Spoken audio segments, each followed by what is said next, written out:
The Johnson Wax Program with Fibber McGee and Molly.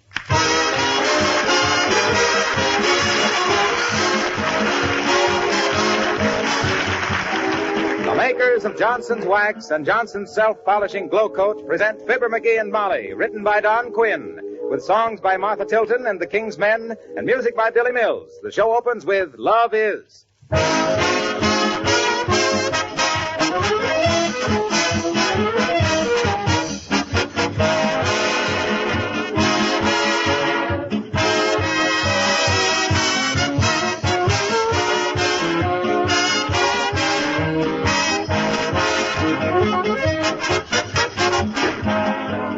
One thing you can be sure of during these next few days, friends and neighbors will be dropping in unexpectedly for visits to talk over holiday plans and parties. Will your home always be ready for them, floors gleaming with beauty, tabletops and woodwork spotless? If you practice protective housekeeping with genuine Johnson's Wax, it probably will be.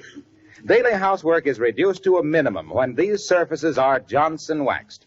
Rooms are quickly tidied up. And properly waxed floors never really lose that richly polished look that good housekeepers so much admire.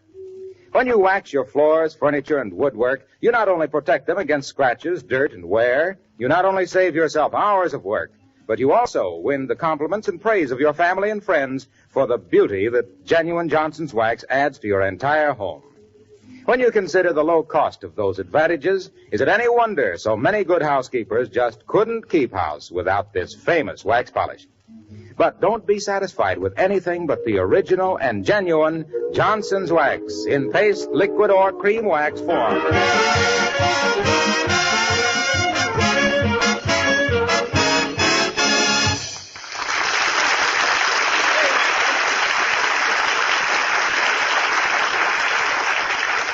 This is the time of year when a man who can't suppress his curiosity should be handcuffed and blindfolded.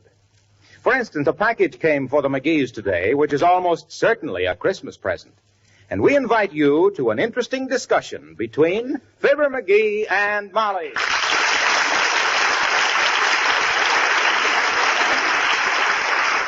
Oh, but Molly, look, we don't know it's a Christmas present. Just the same, McGee, we're not going to open it before Christmas. Oh, but sweetheart, there's nothing on it that says don't open till Christmas. Don't get mushy with me. I still say we don't open it till Christmas morning now. Okay.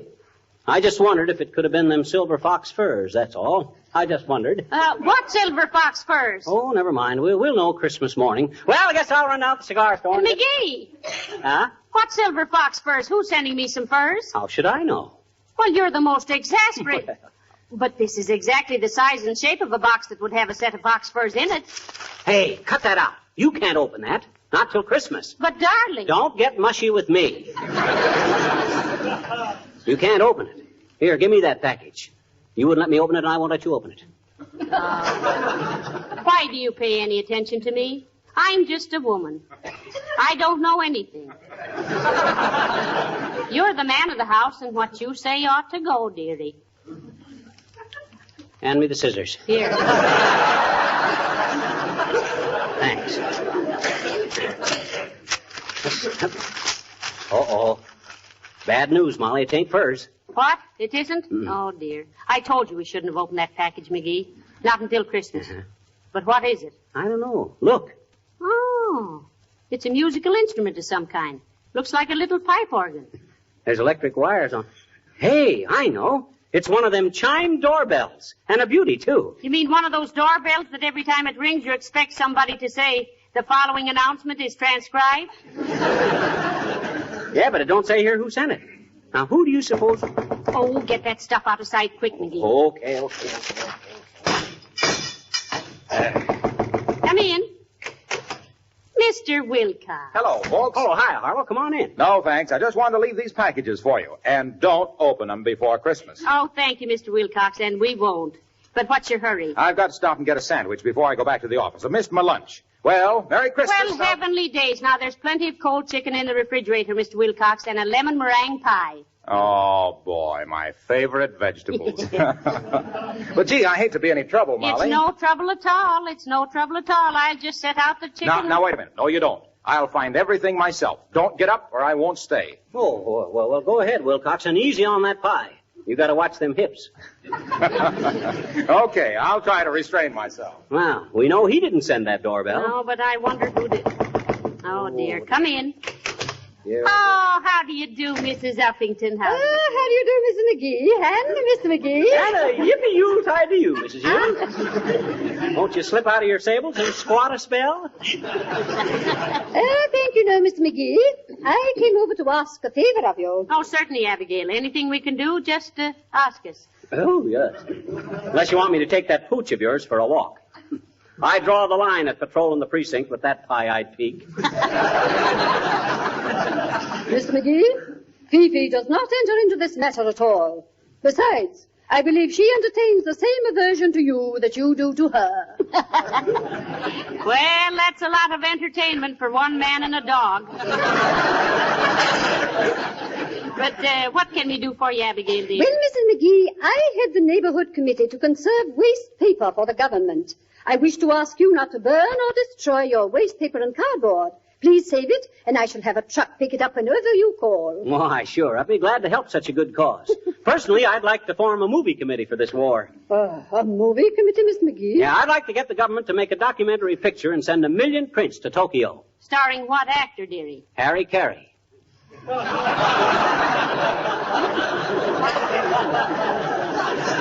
By the way, Uppy, did you by any chance send us an electric chime doorbell for Christmas? No, I did not, Mr. McGee. But I must say I admire your blunt way of inquiring. I simply detest people who hint. I do too, Uppy. Although when I was a cub reporter years ago, I was always the diplomat. Oh, sure, yeah. Yes, you betcha. Yes, sir. Never used to act a direct question if I could help it. But if there was any inside dope I wanted, I got it. Get that dope McGee, I was known as in them days. Oh, my. Get that dope McGee, the dashing, daring darling of the dailies and the ding-dong dipsy-doodle-daddy of the dirt dishers, diligently deviling dignified diplomats for delicate details, discreetly dictating data difficult to decipher, and deliberately denouncing dangerous demagogues dripping with dubious dialogue designed to develop defeatism, doing my duty with a dearth of dilly-dallying despite the dirty digs of the desperate dogs who determined to dampen my do-or-die disposition and deteriorate a diggity dynamo into a drippy-droop, a dandy detective at dodging death and danger, but doesn't this description sound like a total stranger?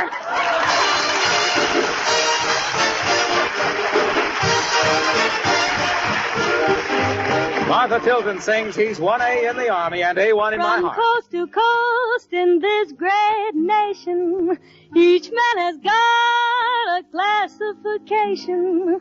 Pray tell me, what's yours? I've got a guy who's really something.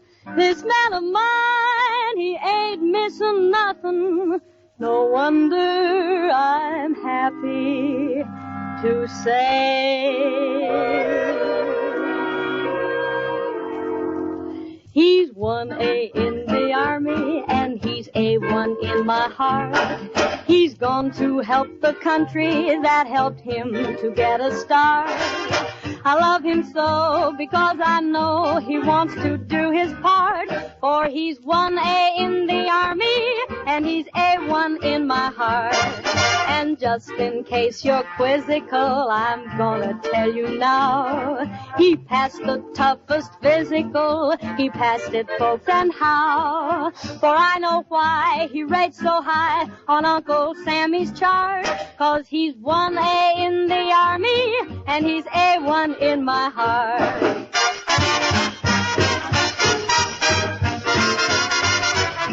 They're 1A in the Army and they're A1 in our heart.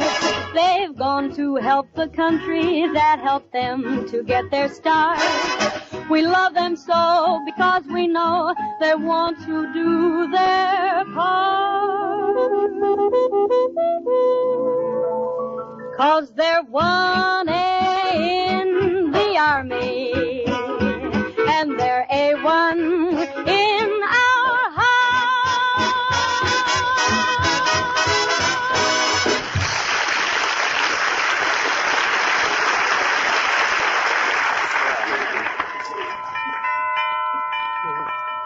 Hey, Molly, this is going to be a pretty snazzy doorbell, you know it? Yes, but who do we get to install it, dearie? An electrician? Nah, I can do it myself. Oh, no. No, please, let's not go into that again. What do you mean? I fixed the thermostat on the furnace last week, didn't I? It works at the touch of a finger now. Sure it does, sure. At the touch of a finger, you get a shock that melts your bobby pin. Now, I'll get you some rubber gloves. Anyway, I don't see... Oh, dear. Come in. Oh, hi, sis. Hi, mister. What you doing? Huh? What? I guess not. You guess not what? I guess you didn't know I was a businesswoman, mister. Oh, businesswoman, eh? Mhm. Well, just what branch of commercialism are you identified with, madam? Well, I says, what's your racket? Oh, a miserable toe. Huh? Miserable toe. I don't get it.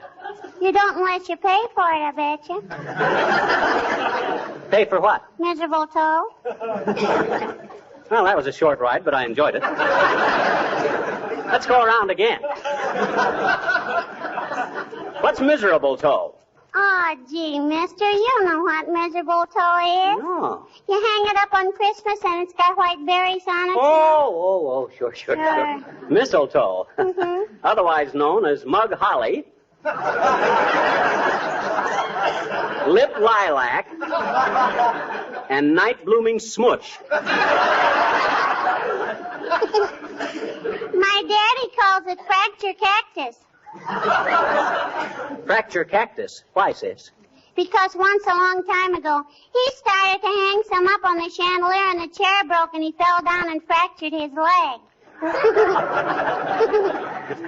Oh. I says, oh. Oh. Well, mister, can we do any business? Only 25 cents a bunch. Okay. Bring me 2 bits worth, sis. Oh, thank you, mister. I'll deliver it first thing tomorrow and you can pay me the 35 cents. Fine. I'll be... Hey, wait a minute. You says 25 cents. What's the extra dime for? Tax? What do you mean, tax? There's no tax on mistletoe. There is unless you want to glue it up, mister. It's up to you.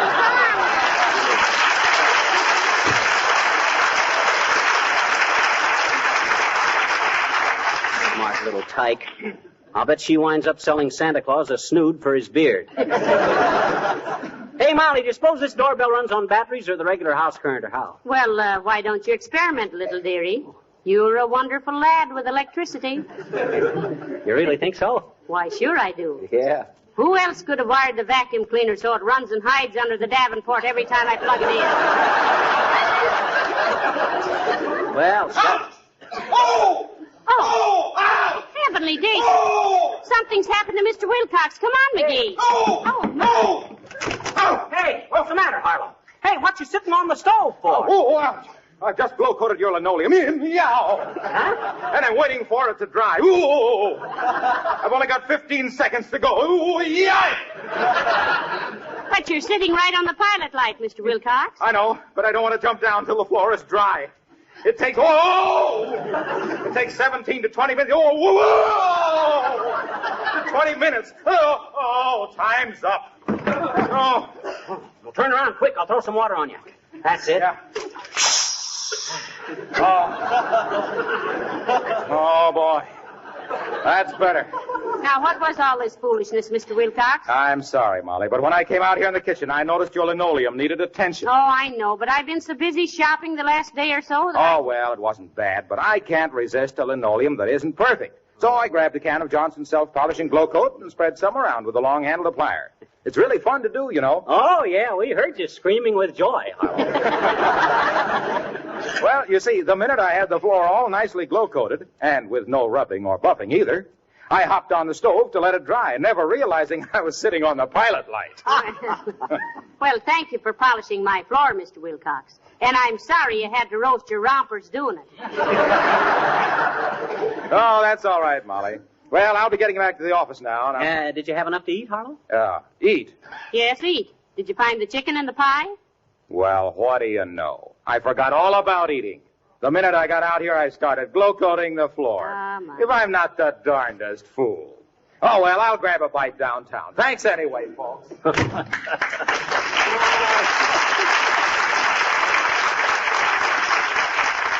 Forgot to eat. I always said it, Molly, but I never really believed it. What? He'd rather talk about Glowcoat than eat. Well, I still hate to think about it. Dear, oh dear. I'd like to get paid by the door knock, McGee. At a nickel a knuckle, I'd be rich in a week. Come in.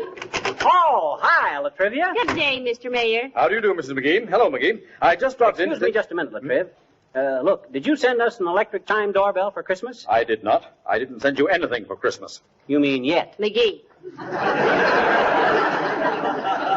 Except for my immediate family and employees, McGee, I am putting my Christmas budget into defense bonds and stamps. Good for you, Mr. Mayor. We've got to back up our buck privates with our private bucks. Which is an old saying I just made up.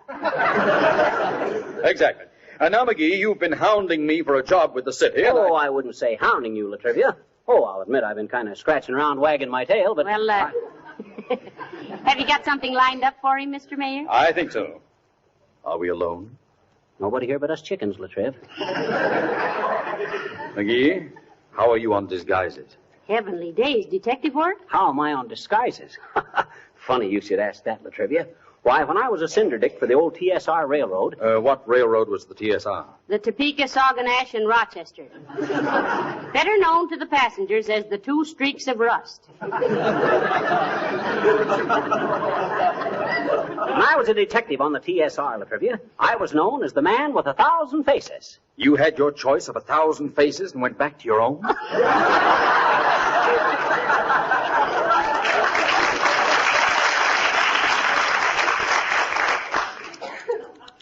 Oh, tush. I'll never forget the time I rounded up that gang of boxcar bandits around East St. Louis. I was walking along the right-of-way, slick as a cat, disguised as a jockey. Never mind the heroic details, McGee. All I want to know is, can you assume a completely different identity and maintain it under trying circumstances for days at a time? Oh, why, certainly he can, Mr. Mayor. Why, he can even disguise his voice. Change your voice for the mayor, dearie. Okay, I will.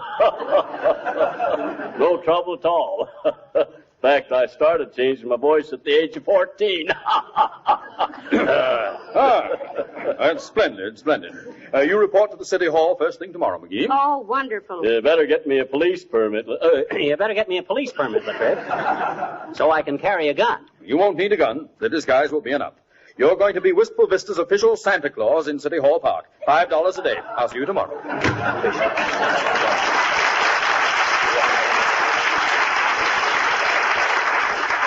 Well, man of 1,000 faces, it looks like you're holding the bag again. Why, that double-crossing political parasite. Who does he think I am? Santa Claus. I won't do it. I won't do it. He can't badger me into a beard and a bustle. No, sir. Well, here we go again. I got to hurry up and put this doorbell up. Yes, Molly. an ounce of prevention is worth 10 pounds on the door. Yeah. Come in. Merry Christmas, Mrs. McGee. Hello, little chum. My,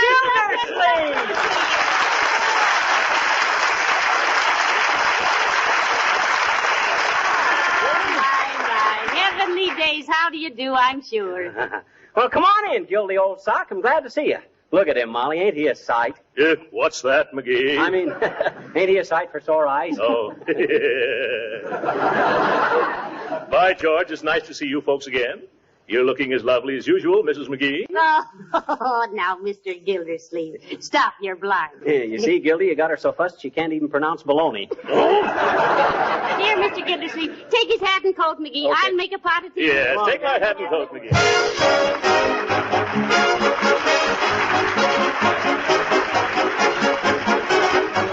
The King's Men sing What Do I Want for Christmas? Ding dong, Christmas bells. I must make a wish for Christmas while their music swells. Ding dong, all year through. If my wishes are auspicious, I'll be needing you. Oh, what do I want for Christmas? Do you really want me to tell? Well, I want you for Christmas Day and every other day as well. I never hang up my stocking beside the chimney flue. My cup is full to overflowing long as I just have you. A toy balloon is something I'd never use, but joy in June is something I can't refuse. If you want to know what I want most, if you want to know what to do, just merely say, let's name the day, for I want you. Ding-a-dong, ding-a-dong, ding-a-dong, ding. Everyone is writing, telling Santa what to bring. Why don't I just write and say, dear old Santa Claus, what do you want for Christmas? What do I want for Christmas? Oh, who ever heard of such a thing? And yet, you know, I miss the things you all have here at other seasons of the year. Valentine's and Easter eggs and firecrackers on the 4th of July and Thanksgiving turkey and mincemeat pie. But all these things don't matter at all. If it makes you happy when I come to call, that's all I need the whole year through. That's the merriest Christmas to me from you. Oh, what do we want for Christmas? Do you really want us to say? We hope old Santa has a very merry, merry Christmas day. Let's hang up all our stockings and fill them full of cheer, so Santa Claus will have a happy round trip this year. We know you're awfully busy visiting everyone alike, but though you may get dizzy visiting, never go on strike. If you want to know why we're singing and feeling the way we do, it's just because old Santa Claus, we all love you.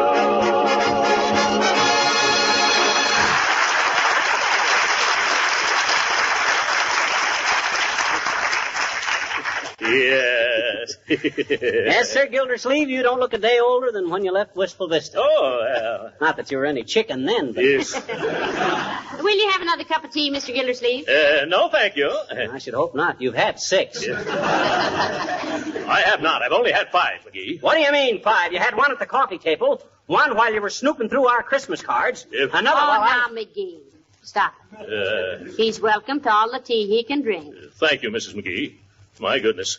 I never thought my little chum would ever begrudge Throckmorton P. Gildersleeve a miserable little cup of tea. What do you mean, a miserable tea? My wife makes the best tea in this... I didn't say the tea was miserable. You did, too. You said... McGee, he didn't mean that. He meant he was surprised you wouldn't want him to have all the tea he wants. Yes. Why, sure. He's welcome to all he wants, big ninny. But tea's pretty stimulating, Throcky, old man. And to a guy your age with your blood pressure, it might make you just a trifle... What? What are you talking about, my age? Why, I'm still on the sunny side of 40. Maybe, but you got no more use for suntan oil, boy. I wish you boys would stop this. It's so nice to have an old neighbor drop in on us. You hear that, Gildy? Old neighbor. Even Molly thinks... Never mind what I think. I never saw him looking better. Going to be in town long, Mr. Gildersleeve? No, I've got to go to New York tomorrow, Mrs. McGee. Oh, hey, while you're in New York, Gildy, why don't you go see the picture we made together? You know, you and me and Molly and Edgar Bergen and Charlie McCarthy. Oh, yes. Look Who's Laughing. Where is it playing? Well, it has its New York premiere tomorrow at the Palace Theater, and Keith will be in Brooklyn. Oh. Yeah. So you better see it in Brooklyn, Gildy. You're one of them bums. You? Is that so? Speaking of bums, McGee, that was a bum joke of yours sending me that old lawnmower the other day. Why, it was yours, Mr. Gildersleeve. Didn't you want it back? Well, I thought it was a big, expensive Christmas present. So before I opened it, I went out and bought McGee a very costly easy chair with a built-in radio and everything. Gildy, I'm sorry. That lawnmower thing was just a gag. I sent you a real present yesterday. What? You did, McGee? Why, sure. I thought to myself, if Gildersleeve ain't worth $47.50 of my money... Oh, I'm sorry. I didn't mean to let the price slip out. $47.50 is none too much for Mr. Gildersleeve, McGee. Not that the price of a gift makes any difference. Of course it doesn't. But I might have known that my little chum wouldn't do a thing like that. $47.50, eh? Well. Come in. Is this the resident? Who lives here? I do, Bud. Fibber McGee. Oh, thanks. Here's a telegram. It's a wire. Well, I'll sign for it, boy. There. Give the lad a quarter, dearie. Sorry, Bud. I got nothing smaller than 35 cents. You got a quarter, Gildy? No, I haven't, little chum. Sorry, Sonny. Oh, that's all right, folks. I didn't expect it. I've been here before.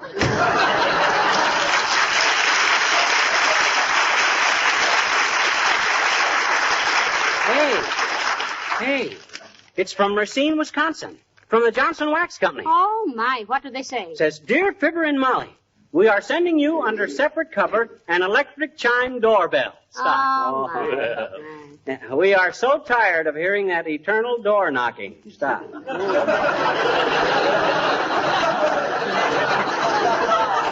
So is everybody else. Stop. If every knock was a boost, you'd have a Crosley rating of 6,000. Use the doorbell. Stop. Regards and Merry Christmas. Signed, Johnson's Wax. Well, that solves the mystery, McGee. Yeah, sure does, don't it?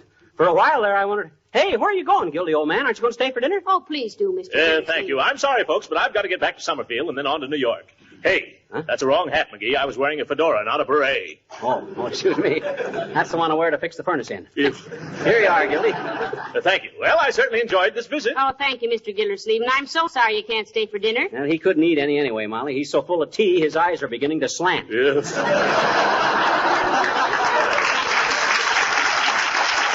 Well, still the same old McGee, full of little smart cracks, he thinks.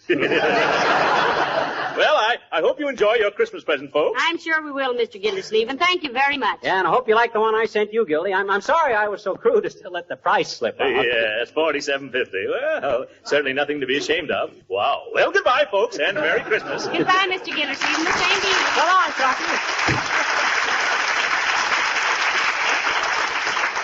Well, I'm certainly glad we found out who the doorbell was from, dearie. Me too. Hey, Molly. Yeah?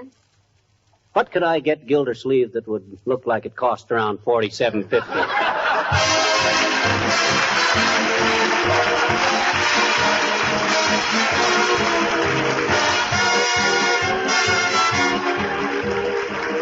You know, there's one room that gets to be mighty important around the holiday season, and that's your kitchen. For two reasons. One, it gets more than the average amount of wear and tear. And two, when your friends drop in, they all seem sooner or later to find their way to the kitchen. Now, what's the number one thing to do to be ready for them? Right. Give your floor a protective beauty treatment. Make it sparkle and glisten with Johnson's Self-Polishing Glow Coat. The floor polish that gives floors such a lasting luster, that makes linoleum wear indefinitely, keeps its colors as fresh and bright as new. Glow Coat is different from ordinary polishes. Its film is flexible, not brittle. It does not chip or wear down unevenly. It guards linoleum surfaces against wear and dirt. Makes house cleaning so easy because it needs no rubbing or buffing. Glow Coat is quick drying. You simply apply and let dry 20 minutes. And Glow Coat is economical because a little goes a long way. Now, if you're not already using Glow Coat, just try it once. Look for the familiar red and yellow can, and be sure it reads Johnson's Self-Polishing Glow Coat.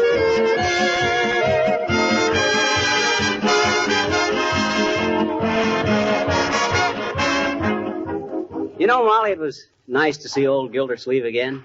Well, nobody'd think so the way you two argued there. Oh, we were just kidding. I wouldn't really fight with him. I should hope not. He's a much bigger man than you are. That's why it's so easy to get under his skin.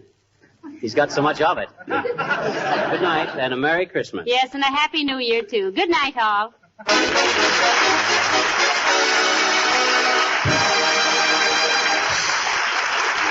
This is Marla Wilcox, speaking for the makers of Johnson's Wax Finishes for Home and Industry, inviting you to be with us again next Tuesday night.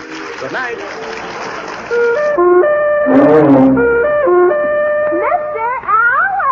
Quiet, Portland. A voice like yours should be rationed. It's Texaco time with the Metropolitan Opera star, Miss Rita Stevens, Portland Hopper, the Texaco Workshop Players, Al Goodman and his orchestra, and starring Fred Allen.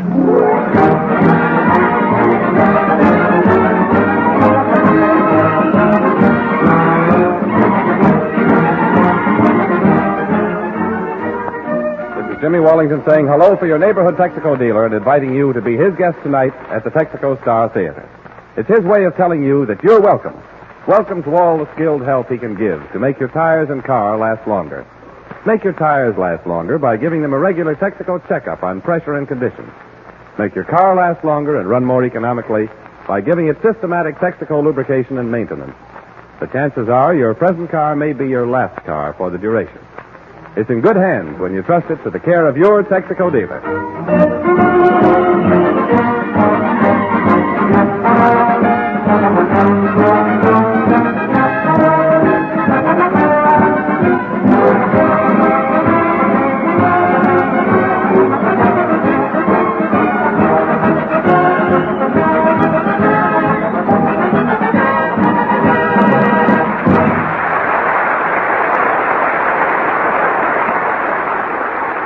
This week, ladies and gentlemen, Mr. Jeffers, the rubber director, is asking all citizens to pick up nails and broken glass in the streets to save tires. We now bring you a man Mr. Jeffers can't save. He was born a flat tire, and here he is, Fred Abbott.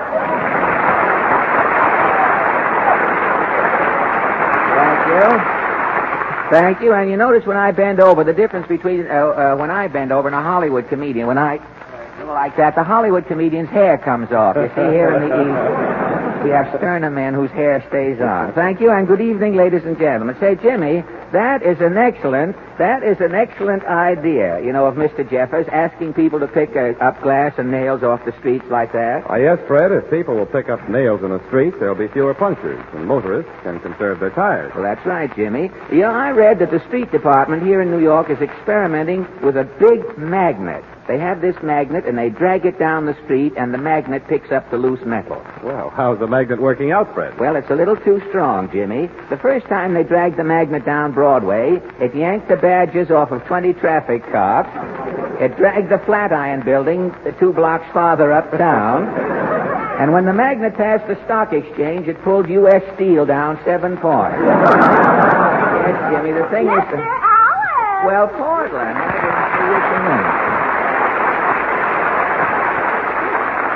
Have you heard about Mr. Jeffers asking people to pick up all of the metal and glass they see in the street? Yes, and the women of America should be thankful. The women? Why the women? With no nails or glass, it'll be safe for a woman to cross the street in open-toed shoes. In open-toed shoes, eh? Well, you don't wear open-toed shoes, do you? I used to, but dogs would blow their breath on my toes, and it tickles. Dogs would blow their breath. Well, most women have stopped wearing the open-toed shoes, you know. It's risky to show that much nylon these days. They have little dwarfs going around who are stealing the nylon toes out of it. But this conversation is silly, Portland. I think I'd better turn to the news. What is your question tonight? Well, during the past week, as you know, the newspaper delivery men went on strike, and for 3 days, the people here in New York City had no newspapers. And so our question tonight is, did going without a newspaper for 3 days bother you in any way? Are you going to ask the people in Allen's Alley? Yes, Portland. When you want to know how folks feel about an important issue, Allen's Alley is the place to go.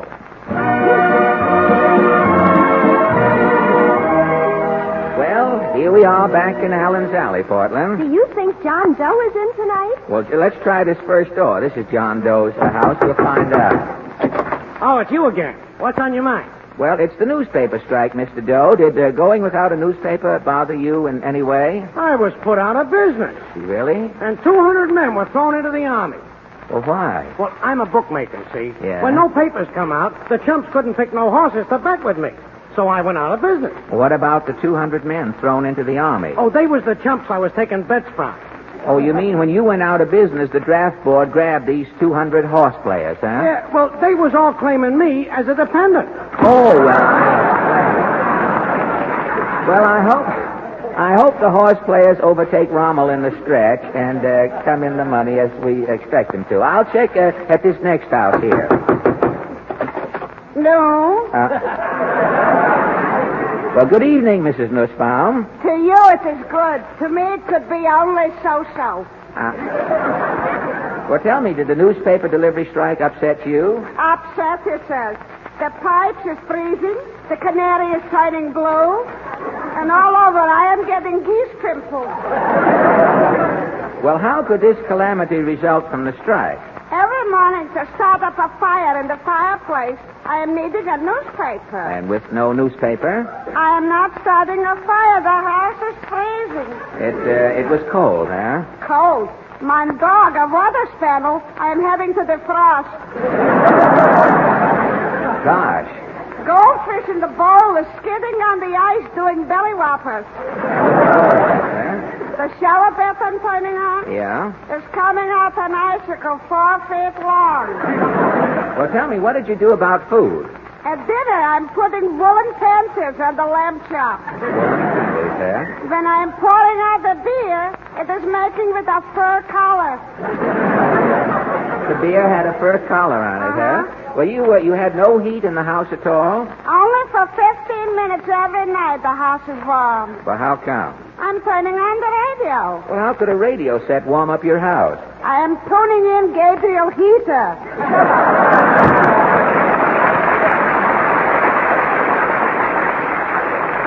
Well, that takes care of Mrs. Nussbaum. I wonder if Socrates Mulligan is in tonight.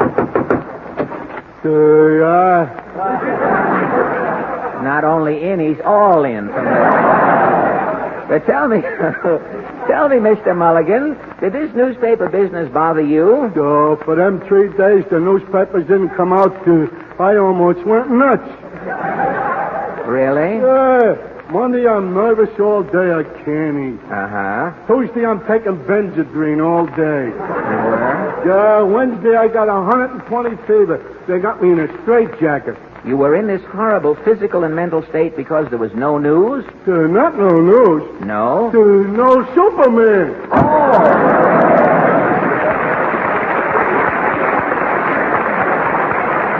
Well, that brings us to the last shanty in Allen's Alley. Hail and welcome, Baggy Eyes. Falstaff's ready to improvise.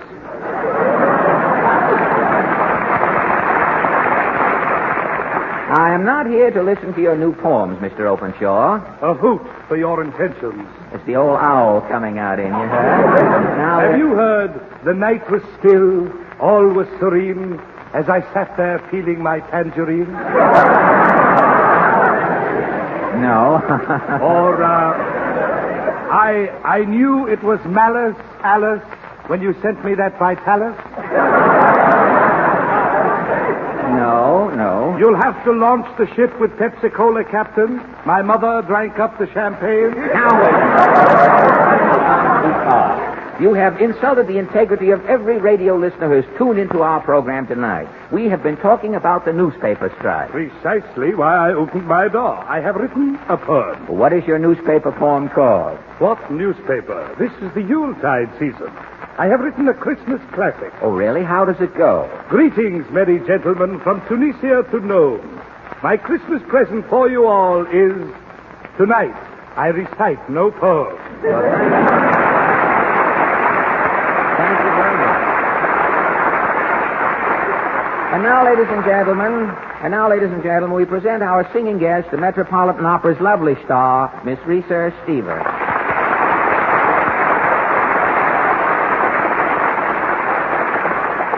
Miss Stevens, I hope that coming here from the Met, you won't think our surroundings too sordid. Not at all, Fred. It's a great pleasure to join you tonight. Well, thank you. You know, when I asked you to come here, I must confess I had a selfish reason. Really? Yes, Christmas is 5 days away, Miss Stevens, but we thought that we might be early to establish a Yule atmosphere. Now, if you could lend an appropriate song to the occasion... Oh, do you think Ave Maria from the Opera Cavalleria Rusticana would do? Well, I'm sure it will, Miss Stevens. Mr. Goodman, if you will. Oh,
Mr. Stevens, that was delightful. And now, Jimmy Wallington. Ladies and gentlemen, does your car believe in Santa Claus? Does your motor ever go... wait a minute, Jimmy. Cars believing in Santa Claus? Why, that's ridiculous. The next thing you'll be telling us that baby Austins hang up their inner tubes at Christmas time. Well, maybe cars can't believe in Santa Claus, Fred, but they certainly show their appreciation when they're given a certain Christmas gift I have in mind. A gift? Could I coax you to tell us what that gift is, Jimmy? Coax me? You can't stop me. Uh-huh, don't be too Because sure. that gift, ladies and gentlemen, is something to make your car last longer and run more economically. It cuts down excessive wear, makes your engine start easier these cold mornings, saves your battery, and often helps save gasoline. Well, I'm on tenterhooks, Jimmy. What is this gift? Well, it's simply taking your car to your neighborhood Texaco dealer and getting it set for winter from stem to stern. The right winter grade of insulated Haviland motor oil in the engine. Winter Texaco gear lubricant. A complete Marfac chassis job, and skilled, thorough Texaco attention to spark plugs, battery, radiator, and other points where winter weather might cripple your essential transportation. You can rely on your Texaco dealer doing the job right with the right Texaco product.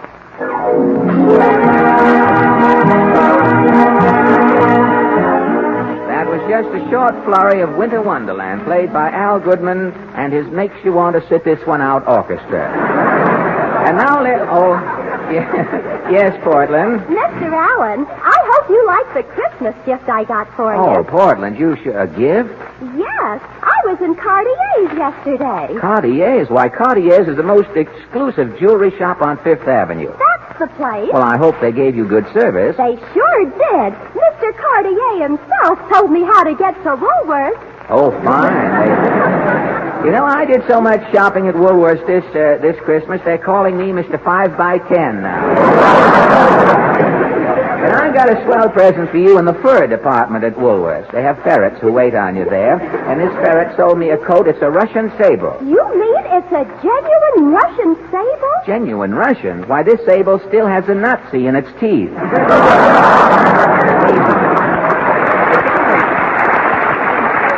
Tell me, what is your mother doing for Christmas? Well, on account of the silk stocking shortage, Mama's hanging up her slacks over the fireplace. Oh, fine. Swell. Do you think Santa Claus will fill Mama's slacks? Not like your mother does.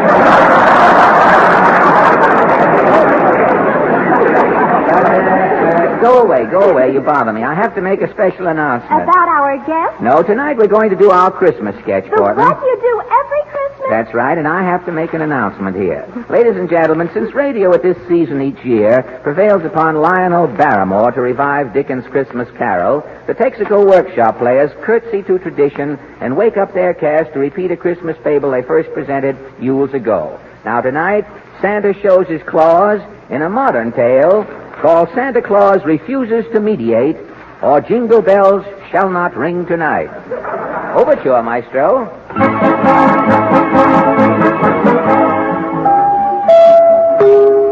This is station NG. Good evening, friends. The makers of Jum Balls, the giant mothballs guaranteed to trap nearsighted moths, brings you the exciting quiz program, Take It or We Will. We interrupt this exciting quiz program, Take It or We Will, to bring you a special announcement from the Assassinated News Service. Special announcement. Santa Claus will not ride this Christmas. In a terse bulletin issued from his North Pole igloo today, Santa Claus says, quote, I am on a sit-down strike. I refuse to ride this Christmas, unquote. Rumors flood the country.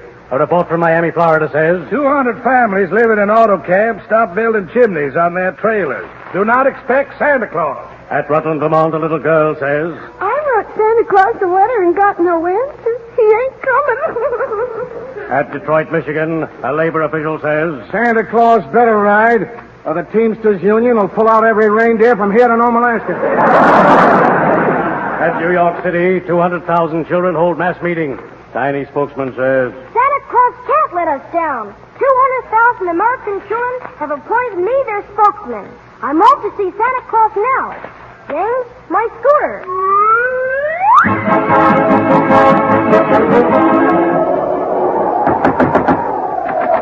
Well, come in, little boy. What are you doing way up here at the North Pole? Brr. Is this Santa Claus's igloo? Yes, Sonny, I'm Mrs. Claus. Who are you? I'm Buddy Jones. Are you lost, son? No, I'm here to see why Santa Claus refuses to ride this year. I'm glad you come, son. I've been arguing with the old funfet all week, and he refuses to budge. Where is Santa Claus now, Mrs. Claus? He's in the next room there, sulking. Can I see Santa? Won't do you no good, son, but I'll get him for you. Hey, Santa. Now, ain't no use in coaxing, Ma. I ain't a-going now.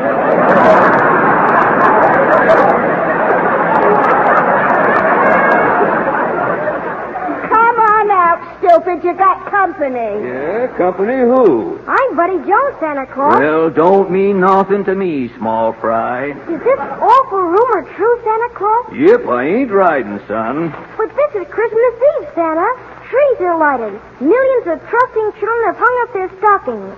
The world is waiting for you. Well, the world can wait. Now, I ain't a-riding. But Santa... Ain't no use, Nipper. He's stubborn. Now, I ain't not neither stubborn, Ma Claus. I'm just sick of being Santa Claus. The world don't appreciate nothing. Squabbling, threatening, striking, warring. But you just can't quit, Santa.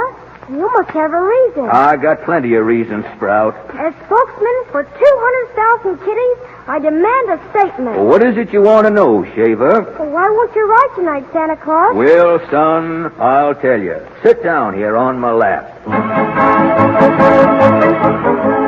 Son, I've been Santa Clausing it ever since the world began. For 1,942 years, I've been bringing people presents every Christmas, trying to spread joy. My intentions has been good, but my reward has been nothing but heartaches and misery.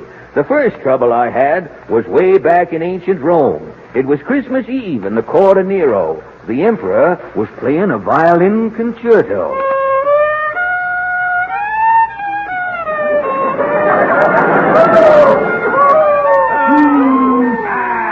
Zounds, lackeys!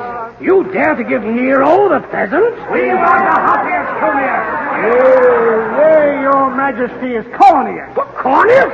You rebels, stop at my pizzicato! Your music'll never get Rome hottier. Get hottier, you dogs! Begone, hypocrites! Corneous! Nero can't get hottier, so swine! I'll show them. What, kid? What tumbles out of my chimney? Merry Christmas, Nero. Merry Christmas. Who art thou, lumpkin, the chimney sweep? I'm Santa Claus, Nero, bearing Christmas gifts for your majesty. Ultimus nausea. What is it, another basket of figs from the Rome stage door canteen? My gift is a trinket rare, Nero. So rare, it hasn't even been invented yet. Here. Gramercy lout, what is this tiny golden box? It's a cigarette lighter, Nero. Turn that little wheel. Oh, blood. Merry Christmas, Nero. It flames! Rome has scoffed at Nero. Nero will have his revenge. Oh, hey, watch that lighter, Nero. You're setting fire to them draperies. I can't make Rome hot with my music, huh? I'll make Rome hot another way. Revenge! Look out, Nero. Fire, fire, fire. So you see, son, if it wasn't for Santa Claus, Rome wouldn't have burned. Gosh, that was too bad, Santa. See, there I was trying to spread good cheer, and what did I get? The first hot foot in history. But that was 2,000 years ago, Santa Claus. You shouldn't hold a grudge that long. Well, Nero was just prologue to my trouble, son. A few centuries later, I set out to bring a present to Napoleon and Josephine. I'll never forget that Christmas, son. Josephine was sitting on a chaise at Davenport. Napoleon opened the door. Bonjour, ma petite. Nephew. Voilà. I am ditto on the way to Waterloo, especially to say au revoir. Mon lover, mon nephew, Raffy. 1 minute and your nephew is away. C'est la guerre. Ah, Nephew, I will be faithful. Bien, bien. If quelques man will dare to pay close to my Josephine, I will kill him. Touché. But your petite Josephine has no other boyfriends, Nephew. Je swear. Bien, mon big beefy oiseau. I have a farewell present for you, Nappy. I will fetch a wait and see, huh? Oh, bien, bien. Mademoiselle from any place found. Hey, who goes there? Who is coming to the fireplace? Merry Christmas, Napoleon. Sacre bleu. You've come to woo my Josephine. Gigolo. Now, hold on. Put down that truncheon. Voilà, cochon. Take this. Oh. And this. Oh. And this. Oh, let me out. Help, help. Very bien. La, your little Josephine returns, nephew. With the mistletoe you slide, pussycat. Oui, I forgot. It is Christmas Eve. What can be keeping Santa Claus? Santa... Mon Dieu. You are expecting the chap in the red suit? Oui, Neppy. Don't you think Santa Claus will come? Not tonight, Josephine. Yes, son, Napoleon gave me a concussion that Christmas. Running out of the castle, I fell into a moat, my ermine got wet and come to life. My collar and one cuff got away. But you can't say mad at the world because years ago one crazy Frenchman mucked you up, Santa Claus. Well, things has happened since, son. Another Christmas, I got a raw deal in a suburb of England. It was called the American Colony. I dropped in at the house of some jockey called Paul Revere.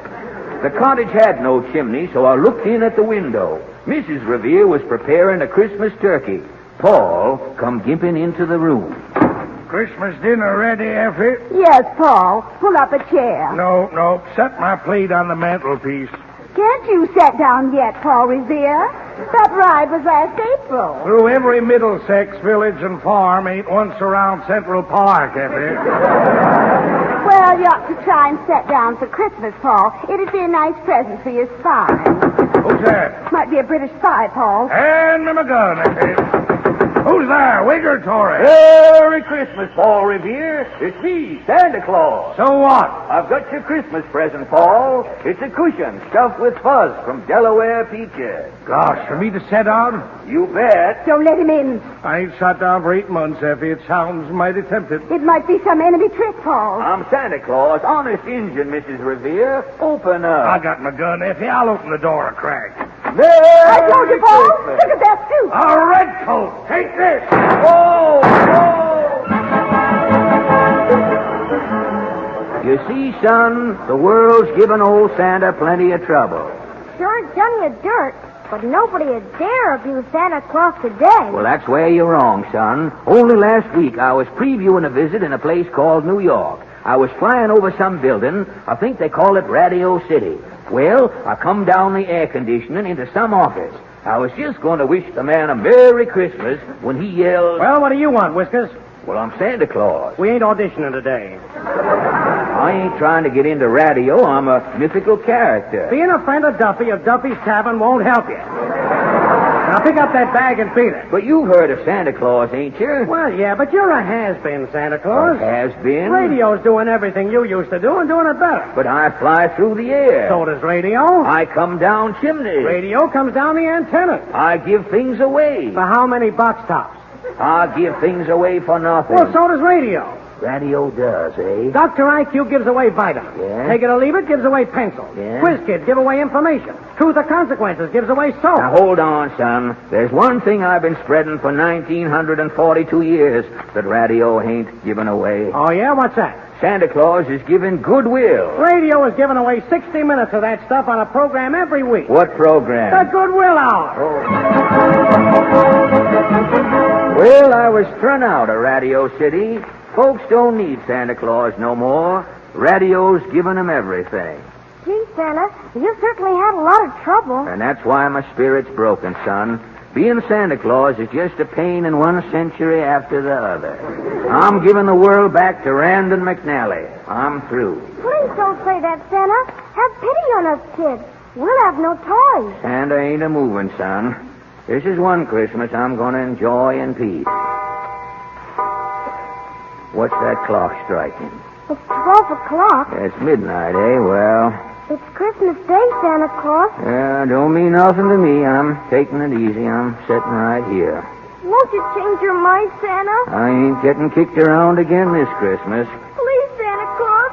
Please. Oh, shucks. Hush your crying, son. Hey, Ma. Yes, Santa. Santa. Where's my mittens, my bag, my reindeer, my sleigh? Santa, you ain't Yep, I'm a-going, Ma. Honest Santa Claus? Yep, I've changed my mind, son. Thank you, Santa. Christmas ain't Christmas without Santa Claus. I'm giving the world one more chance. Can I have a steak list for all the kitties, Santa? You bet you can, sonny. Just say, it's Merry Christmas. Hi-oh, Dunder. Hi-oh, Christmas.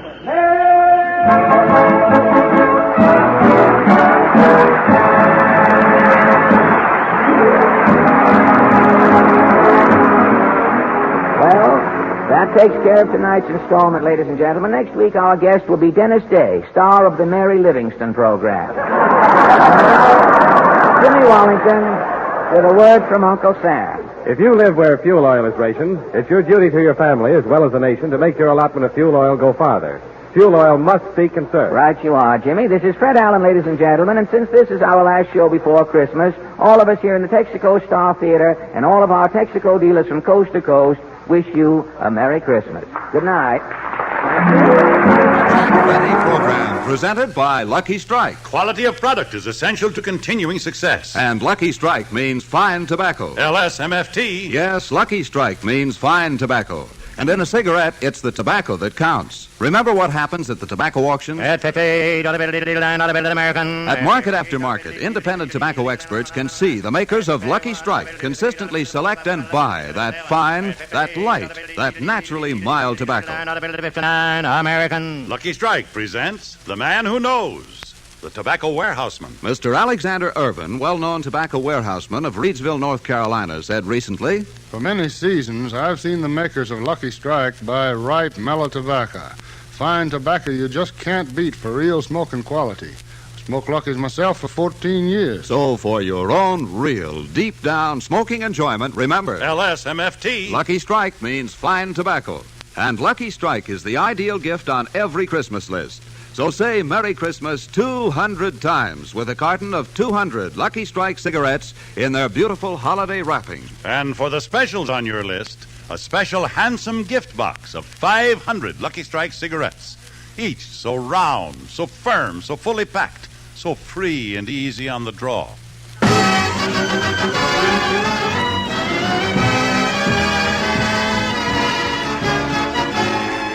The Lucky Strike program starring Jack Benny with Mary Livingston, Phil Harris, Rochester, Dennis Day, and yours truly, Don Wilson.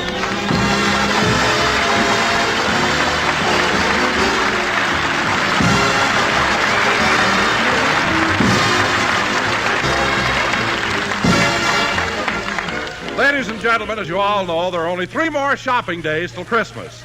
So let's pick up Jack in Rochester on their way down to do their last-minute Christmas shopping.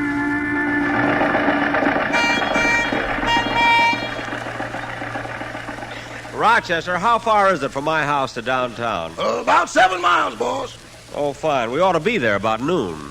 Yeah, it's a good thing we started last night. Yeah. Gee, there sure is a lot of traffic this time of year, and I have so much to do. I better check over this list. Clark Gable, 6 shirts. Barbara Stanwyck, 1 dozen initial handkerchiefs. Gary Cooper, 2 pair of silk pajamas. Claudette Colbert, a lace negligee. Rochester, I hope we can deliver these things by tomorrow. Yeah, you promised them they'd have their laundry back before Christmas.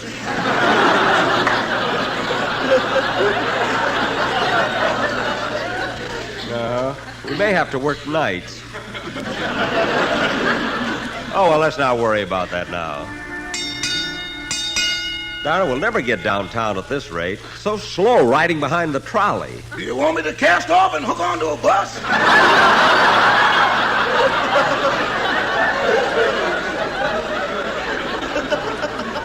No, I can't stand those fumes. You know, Rochester, Christmas is a lot different now than it was years ago. I remember one Christmas Eve when I was a kid. The ground was covered with snow, and as I looked out the window, in the distance I could see someone dressed in red. Suddenly there came a patter of hoofbeats and a knock on the door, and the door flew open, and a man said, "The British are coming."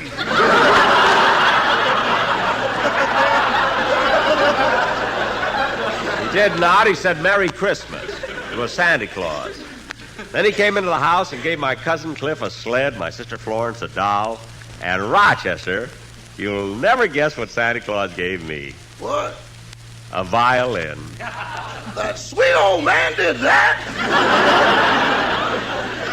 Rochester, don't be so... Oh, there's the store. We better start looking for a place to park. Here's a place. Slow down while I see what it says on the sign. This parking lot reserved for the patrons of the Paddock Swimming Pool Company. 1 hour free parking with each $6,000 purchase. Gee, it's a shame we've already have a swimming pool. Oh, look, here's another free parking lot. Let me see. This lot reserved for the patrons of Dr. Whiteside, the friendly dentist. 1 hour free parking with each tooth pulled. Rochester... I went last time. It's your turn now.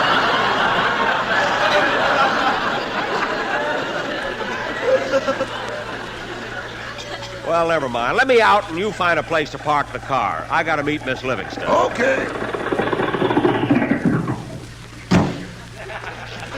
Gee, there's certainly a lot of people downtown today. Jack, oh, Jack. Oh, hello, Mary. Jack, I've been waiting for 15 minutes. Oh, I'm sorry. We got held up in traffic. Let's go in the store. Mary, you have my Christmas list, haven't you? Yes, here it is. What does it say? It says, Dear Jackie boy, I couldn't meet you last night because a customer spilled a chocolate soda all over my uniform. So The list is on the other side. Give it to me. Wait a minute, Jack. Who's Josephine? The little blonde car hop at Simon's Drive-In. She used to work at the Glendale branch, but they promoted her to Beverly Hills. Gee, I hope that chocolate soda incident doesn't send her back to Glendale. You know, she's very pretty, Mary. The Drive-In uses her pictures in all their newspaper ads. Oh, yes, I remember. She was Miss Cheeseburger of 1946. Yeah, she'd have made it this year, too, but her mustard was on crooked. Just goes to show you. Fate. A little thing like that, huh? Let me see that list, Mary. Here you are. Gee, I still have to buy a present for my old girlfriend, Gladys Abisco. I don't know what to get her. Do you think she'd like a lipstick? I don't know. She got lips. Yes. Oh, stop being so catty. I know what. I'll just send her some flowers. Now, come on. Before I do any shopping, I want to open a charge account. There's the credit department over there.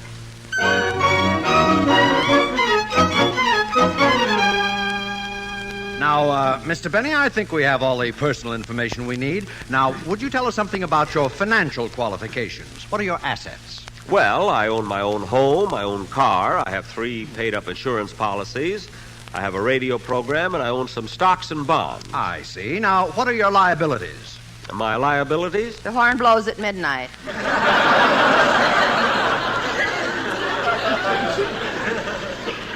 Mary. The horn blows at midnight. Oh, yes, that was a picture. Thank you. Now, Mr. Benny, in what bank do you keep your money? The Bank of America, California Bank, Security Trust Company, Farmers and Merchants Bank, Mercantile Trust Company, Security Savings Bank, First National Bank of New York, Pittsburgh Trust Company, National Bank of Commerce. Can I help you, young man? Help me? Yes, you've been standing in front of this counter for 10 minutes. Oh, I'm sorry. I'm confused. Well, that's understandable. You're confused because it's Christmas time. You've got the Christmas spirit. You're doing your Christmas shopping, and you're looking at so many different things. Well, that explains why I'm confused in December, but what about the other months? Well, I wouldn't know. I'm just standing behind this counter because in a moment of enthusiasm, I sold my pants.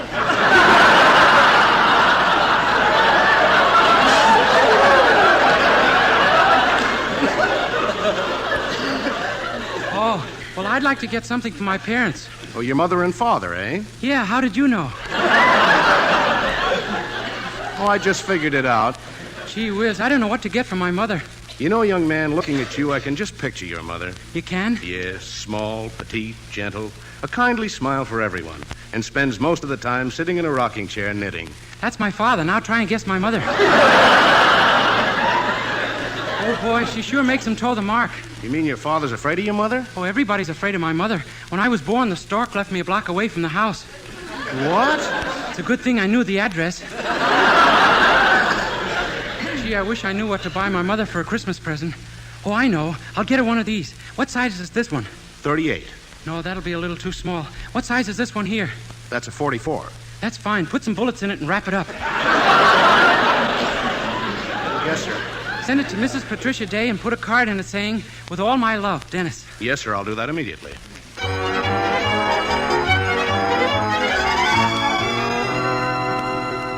First National Bank, Bank of Manhattan, Sacramento Savings and Trust, San Francisco Bank Exchange, and the Benny Trust Company of Waukegan.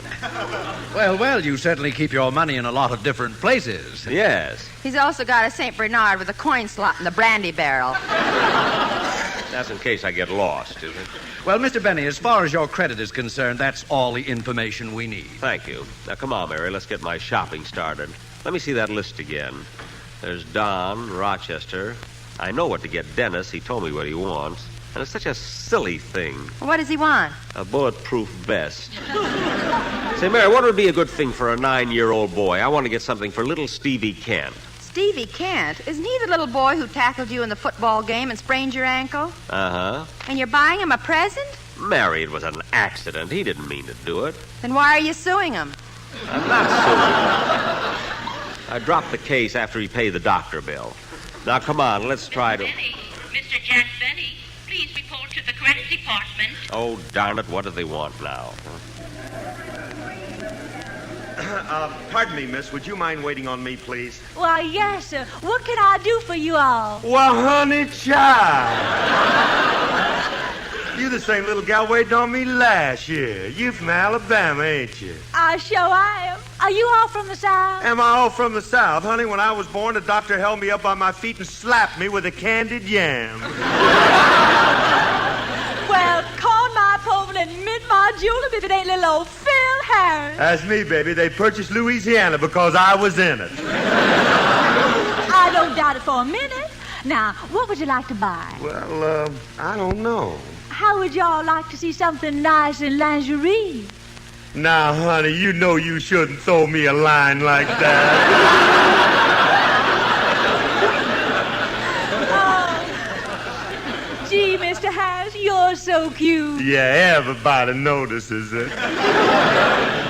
You know, Mr. Harris, you're so much different than I pictured you to be. On the radio, you're such a braggart. You sound so conceited. That ain't nothing. Wait till I go on television.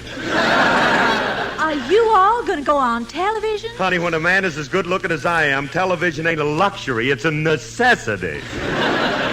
Now, let me see.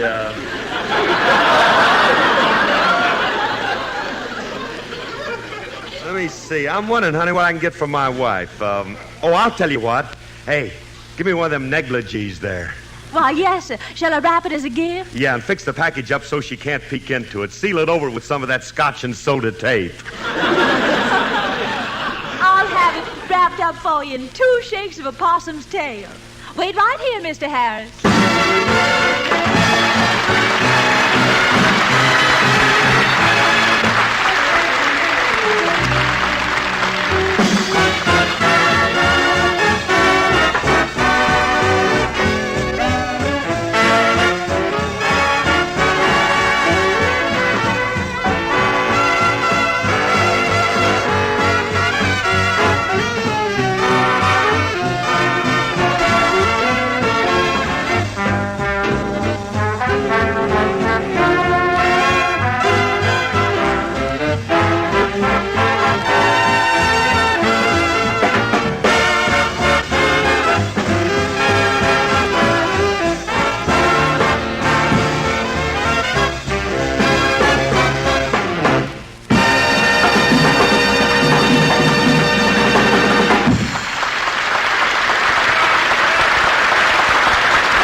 Say, mister, there was a call that I report back here to the credit department. Oh, yes, Mr. Benny. The store has checked your financial standing, and we're happy to say that the papers are all ready for the loan.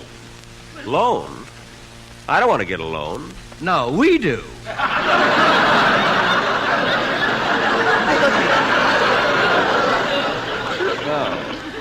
Well, how much Jack, come on. You came here to do your Christmas shopping. Oh, yes. You better call me at home, mister. Come on, Mary. I might as well buy the flowers for Gladys Zabisco first. Okay. Hiya, Jack. Huh? Oh, hello. Long time no see. That's right. Come on, Mary. Jack, who was that? Oh, he's that racetrack tout who used to hang around Santa Anita. What a guy. Come on, let's get away from him, huh? Oh, wait a minute, Jack. I want to stop the lingerie counter. I like this shade, miss. I'll take this pair of 2-thread hose. You're wrong, lady. This hose is 3-thread. Oh, no, it's 2-thread. I beg your pardon, but it's 3-thread. Listen, sister, don't argue with me. Not so long ago, I was standing right where you are. Let's tell her, Mary. I don't know why I'm so fresh. She's making more money than I am. Only during the holiday season. Anyway, Mary, you don't have to buy stockings. I was going to give you a pair for Christmas. I'll buy my own. I wore the stockings you gave me last year, and everybody thought I was a nurse. Well,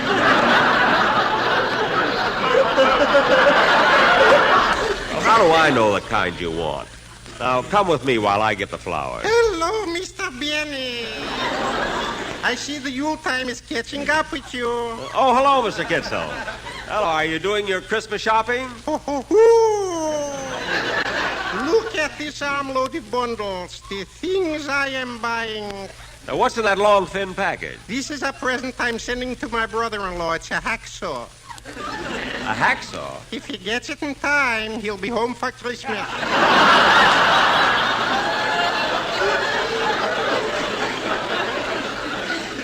Mr. Kitzel, your brother-in-law is a prisoner? No, he's the warden. Well, if he's the warden, why does he want a hacksaw? He was playing Truth or Consequences with the prisoners, and he lost. Oh. Say, Mr. Kitzel, what are you getting your wife for Christmas? I got it already here in this box. It's a beautiful fur coat. Well, that's nice. What is it, a fox or sable? On the label, it's sable. In the box, it's fox.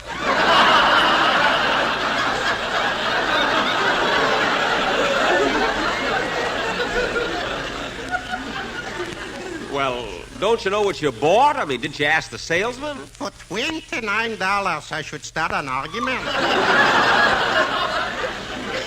Well, maybe you're right. She'll probably like it anyway. Well, goodbye, Mr. Kitzel. Merry Yuletime, Mr. Benny. Merry Christmas to you. Merry Christmas. Say, Mary, while you're waiting for your stockings, I'm going over and pick out some flowers for Gladys. Gee, all these flowers are so beautiful. I think I'll get these roses. Yeah, they're the nicest. Hey, Jack. Jack. Uh-huh? What you doing? I'm buying flowers. What kind?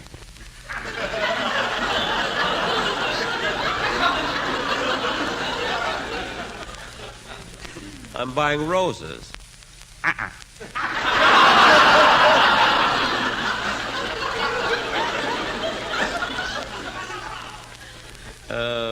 What? Take the carnations. But look, I don't want carnations. I want roses. Come here a minute. Huh? Don't be a jake. The roses are $1 a piece. That's even money. I know. The same dough on carnations will get you 6 to 1.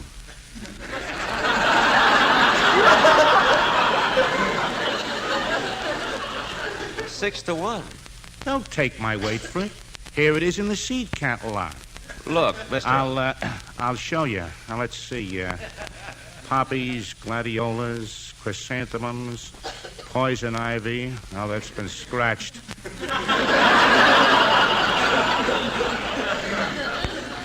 Violets, daisies, roses. Yeah, here it is, roses. Blooms early, fades in the finish. Well, look, I don't care what it says. I'm still going to buy the roses. Okay, it's your money. I wish that guy would leave me alone. Say, oh, Miss! Oh, let me see. I have my rifle, cartridges, my rod and reel and hooks. Yes, sir. Now, is there anything else you need? Oh, yes, a tent. Very well. How about this one over here? Well, that looks good. Shall I have it delivered? No, just put sleeves on it. I'll wear it home. Oh, Don. Well, hello, Jack. Hello. Doing your last-minute shopping? Yeah, I was just going over to the perfume counter to get a present for my sister Florence. Well, Jack, before you go, I want to show you something I bought you in the toy department. I gave you something like this last year, but you broke it, remember? Oh, yeah, but Don, that was last year. I'm too old for toys But, now. Jack, this is so novel. Now, just look at it. A set of toy wooden soldiers. Now, that's not for me, believe me. Well, now, just watch what happens when I wind them up. Don, people are watching. Don, you can show it to me at home. Here it goes.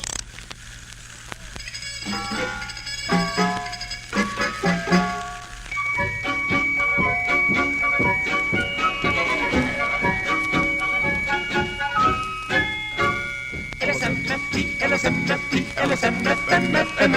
It's a smoke for you, it's a smoke for me, it's a smoke for we. LSM, LSM, LSM, FFM, FFM, FFM, FFM, FFM,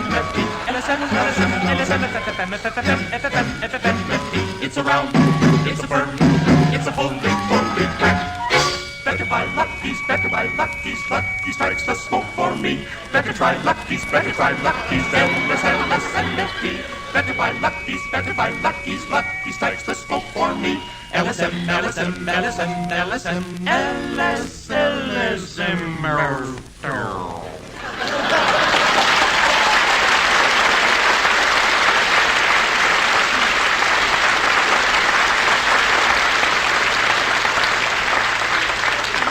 Oh, darn it, I'll have to wind them up again. Never mind, Don, forget it. It was nice of you to think of me anyway. I'll see you later. Jack, I've been looking for you. Oh, I'm sorry, Mary. I stopped to talk to Don Wilson. Oh, say, Mary, don't let me forget to buy something for Fred Allen. Fred Allen? Yeah, I don't know what to get him. He has nothing.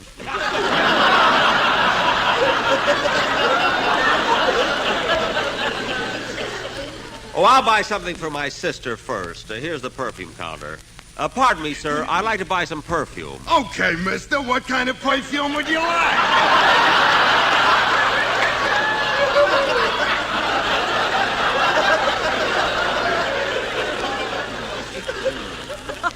Well, I don't know. What's popular right now? Well, here's something that's not too strong yet leaves a trail of broken hearts. Oh. It's called Avec Très Je t'aime beaucoup, my chérie très bien. What does that mean? I don't know. I didn't take French when I was at Harvard. Oh, well, anyway, I don't think I'd like that. What else have you got? Well, here's some other perfume called Essence of a Locker Room.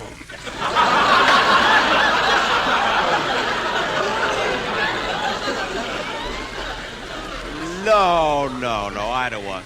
Say, here's a perfume that looks nice. How much is that? 68 cents a gallon. 68 cents a gallon? What do you think, Mary? The same as you. The price is right. I didn't mean that. If you want something cheaper, here's some perfume for only 25 cents. 25 cents? What kind of a bottle does that come in? That don't come in no bottle. We keep it on tap. On tap? When I draw it fast, you ought to see the head on it. Well, never mind. I'll get something else. By the way, mister, how come they put a fella like you behind the perfume counter? Oh, my regular job is in a delicatessen department slicing Limburger cheese. Limburger cheese? Yeah, once a month they send me here to neutralize me.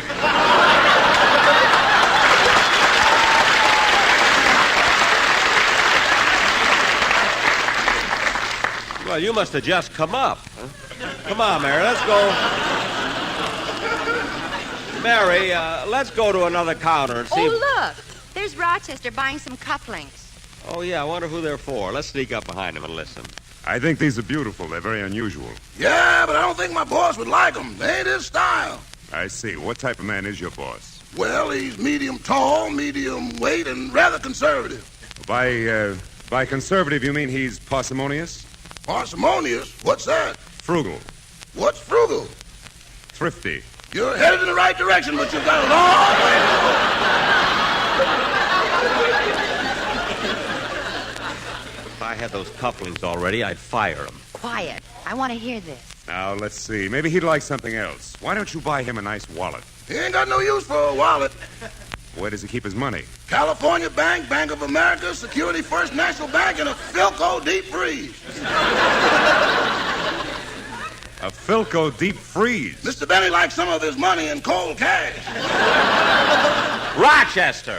Oh, hello, boss. I didn't see you. I know you didn't, but if you're going to buy me a Christmas present, buy it. Don't discuss my personal affairs. Yes, sir. Now, come on, Mary, let's go. Oh, say, Mary, there's one thing I still have to get. What's that? A present for Don Wilson. I can get it right over here at this counter. Oh, clerk. Yes, sir? I was thinking of getting... Say, your face looks familiar. Didn't I wait on you last year? Yes, I believe you did. I was thinking of getting... Now I remember. You bought a pair of shoelaces, didn't you?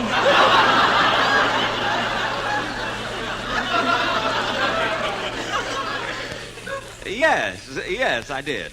Now, I was thinking of getting... You couldn't make up your mind whether to get plastic tips or metal tips. That's right. Jack, let's get out of here. Wait, Mary, I have to buy Don's present. Mister, do you happen to have... I remember how you kept coming back.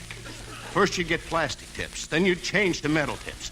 Plastic tips, metal tips. It was a hard decision to make, you see. Now, Plastic mister, I'd like to metal get... tips, plastic tips, metal tips. Jack, get out quick. Wait a minute. And you came back again and again and again and again. Mister... All the other clerks went home, but I had to stay. Look, mister... But you're not going to do it to me this year.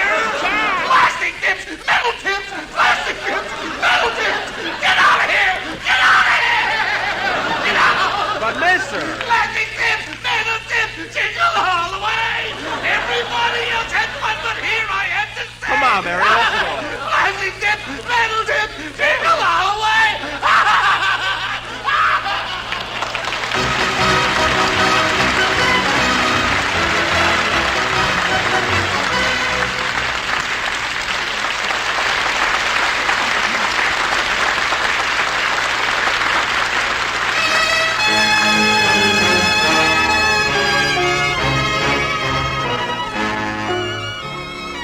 Ladies and gentlemen, since this is our Christmas show, we feel that it is fitting to close with a medley of Christmas carols sung by Dennis Day. Oh, little town of Bethlehem, how still we see thee lie above thy deep and dreamless sleep. The silent stars go by, yet in thy dark street shineth the everlasting light. The hopes and fears of all the years are met in thee tonight.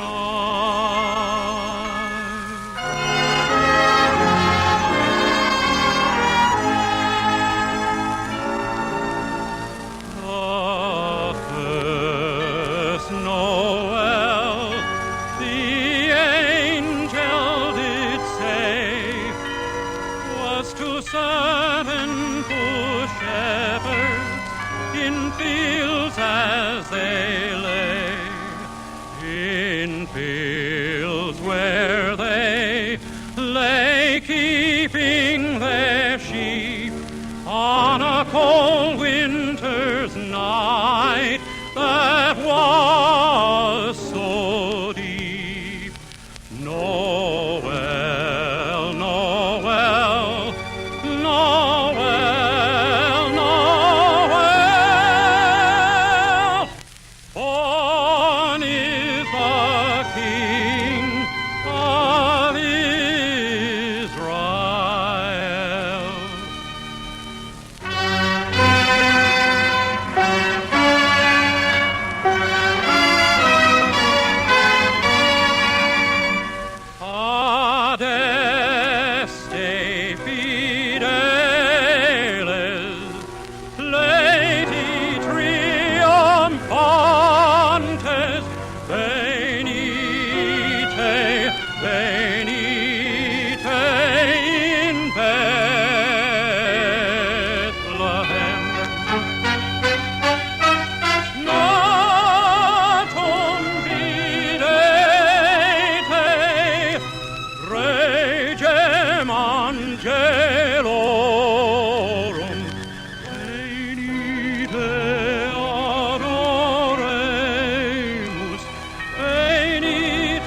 makers of Campbell Soups present The Campbell Playhouse. Orson Welles, producer.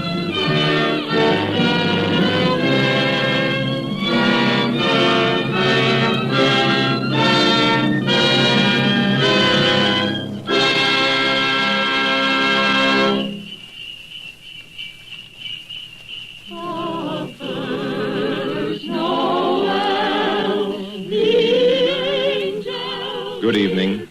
This is Orson Welles. There are clearly a number of ways in which a Christmas carol could be introduced. Myself, I am most struck by the happy fortune that enables us on this Christmas Eve to present Mr. Lionel Barrymore, the best-loved actor of our time, in the world's best-loved Christmas story, A Christmas Carol. It is the American way, as we know, to establish traditions quickly where popular instinct and sentiment pronounce them sound. And so it is that today, actually only the 5th anniversary of Mr. Lionel Barrymore's first playing of the part of Ebenezer Scrooge for the Campbell Playhouse, there is, I think, in all America nothing more eagerly awaited, more firmly rooted in the hearts of the radio family that numbers millions, than this yearly performance of A Christmas Carol. A Christmas Carol, as Charles Dickens wrote it, has by common consent long been a classic. Mr. Lionel Barrymore's appearance in it is rapidly becoming one. And now, just before A Christmas Carol, Ernest Chappell has a special Christmas greeting from the makers of Campbell Soups. Mr. Chappell. Thank you, Orson Welles. As the old year draws toward its close, we of Campbell's feel a bond of warmth and gratitude toward each of you, our friends. For you see, in homes everywhere throughout the land, Campbell Soups have been welcomed. Day by day and week by week, you have placed confidence in us and in the foods we make. And there isn't anything we appreciate more deeply than the fact that so many of you have elected to let Campbell's make your soups for you. And so when Christmas comes, we look about to find some way to show our appreciation, some Christmas present by which to say thank you. The gift we chose 5 Christmases ago and have chosen each year since has become a part of Christmas to many and many a family. It has become a Christmas custom to gather round the radio to hear and to enjoy A Christmas Carol. And since it is Christmas Eve, we hope, too, that the younger members of the family are permitted to stay up and listen before dreams and visit of Santa. We get a great deal of pleasure planning and preparing this Christmas gift, and now it's ready. Off come the wrappings, off come the tags that say, please do not open till Christmas. Out comes the card, to you from Campbell's. And here is the gift itself.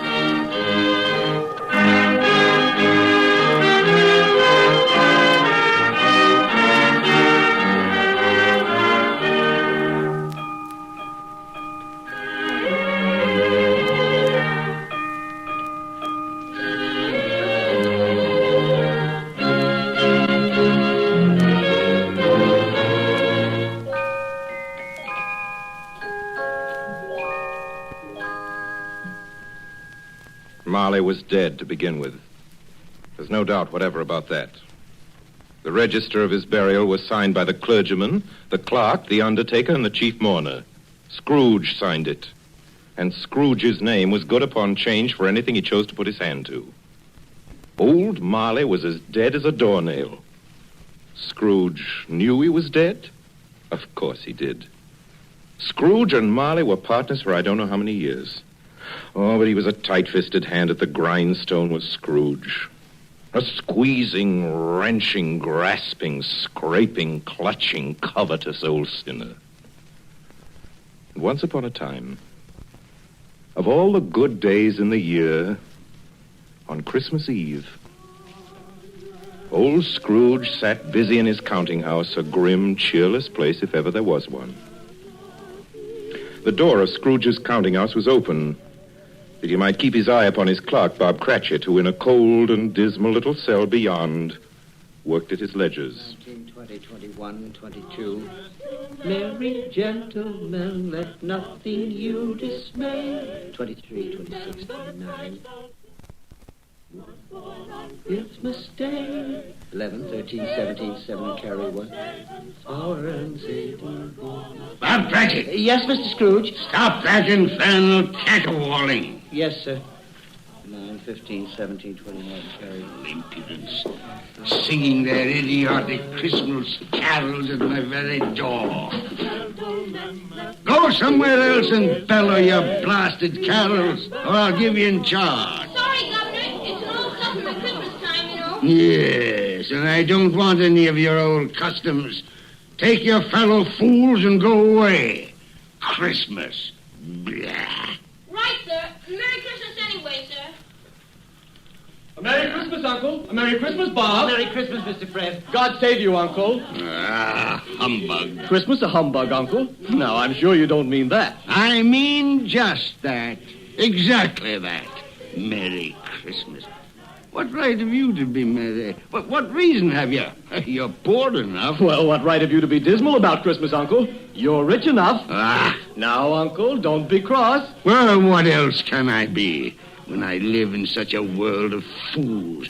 What's Christmas to you but a time for paying bills without money? Merry Christmas. A time for finding yourself a year older and not an hour richer. If I could work my will, every idiot who goes about with Merry Christmas on his lips would be boiled with his own pudding and buried with a stake of holly through his heart. He should. Uncle? Nephew, keep your Christmas in your own way and let me keep it in mine. Keep it, but you don't keep it, Uncle. Well, let me leave it alone then. What do you want? A Christmas gift, I've no doubt. I came to wish you a Merry Christmas, Uncle. A Merry Christmas. Much good may Christmas do you. Much good it ever has done you. There are many things from which I derive good by which I have not profited materially, I dare say, Uncle. Christmas among the rest. But I have always thought of Christmas time as a good time. A kind, forgiving, charitable, pleasant time. And therefore, Uncle, though it has never put a scrap of gold or silver in my pocket, I believe it has done me good and will do me good. And I say, God bless it. God bless Christmas. Hurrah! Let me hear another sound out of you there, Bob Cratchit, and you'll keep your Christmas by losing your situation. Yes. As to you, nephew, I wonder you don't go into Parliament. You talk enough nonsense. Don't be angry, Uncle. I want nothing from you. I ask nothing of you. Why can't we be friends? Good afternoon. Well, I'm sorry you feel that way. I've tried. A Merry Christmas to you, Uncle. Good afternoon. And a Happy New Year, too. Ah, humbug. And a Merry Christmas to you, Bob, and the missus, and to Tiny Tim. Thank you, Mr. Fred. Same to you, sir. Good day, sir. Good day, Bob. Nonsense. Twaddle. Blummery. Talking of Christmas and not 2 sixpences to jingle together in his trousers pocket. You there, Bob Cratchit. Come here. What are you doing there? I was only putting a bit more coal on the fire, Mr. Scrooge, seeing it's so cold in there, sir. Well, you put that coal back into the scuttle. A fire! A fire, indeed. I can tell you, if you use coal at that rate, you and I will soon be parting company, Bob Cratchit. You understand that?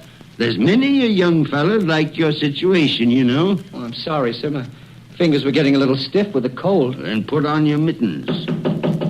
There's someone at the door. See who it is. Yes, sir. Good afternoon, sir. Good afternoon. This is the firm of Scrooge and Marley. Yes, sir. I should like to see the head of the firm, if I may. Oh, very good, sir. What is it? A gentleman to see you, Mr. Scrooge. Huh? Have I the pleasure of addressing Mr. Scrooge or Mr. Marley? Marley's been dead these 7 years tonight. I'm Scrooge. Well, now, Mr. Scrooge, at this season of the year, it's only fitting that we who are more fortunate should raise a fund to buy the poor some meat and drink and means of warmth. You may not believe it, sir, but many thousands are now in want of common necessities, and hundreds of thousands are in want of the simplest comforts, sir. Are there no prisoners? There are plenty of prisons, sir. And the workhouses? They're still in operation, I trust. I wish I could say they are not, but they are, sir. The treadmill and the poor law are in full vigor, then? Both very busy, sir. Oh, well, I'm very glad to hear that. I was afraid from what you said at first that something had occurred to stop them in their useful cause. No, sir, all these institutions that you mention are flourishing. But it's nevertheless true that some additional provision for the poor and the destitute must be made. A few of us upon change are endeavoring to raise such a fund, you see. And What shall I put you down for? Nothing. Oh, I see. You wish to be anonymous, sir. I wish to be let alone. I don't make merry myself at Christmas time, and I can't afford to keep a lot of idle people and make them merry. I help support the establishments that take care of the poor. They cost enough. Let those who are badly off go there. Many can't go there, sir. And many would rather die. Well, then, my advice to them is to do so and decrease the surplus population. Besides, I've only your word for it that all this is so. The truth, Mr. Scrooge. So be it, then. It's not my business. It's enough for a man to understand his own business and not to interfere with other people's. Mine occupies me constantly. Good afternoon, sir. I quite understand, Mr. Scrooge. Cratchit, show this gentleman out. Yes, sir. This way, please. Sir, I couldn't help overhearing. I should like to contribute threepence. Cratchit! Yes, sir. It isn't much, but it's all I can afford. But there are others in worse situation than I am. You're a generous fellow. I wish I might say so of your employer. Cratchit! Yes, sir. Good afternoon, sir. Good afternoon. Merry Christmas. Merry Christmas. Yes, sir. Merry Christmas. Close the door. Yes, sir. I have closed it, sir. 24, 31, 1 and carry 3. A new scarlet tippet for Tiny Tim. And a comb for Martha. 33, 3 and carry 3. Hair ribbon for Belinda. 4, 7, 12, 15. I suppose you want the entire day tomorrow. If it's quite convenient, sir. It's not convenient, and it's not fair. But I suppose I can't do anything about it. If I was to stop half a crown of your wages, you'd think yourself very ill-used, I'll be bound. Well, sir, And yet you don't think me ill-used when I pay a day's wages for no work? It's only once a year, sir. Once a year. Once a year, indeed. A fine excuse for picking a man's pocket every 25th of December. But I suppose it's no good talking. You must have the whole day.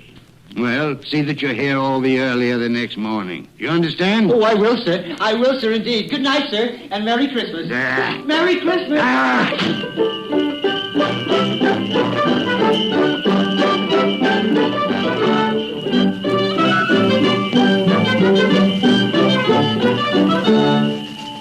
The office was closed in a twinkling, and Bob Cratchit, with the long ends of his white comforter dangling below his waist, for he boasted no greatcoat, went down a slide on Cornhill 20 times in honor of its being Christmas Eve, and then ran home to Camden Town as hard as he could pelt to play with his family at Blind Man's Buff. Scrooge, on the other hand, took his melancholy dinner in his usual melancholy tavern. Having read all the newspapers and spent the rest of the evening with his banker's book, went to his dismal house.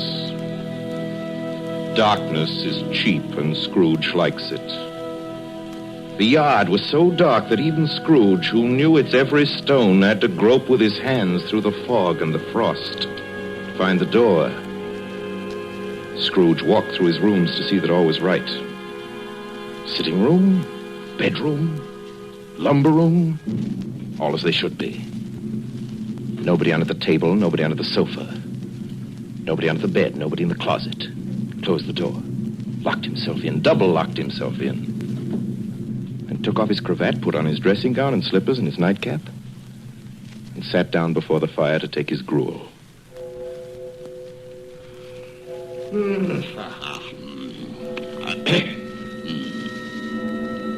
Marley. Marley? Marley! I could have sworn I saw... humbug. Marley's been dead these 7 years. Humbug. It's all humbug. What I need is a good night. What's that? Someone's in the wine cellar. But the door's locked and double locked. It's coming. It's coming closer. Outside my door. I won't believe it. It's humbug still. Ebenezer Scrooge.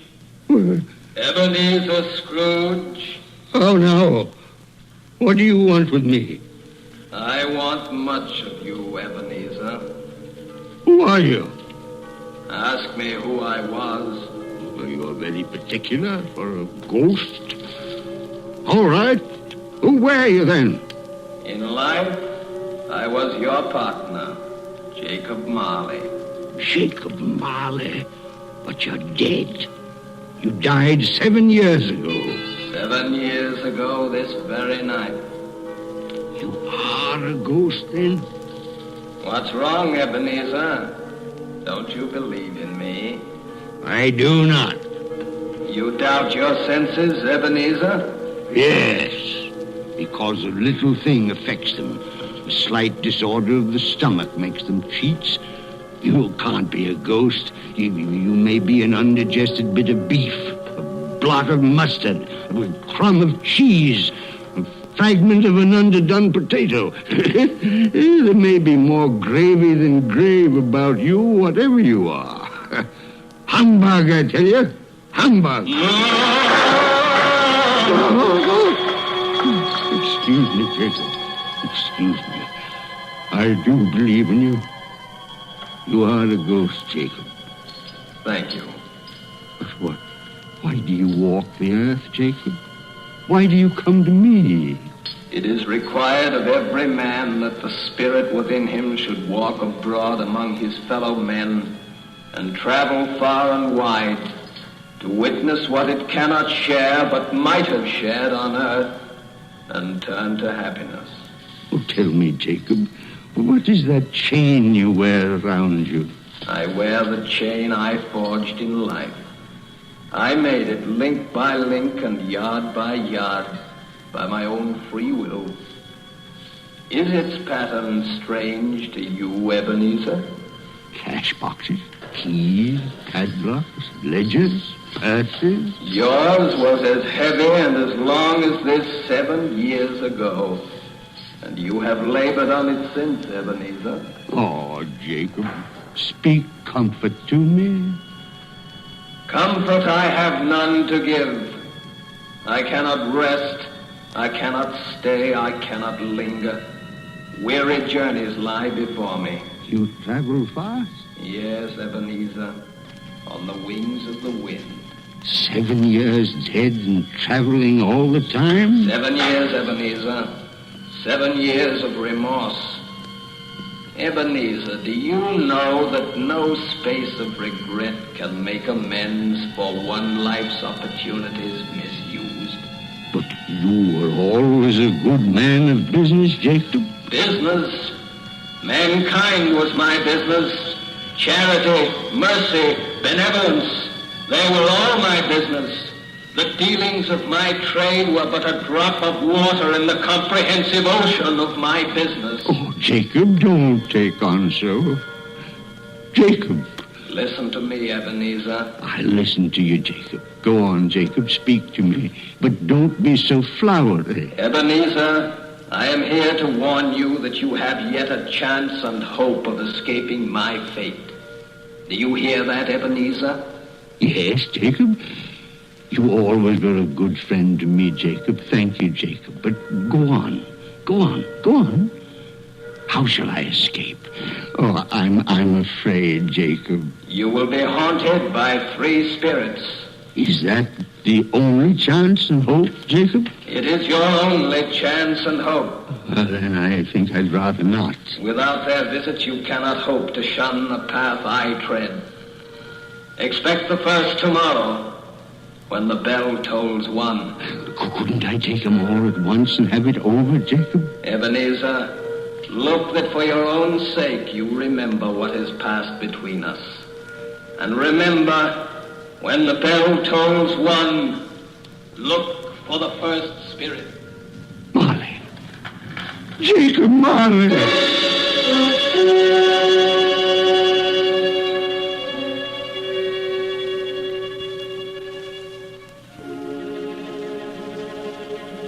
Scrooge awoke.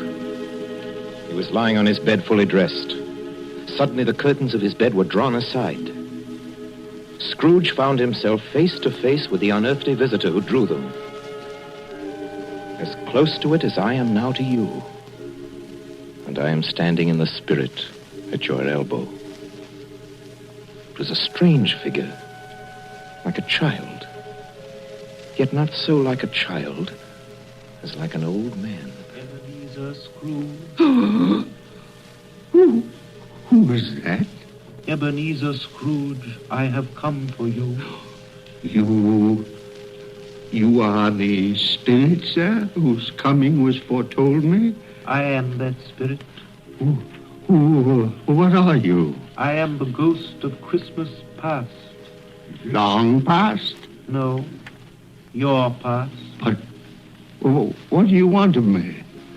What brings you here to haunt me? Your welfare, Ebenezer Scrooge. Rise and walk with me. Oh, no, you're not out of the window. I can't do that. I'll fall down. I'm not a spirit. I'm mortal. I'll fall. Bear but a touch of my hand upon your heart, and you shall be upheld in more than this. Come, follow me.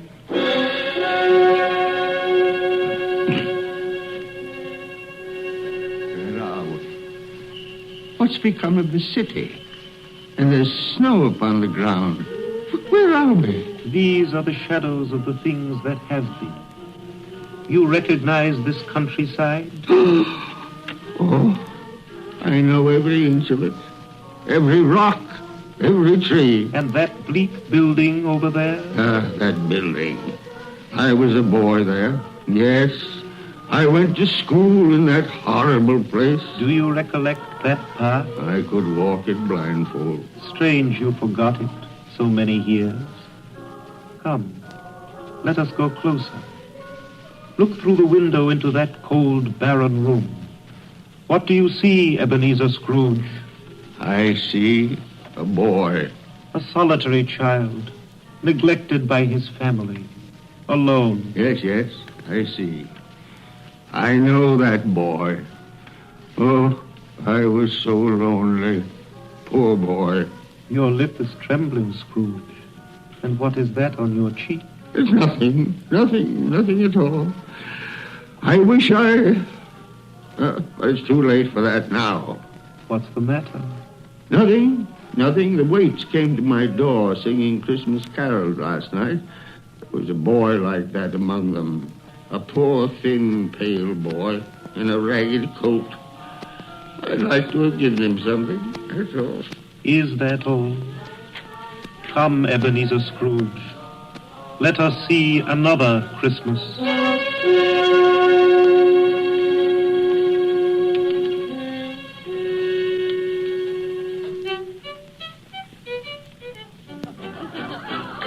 Do you know this place, Ebenezer Scrooge? Know it? Why, this is the counting house where I was apprentice. Listen. Choose your partners. Why, it's my old master. Bless his heart, old Fezziwig. My master, alive again, and host at one of his Christmas parties. Listen to it. Thread the needle and back to your places. And there's Dick Wilkins. Poor Dick. Dear, yes? And look, there's Mrs. Fezziwig herself, looking younger than any of them. And the table's all loaded with roast and cider and mince pie and beer. Oh, what a jolly time we used to have. That carefree young man with the light heart and the gay smile. Do you recognize him? Yes. Merciful heaven. How happy I was then. A small matter for old Fezziwig to make those silly folk so full of joy. Small matter? Small indeed. Isn't it? He has spent only a few pounds of your mortal money. Is that so much that he deserves praise? It's not that. It's not that, Spirit. Old Fezziwig has the power to make us happy or unhappy, to make our service light or heavy. His power lies in words and looks, in things so tiny it's impossible to count them up. The happiness he gives is quite as great as if it cost her... What is the matter? Nothing. Nothing at all, Spirit. Something, I think. No. Only, it's just that I should like to be able to say a word or two to my clerk, Bob Cratchit, just now, that's all.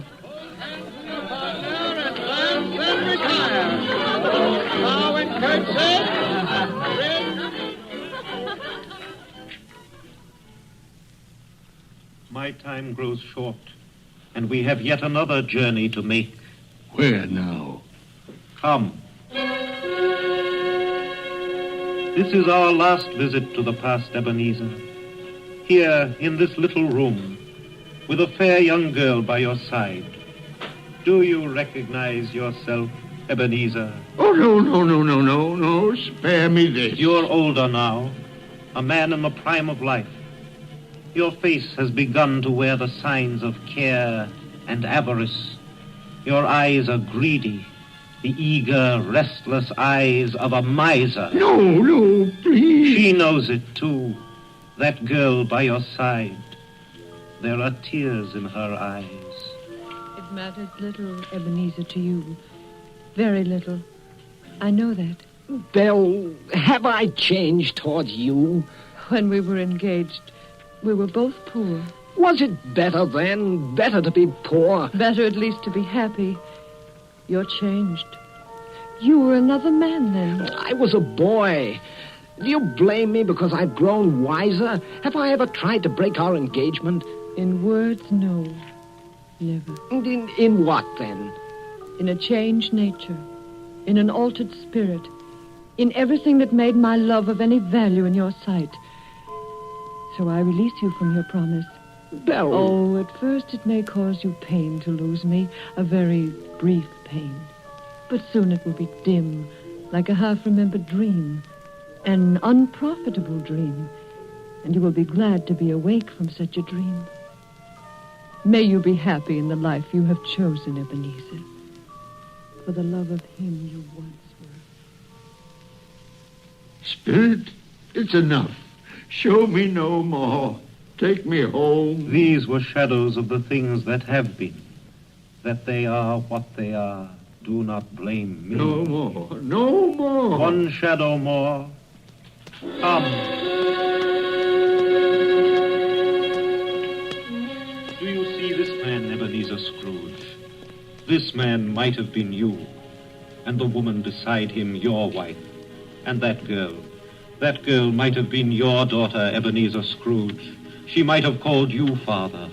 She might have been a springtime in the haggard winter of your life. Spirit, let me go.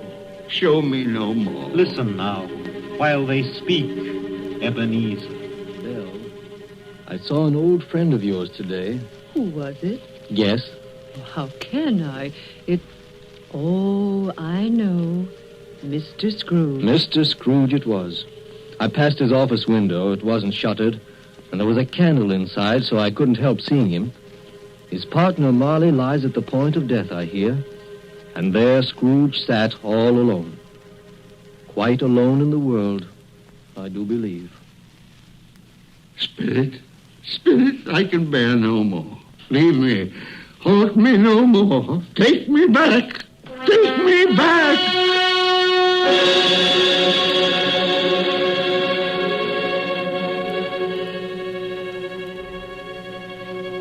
King Wenceslas looked out on the feast of Stephen, when the snow lay round about, deep and crisp and even.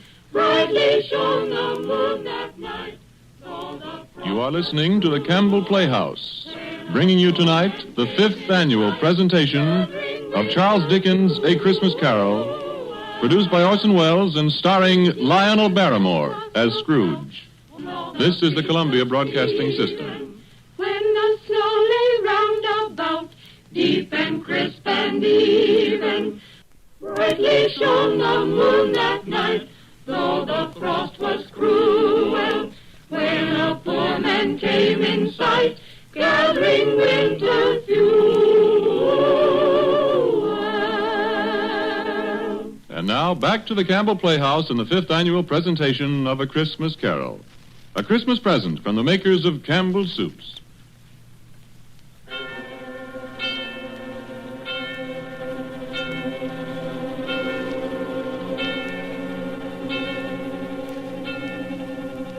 stroke of one, Scrooge awakened suddenly and sat him bolt upright in his own bed. He remembered the words of Marley's ghost and wondered from which direction the second specter would appear. At that moment, nothing between a baby and a rhinoceros would have astonished him very much. Now being prepared for almost anything, he was not by any means prepared for nothing. And consequently, when no shape appeared, he was taken with a violent fit of trembling. 5 minutes, 10 minutes, quarter of an hour went by, yet nothing came. Then, as he sat in his bed, he became aware gradually of a great blaze of ruddy light that seemed to shine upon him from the adjoining room. He got up softly and shuffled in his slippers to the door. It was his own sitting room, there was no doubt about that. But it had undergone a surprising transformation. The walls and ceiling were so hung with living green that it looked a perfect grove. And there sat a jolly giant, glorious to see, who bore a glowing torch in shape not unlike Plenty's horn, and held it up, high up, to shed its light on Scrooge as he came peeping round the corner. Come in, Ebenezer Scrooge, and know me better, man. I am the ghost of Christmas present. Spirit, take me where you will. Last time I went against my will and learned a lesson which is working now. If you have anything to teach me, let me profit by it. Touch my robe, Ebenezer Scrooge. Touch my robe.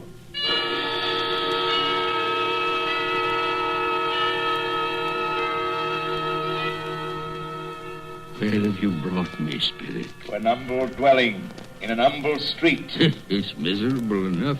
Yet there is happiness there. Who are these people? Who's that woman? And the children? These are the family of your clerk, Bob Cratchit. See his wife, dressed in a twice-turned gown, but brave in ribbons, laying the table for their Christmas dinner. And there, assisting her, is her daughter, Belinda. And the young man with the fork in the stuffing, that's Master Peter Cratchit. And the two little Cratchits. Listen, Scrooge, and watch. Here's Martha, Mother. Quiet, children, quiet. Now sit you down before the fire, Martha, and have a warm, Lord bless you. Where's Father? He's been to church with Tiny Tim. They'll be along directly. How is Tiny Tim, Mother? Any better at all? Sometimes I think he is. And sometimes I think, oh, dear God, if anything should happen to Tiny Tim. Oh, Mother, you mustn't even think of such a thing. Merry Christmas, everybody. Martha, welcome, my dear. Oh, Merry Christmas, Father, and Tim. Merry Christmas, Martha. Oh, Tim, you darling. Oh, Father, I'm so glad to be home. And we're glad to have you, Martha. And how did little Tim behave in church, Bob? As good as gold and better. I like church, Mother. Oh, they sang the nicest songs. I hope people saw me there. Saw you there? And why, Tim? Well, don't you see? Because I'm lame. And if they saw my crutch, it might be pleasant for them to remember on Christmas who it was made lame beggars walk and blind men see. Bless you, my son. Are we ready to eat, Mother? Oh, yes, children, we're all ready. Come, take your places and wait your turn. There's plenty of stuffing and dressing and plum pudding for all of you. Martha, take care of Tiny Tim and see that he eats plenty. Yes, he must Mother. get strong and well. Now sit down, everyone. Yes, come on, Tiny Tim. And now, my dears. I see a vacant seat in the poor chimney corner, and a crutch without an owner, carefully preserved. No, kind Spirit. Say he'll be spared. Say he'll live. If these shadows remain unaltered by the future, Ebenezer, the child will die. And to praise thy name. Amen. Amen. And now, my dears, with such a dinner, a toast. A Merry Christmas to us all, and God bless us. God bless us, everyone. And now to Mr. Scrooge. I'll give you a toast to Mr. Scrooge, the founder of the feast. The founder of the feast, indeed, who pays you all of 15 shillings a week. I wish I had him here. I'd give him a piece of my mind to feast on, and I hope he'd have good appetite for My it. dear, the children, Christmas Day. It should be Christmas Day, I'm sure, on which one drinks the health of such an odious, stingy, unfeeling man as Mr. Scrooge. You know he is, Bob. Nobody knows it better than you, poor fellow. My dear Christmas Day. I'll drink his health for your sake and the day's, not for his. Long life to him. A Merry Christmas and a Happy New Year. He'll be very merry and very happy, I have no doubt. And I say God bless him too, Mother, and everyone. Yes, Mr. Scrooge. Very well.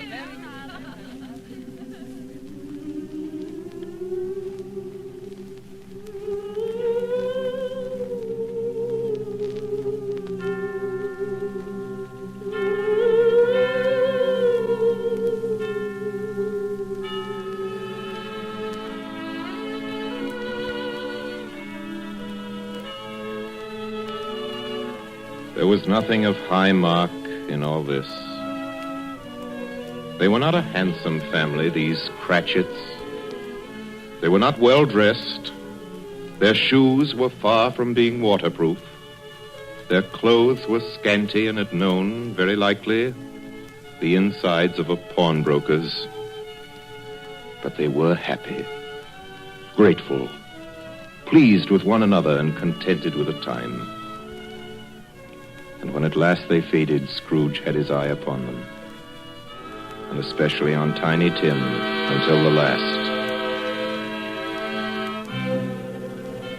Many calls Scrooge made that night with a ghost of Christmas present. Down among the miners they went who labor in the bowels of the earth, and out to sea among the sailors at their watch, dark, ghostly figures in their several stations. Much they saw, and far they went, and many places they visited, but always with a happy end. The spirits stood beside sick beds, and they were cheerful. On foreign lands, and they were close at home. By poverty, and it was rich. In almshouse, hospital, and jail, where vain man in his little brief authority had not made fast the door and barred the spirit out, the spirit left his blessing. It was a long night, if it was only a night. And it was strange, too, that while Scrooge remained unaltered in his outward form, the ghost grew older, clearly older. My life upon this globe is very brief, Ebenezer. It ends tonight. Tonight? Tonight at midnight. Hark. The hour is come. Oh, not yet. Not yet. No, there are still more things I wish to learn. These you will learn from still another spirit. Still another spirit, Ebenezer.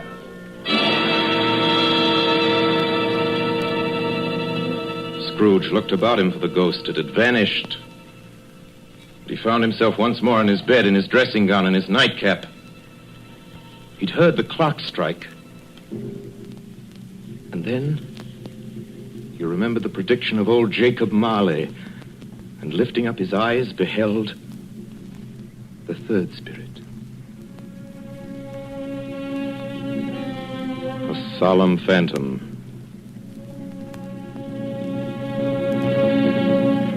shrouded in black, draped and hooded, coming towards him slowly and silently, like a mist along the ground. I know you. You are the ghost of Christmas yet to come. You'll show me the shadows of things that have not happened, but will happen in the time before us. Answer me, spirit, ghost of the future. Oh, I fear you more than any specter I've seen. Yet, as I know your purpose is to do me good, and as I hope to live to be another man from what I was, lead on. Lead on. The night is waning fast. Time is precious. Spirit, why have you brought me here again? At Bob Cratchit's home? But it's not the same. Why is it so quiet? So very quiet here.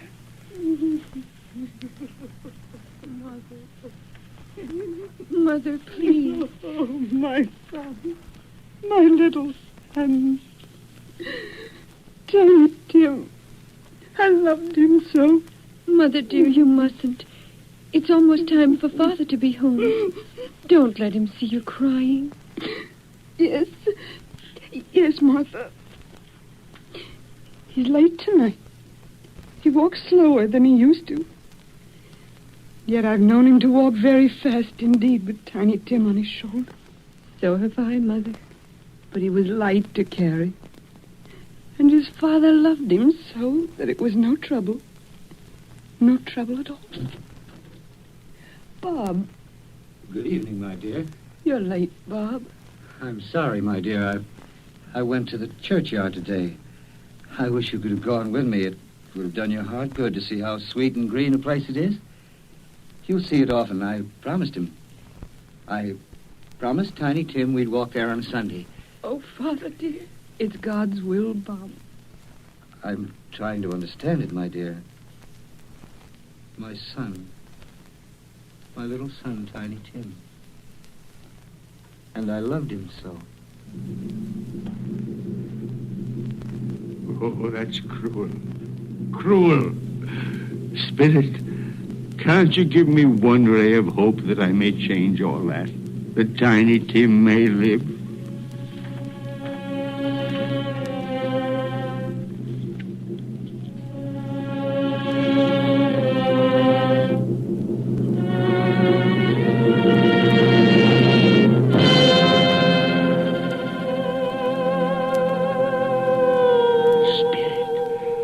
Where are we now? Oh, merciful heaven. Churchyard. Overrun by grass and weeds. Choked with too much burying. Desolate, a lonely, crumbling gravestone. Spirit. Now, before I draw nearer to that gravestone, answer me one question. Are these the shadows of things that will be? Or are they the shadows of things that may be only? Will you not speak to me, Spirit? What is that grave to which you point? Now I see. There's writing on that stone. Name on the gravestone is Ebenezer Scrooge. Ebenezer Scrooge. Oh, Spirit. No. Spirit, hear me. I'm not the man I was. Why show me this if I'm past all hope? Tell me that I may change these dreadful shadows that have come, that you've shown me by an altered life. I'll honor Christmas in my heart, and I'll try and keep it all the year. I'll live in the past, the present, and the future. I will not shut out the lessons that they teach. Tell me, do, Spirit. Please tell me that I can sponge away the writing on that stone, Spirit. I beg of you, Spirit. Spirit.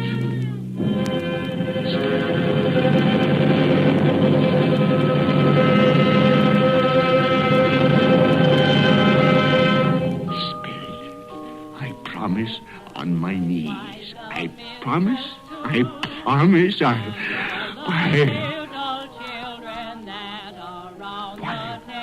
What's this? It's my bedpost. I'm home. In my own bed. In my own room.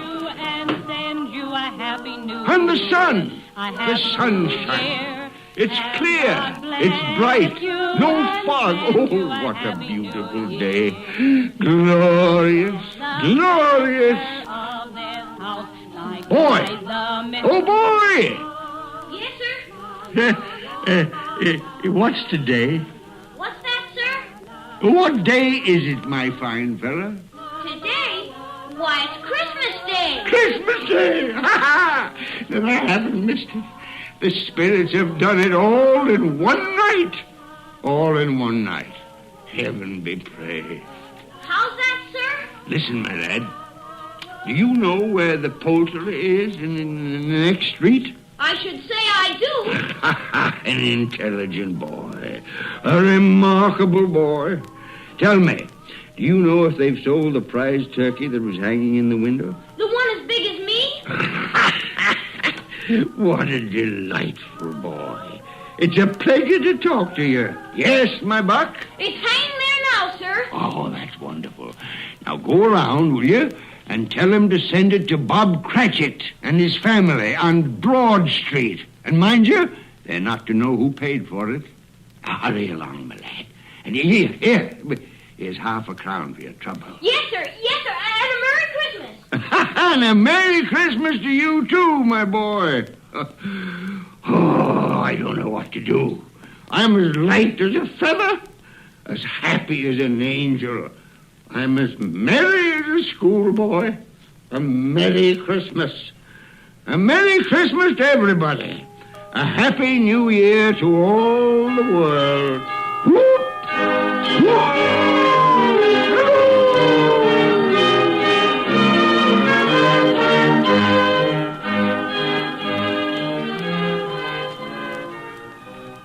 Next morning, Scrooge was early at his office. He went early for a reason. If he could only be there first and catch Bob Cratchit coming late. That was the thing he'd set his heart upon. And he did it. Yes, he did. The clock had struck 9. No Bob. 1:15. No Bob. Scrooge sat with his door wide open that he might see him come in. And at last he came. His hat was off before he opened the door, his comforter, too. He was on his stool in a jiffy, driving away with his pen, as if he were trying to overtake 9 o'clock. 8 and 17 are 15, carry the 1, 24, carry the 2, 31, carry the 4, 8 and 6 are 14, carry the 8. Hello, you, Cratchit. Yes, sir. Step this way, Cratchit, if you please. Cratchit, what do you mean by coming in at this time of day? Oh, I'm very sorry, sir. I'm behind my time. You are? You are? Yes, I think you are. Oh, it's only once a year, Mr. Scrooge. It shall not be repeated. I was making rather merry yesterday, sir. I'll tell you what, my friend. I'll not stand this sort of thing any longer. And therefore, Bob Cratchit, I'm about to raise your salary. Mr. Scrooge, are you quite yourself, sir? No. No, thank heaven I'm not quite myself. Merry Christmas, Bob. Ha-ha! Merry Christmas, my good fella. A merrier Christmas than I've given you in many a year. I'll raise your salary, and we'll see what we can do for Tiny Tim and the rest of your family. We'll discuss it this very afternoon over a Christmas bowl of smoking bishop. Bob, make up the fire. Make it up and buy another coal scuttle before you dot another I, Bob Cratchit. Scrooge was better than his word. He did it all, and infinitely more. To Tiny Tim, who did not die, he was a second father. He became as good a friend, as good a master, and as good a man as the good old city knew, or any other good old city, town, or borough in the good old world. Some people laughed to see the alteration in him, but he let them laugh, and little heeded them. His own heart laughed, and that was quite enough for him. He had no further intercourse with spirits, but lived upon the total abstinence principle ever afterwards, and it was always said of him that he knew how to keep Christmas well, if any man alive possessed the knowledge. May that be truly said of us, all of us. And so, as Tiny Tim observed, God bless us, everyone. Joy to the world, the Lord is come.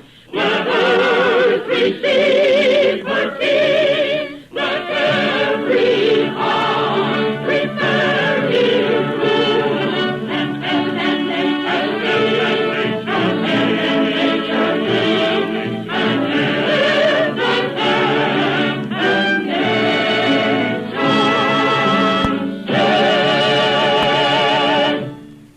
have just heard our annual presentation of Charles Dickens' A Christmas Carol, starring Lionel Barrymore, brought to you by the makers of Campbell's Soups.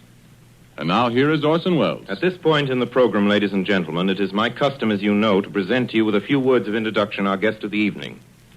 With your consent, I shall dispense with this tonight to introduce tonight's guest to the Campbell Playhouse audience or to any other American audience is an extravagant and superfluous procedure. For if ever an actor has won for himself a lasting place in the hearts of his fellow countrymen through years of unsparing and inspiring service, that actor is Lionel Barrymore. Mr. Lionel Barrymore. Thank you, Orson Welles. Good evening, ladies and gentlemen. This is the 4th year I've had the pleasure of appearing in the Christmas Carol here on the Campbell Playhouse. And I assure you all it's a pleasure that never tires. As long as I can remember, this has been one of my favorite stories. When we were children, it was read to us regularly at this time of year, as it is to millions of children right now. And like many of them, I'm sure, the three of us, Ethel, Jack, and I, with the aid of a sheet and some old ironware, made a play of it. As I remember, we had 3 Scrooges in that production. Mr. Barrymore, who played Tiny Tim? I think we had 3 Tiny Tims, too.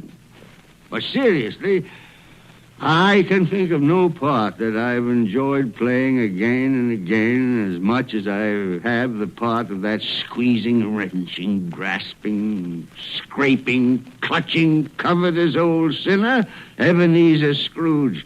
And I can think of no happier or more suitable choice for the makers of Campbell's Soups to offer the people of America as their Christmas present each year than Charles Dickens' well-beloved story, Christmas Carol. Good night, Orson. Good night, everybody. And a Merry, Merry Christmas to you all. Good night, Mr. Barrymore. Merry Christmas to you, sir. Ladies and gentlemen, for next Sunday night, we're happy to announce our version of a great and truly American story by a great American novelist, Come and Get It by Edna Ferber. Against a background of the mighty forests of Miss Ferber's own Wisconsin, it tells a stirring tale of the men and women who live and die in the woods in order that lumber may come down the rivers every spring into the cities of the modern world. Like so many of Miss Ferber's epic romances of American life, it was made from a best-selling novel into a highly successful motion picture. Now we bring it to you on the air. The story of a man and his son and the girl they both loved, Lotta, played for us by one of the loveliest and most accomplished of Hollywood's younger dramatic actresses, Miss Frances D. And so until next week, until Come and Get It with Frances D., my sponsors, the makers of Campbell Soups, and all of us on the Campbell Playhouse remain, as always, obediently yours.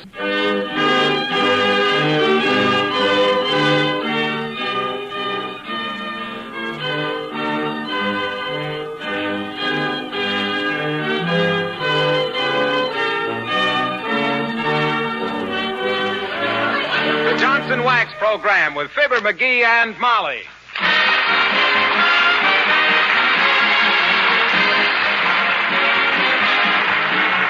The makers of Johnson's Wax, Johnson's Car New, and Johnson's Self-Polishing Glow Coat present Fibber McGee and Molly, written by Don Quinn, with music by the King's Men and Billy Mills Orchestra.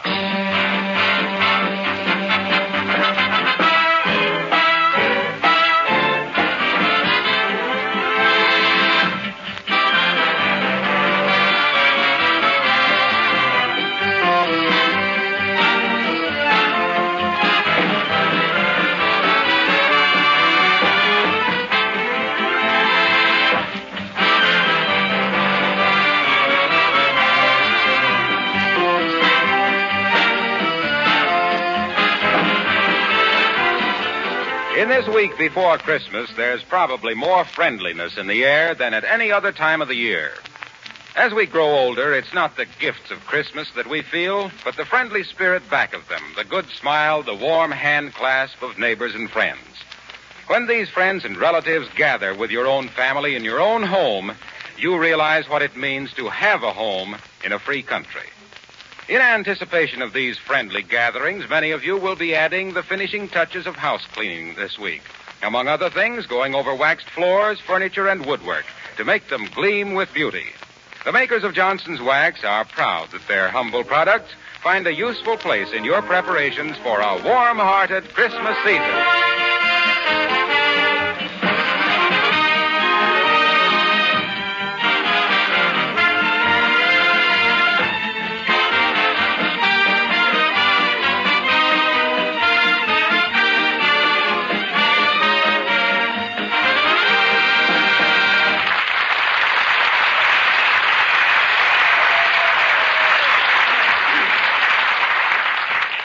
Have you ever waited till the last minute to buy your Christmas tree, only to find that the dealers were all sold out? You have? Well, then maybe you can whip up a little throb of sympathy for Fibber McGee and Molly.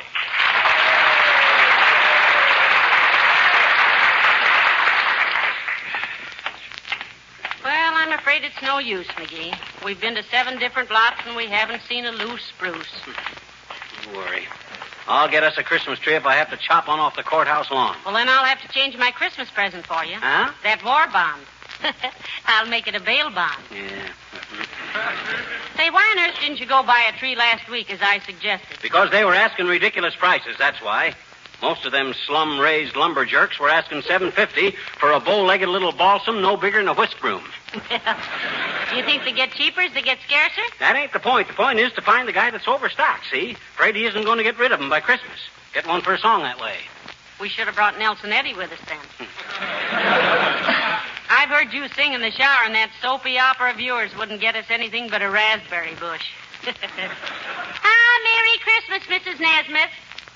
Who's that? Mrs. Nesmith. Oh. Say, there's a lot right along in here someplace where the guy had 1,000,000 trees last week, and he can't possibly... Oh, here it is. Come on. Oh, that must be the salesman. I beg your pardon, sir, but is that Christmas tree for sale, and if so, how much... Well, heavenly days, Uncle Dennis. Hello, Molly, darling, and Fibber, lad. Hi, Unc. Where's the sap in charge of the saplings? We want to negotiate for a live log. Well, now, I'm sorry, lad, I am indeed. The gentleman in charge of this Christmas tree lot, a fine lad by the name of Monahan, may his pretzels never grow soggy, as he is one of the grandest guys that ever tripped a fruit peddler to take his hungry mother a big juicy apple, has closed up and gone home. Yeah, but we wanted to buy this Christmas tree, Uncle Dennis. Yeah, not that it's much of a tree. I've seen better fur on a mouse. Well, now, isn't it a shameful thing that you should be too late and all like that? It was only 10 minutes ago, lad, by your very own wristwatch, which I happened to be wearing as it was lying about loose in your top dresser drawer, and I don't happen to have one myself, it was sold. Oh, dear, but there's no sales tag on the tree, Uncle Dennis. And who, may I ask, was stupid enough to dish out good dough for that beetle-bitten hunk of tumbleweed? 'Twas myself. You? You? You bought the last Christmas tree in this lot, knowing that we didn't have one? Now. And how was I to know that a smart gossoon like yourself would be getting caught without a tree? It was a bargain given to me by my good friend Monahan, who is quite a man at singing the camalias, which are a regular feature of Grogan's beefsteak dinners. May they soon be resumed when Hitler, the dirty little house painter, gets his comeuppance and Hirohito finds our heroes turning on the heat hole. Say, why do you want a Christmas tree, Uncle Dennis? You live with us. Come on, Unc, sell it to us, will you? What do you say? Whatever you paid for it, I'll toss an extra 2 bits on the drum. 2 bits? That I could not do, lad. Huh? 'Twas buying this tree for a dear friend I was. And there ain't enough money in the world to make Dennis Driscoll betray a trust. And the very idea is enough to make my old father, may the little people keep his pipe lit for him, look down and say, would you think of making it $2 extra now? No, I wouldn't. That's ridiculous. Very well, you can't blame a man for trying to pick up a couple of bucks. A very Merry Christmas to you. Oh, tread on the tail before.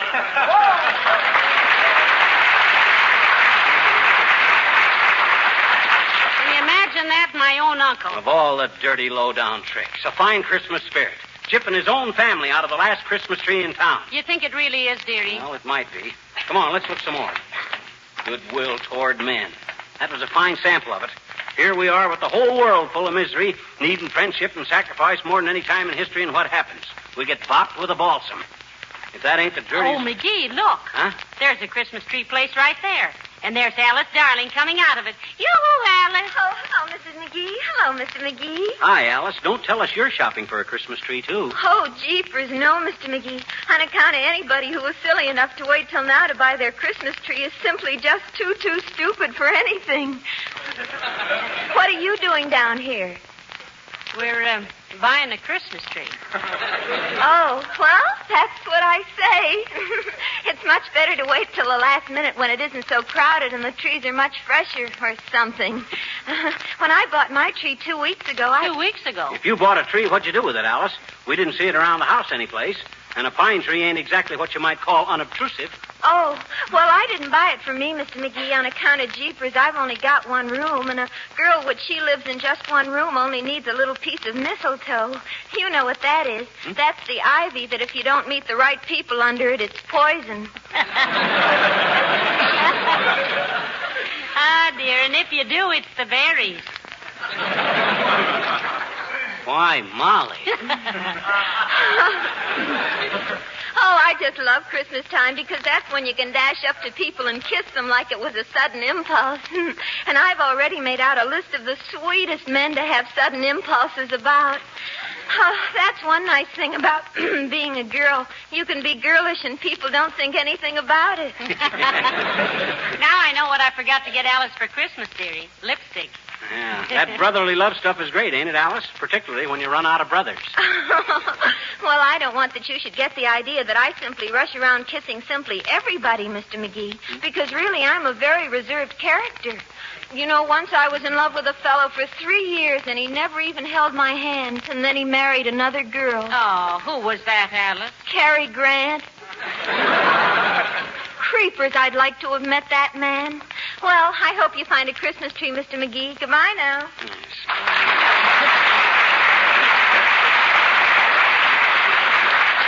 Well, shall we give it up, McGee? No, sir. I started out to get a Christmas tree, and by the curly cotton cover crop of a corner Kris Kringle, I'm going to get a Christmas tree. Well, you might fly up to Canada and get one, but it would be a lonesome trip. What you mean? The other geese won't be flying back for a couple of months yet. Okay. Scoff if you want to. Deride. But I'm telling you, if Ah, Merry Christmas, Miss Curry. Who was that? Miss Curry. I'm telling you, Molly, when I set out to get a Christmas tree, by George, Hey, here's a place on the corner here. Oh, yeah. Come on. Say, Alice Darling might have told us she was getting one. She could have got us one at the same time. Well, what do you expect of people? Consideration? It's no wonder they always picture Santa Claus as a fat mug standing there holding the bag. My gosh, people... Oh, look, McGee, this place seems to have plenty of trees. Yeah, they had plenty last week, too.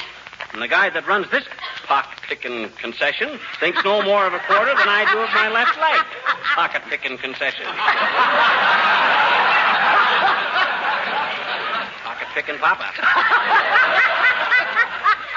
That guy wouldn't lend you a match without a 4 cosigners.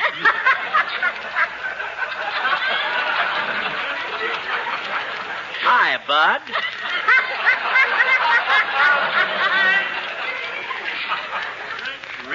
Remember me? Yeah. You were the guy last week that waved a dollar bill at me. And for that, I was supposed to sell you a 12-foot tree, deliver it, trim it, sing 3 Christmas carols, and carve you a turkey. Listen, we couldn't get a turkey. We're having chicken. Yeah. We're having turkey. Now, don't take me so literally, Molly. Look, bud, if you have a nice, reasonable price tree, we might Yeah, we got only one left. Better take it quick, dearie. Not so fast. They like to haggle a little bit. Now, which tree is it, bud? If it's the right size... You're leaning on it. Heavenly days, that one? You call this broken-down bird sanctuary a Christmas tree? Well, I've seen better trees than that in an old pair of tennis shoes. That moth-eaten bramble looks like it was raised in a cold hothouse. How much is it, sir? Much too much, lady. The price is way out of line. If I was you, I'd skip it. Don't tell me how much I can pay for a tree, bud. I'm not as poor as I may look. I hope not, friend. You look like a holdout from a handout. Well, how much? $12. $12? $12 for that sad-looking cedar? Why, that cone carrier's got more broken branches than the Berlin Public Library. And look at those bare limbs. You could sure find a haystack in those needles. And besides, last week you only wanted $9 for the same tree. Well, last week the town was full of Christmas trees. And furthermore, Oh, hiya, Mr. Wilcox. Hello there, Louie. How are you, Molly? Hiya, Fibber. Hello, Mr. Wilcox. Hi, Junior. What you looking so happy about? Who, me? No, I don't know. Just the old Christmas feeling, I guess. I love this time of year, don't you? No, I guess everybody does, Mr. Wilcox.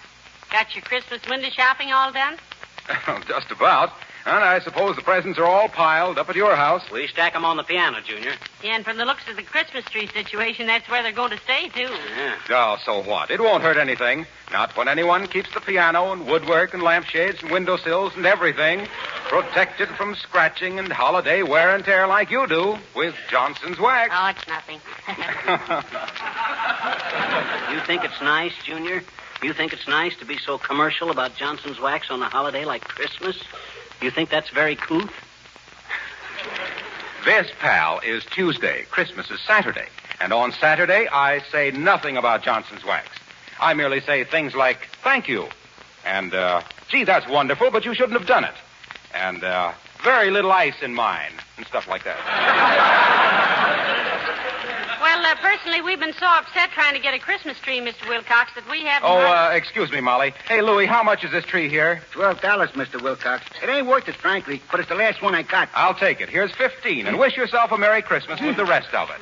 For $3, I can wish myself 6 Merry Christmases. Thanks, Mr. Wilcox. Hey, wait a minute. I was dickering for that tree myself, Wilcox. Now, looky here, Louie. To you, friend, the name is Mr. Zambowski.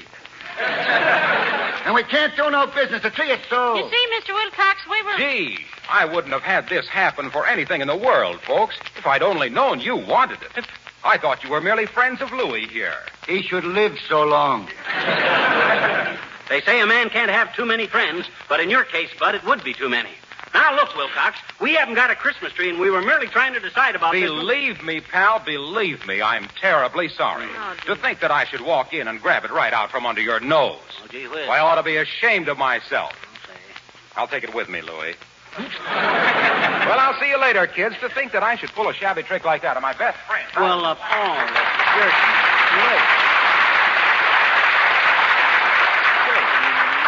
I'm afraid it was your own fault, dearie. You had the first chance at it. Well, Merry Christmas, Mr. Zambowski. And the same to you, lady. Come on, McGee. Standing there like a friend, chatting away as gabby as you please. And all the time. Oh, this hurts. Oh, heavenly days. We don't have to have a tree, you know. Lots of people don't. It ain't not having a tree that bothers me. It's the way my friends and relatives undercut and chisel on me. Uncle Dennis, Alice Darling, Harlow Wilcox. Christmas spirit. Where is it? And here when I had a chance to get a beautiful big tree... That isn't what you told the man it was. Oh, my gosh, you can't have any fun dickering with guys if you tell them how beautiful their merchandise is. First make a man ashamed to ask the price he's asking, see? And then when you get into... I think... Oh, Merry Christmas, Mr. Kramer. Who's that? Mr. Kramer. What were you saying? I was about to say that I think the grocery store's about our last chance to get a tree. Might as well look. Just a few doors down, you know. Oh, my gosh, I never thought of that. Come on. I'm not so sure about buying a tree at the grocery either. Jimmy Sale will probably ask us 8 green points for it. I don't think it. Look in the window, McGee. They still got a couple. Hurry up now. Oh, these are both sold, and Lady Luck could know what I think of her. She'd forget she was a lady. Well, one is sold, McGee, but the other still has a price tag on it. How much? Let me see. $6. Oh, boy, that's a deal. I'm going to grab onto this till the clerk gets here, too. Anybody that gets this tree away from me will have to start trimming it with my 2 arms. Well, as the taxi driver said when Einstein got out of the crowded cab, this is certainly a mind off of my load. Yes, sir. Next time, maybe you'll believe me when I tell you that I know what I'm talking about. Hello there, Fibber. Hello, Molly. Hello, Dr. Gamble. Hi, Doc, old man. Happy Yuletide and all stuff like that there. Why are you hugging the tree, McGee? Just a nature lover, or are you going to climb it and hunt for birds' nests? Oh, he's just making sure nobody beats him out of it till the clerk gets around to him, Doctor. Yeah, till this deal is signed, sealed, and delivered, I stick to this trunk like a baggage label. Pretty nice little spruce, eh, Doc? Spruce. It's not a spruce. Douglas fir. Douglas fir. I thought it was a balsam. Might be some kind of a cedar. Might be some kind of a cypress, too, but it isn't. You know, my cousin had one of those on his farm near Peoria. We squeezed apples in it every fall. In what? A cider press. Oh. I didn't say cider press. I said cypress. Oh. The cypress is a symmetrical evergreen common to the western United States. Very interesting study, that of our non-deciduous trees. The pine tree, like most coniferous trees, is an evergreen, the larch being a conspicuous exception. Oh, are you an expert on plants and trees, Doctor? Well, it used to be a hobby of mine, Molly. Botany's a very interesting subject. Of the two, which do you like best, Doc? Of which two? Plants and trees or botany? Why, they're the same thing, dearie. I had it in high school. In fact, I was the pistol-packing mama of the lily collectors. I thought maybe Doc knew so much about him because he was a tree surgeon at heart.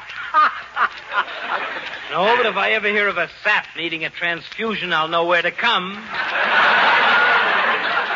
Oh, yeah? I'd show you who was a sap if I dared let loose of this tree for a minute. Oh, now, boy. One excuse is as good as any, McGee. By embracing that tree, you're probably saving yourself a few very spectacular contusions. Is that so? Yes. Why, you unreasonable facsimile of a male brother.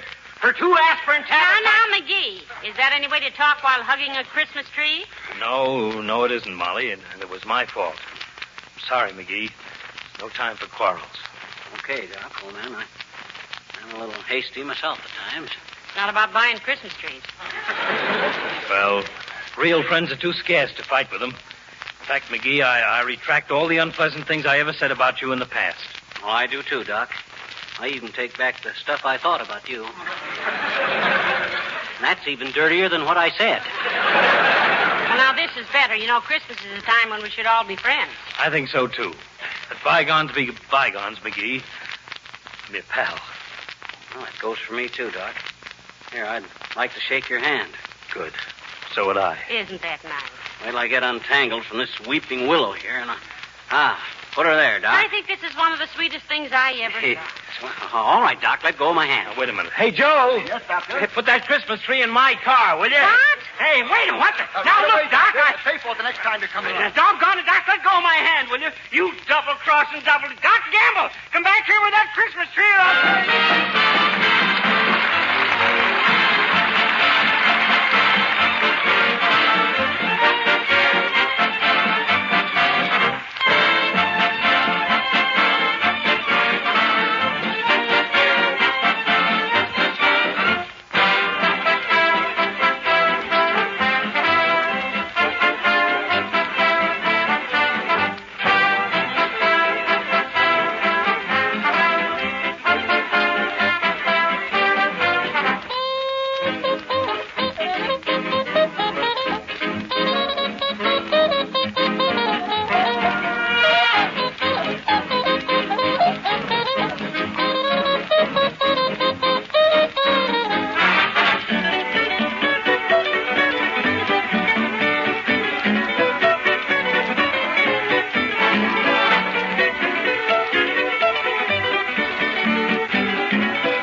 Cheer up, McGee. Heavenly Days, it isn't the Christmas tree that makes Christmas, you know. Yeah, I know. It's the Christmas spirit. Christmas spirit, blah.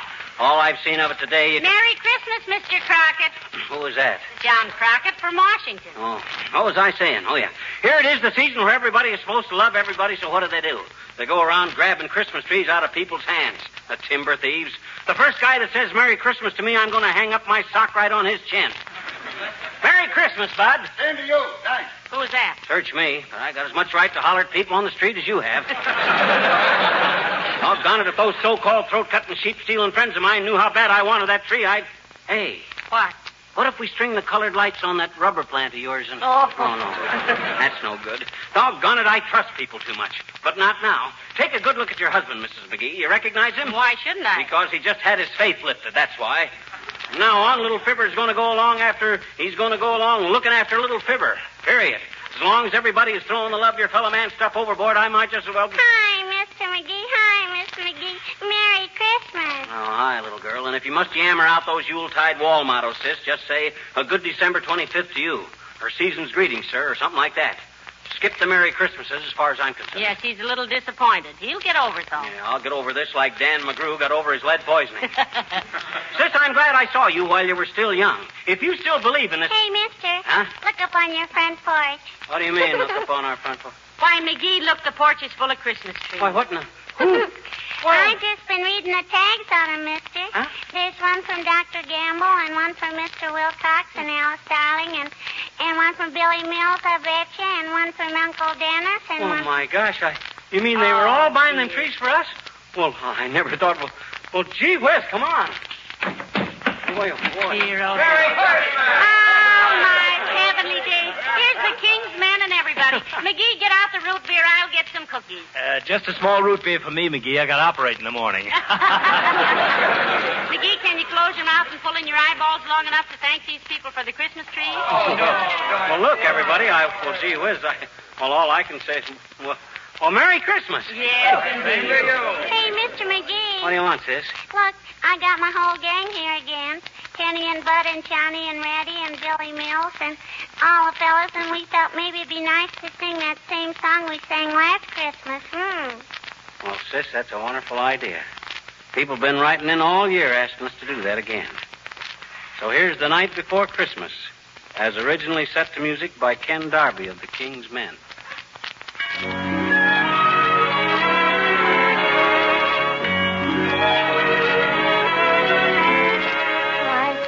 Before Christmas and all through the house, not a creature was stirring, not even a mouse. The stockings were hung by the chimney with care, in hope that St. Nicholas soon would be there. The children were nestled all warm in their wee little beds, while visions of sugar plums danced in their wee little heads. Mama in her kerchief and I in my cap had just settled down for a long winter's nap.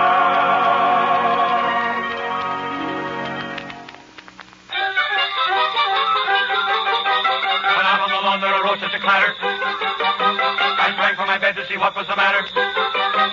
Away to the window I flew like a flash, tore open the shutters, threw open the sash.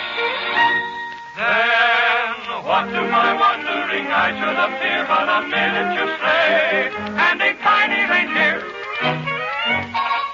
With a little old driver so lively and quick that I knew right away that it must be St. Nick. All bundled in fur from his head to his foot, old Santa was covered with ashes and soot. I drew in my head and was turning around when down the chimney he came with a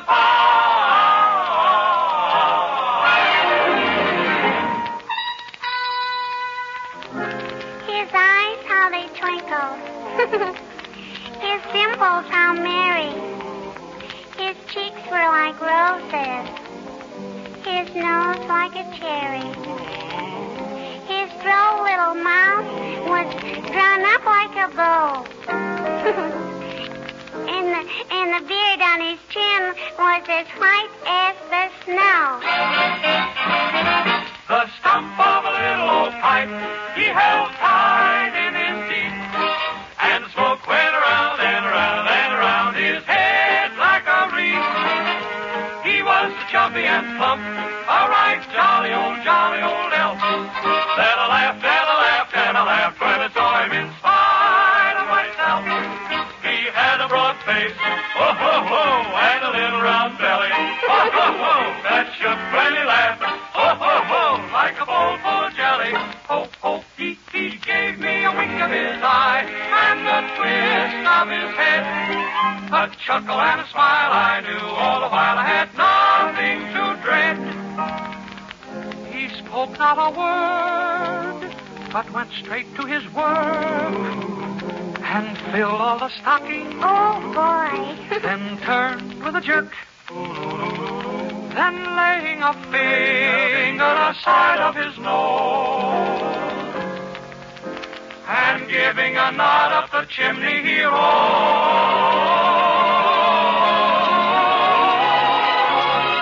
He sprang to his sleigh, to his team, gave a whistle, and away they all flew like the down of a thistle. But I heard him exclaim as he drove out of sight, Merry Christmas to all, and to all, good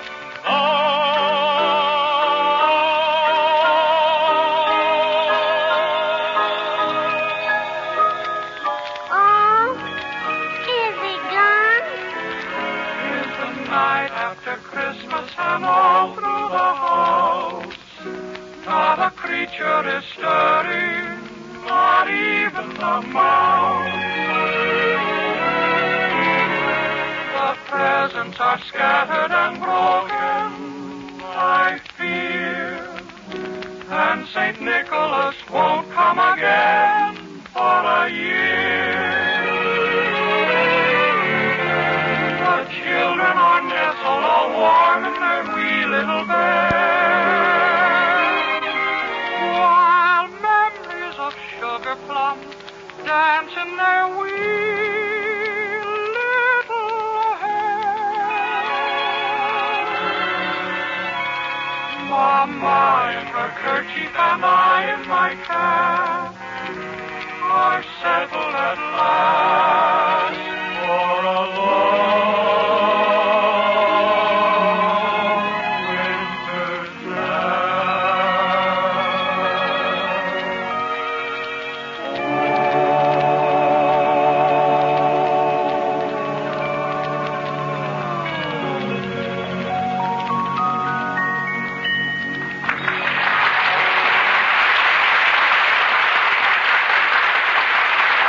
Ladies and gentlemen, most of you have brothers and fathers and sons, yes, and maybe daughters in the service, here and overseas. Yes, so when you write to them next, please tell them they have the sincere and heartfelt wishes for a speedy and safe return and a Merry Christmas from Fibber McGee. and Molly. Good night. Good night, all. In just 20 seconds, The Jack Benny Show. And speaking of shows, the biggest show on Broadway is Quo Vadis. Quo Vadis is the drama of the world's most wicked empire, the love story of a pagan soldier and a beautiful slave girl. See MGM's Quo Vadis in magnificent Technicolor. Continuous performances at the Capitol, reserved seats at the Astor. WCBS AM and FM, New York.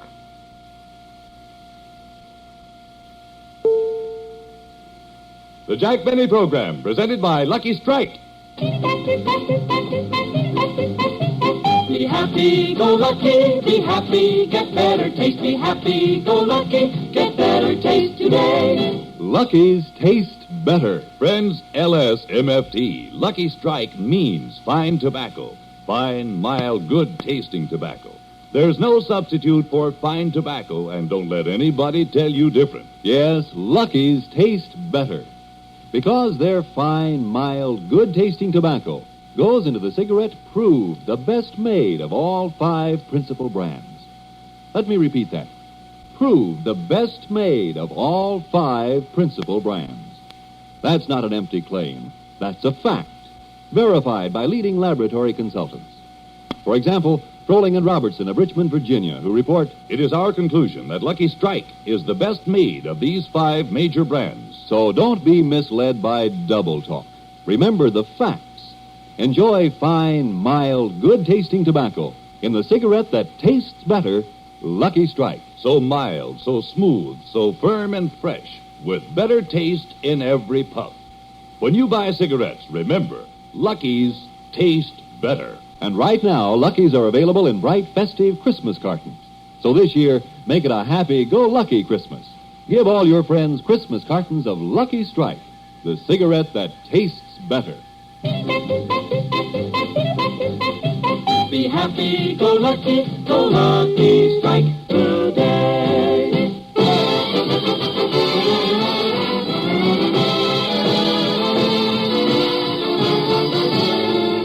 The Lucky Strike program starring Jack Benny with Mary Livingston, Phil Harris, Rochester, Dennis Day, and yours truly, Don Wilson.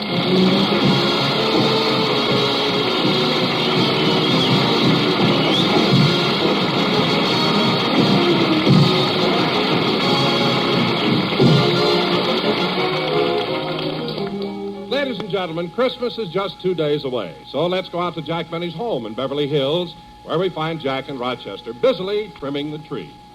Jingle bells, jingle all the way. Santa Claus works once a year, but I work every day. Jingle bells, jingle bells. Rochester, look at it. If you're just going to stand there singing, we'll never get this tree decorated. Give me another ornament, will you, please? Yes, sir. Here you are. Thanks. I think I'll put this one right here. Now, that's pretty. Now, give me another one, will you, Rochester? Yes, sir. Here you are. Thank you. Now, I'll put this one on this branch. Just a few more and we'll be finished.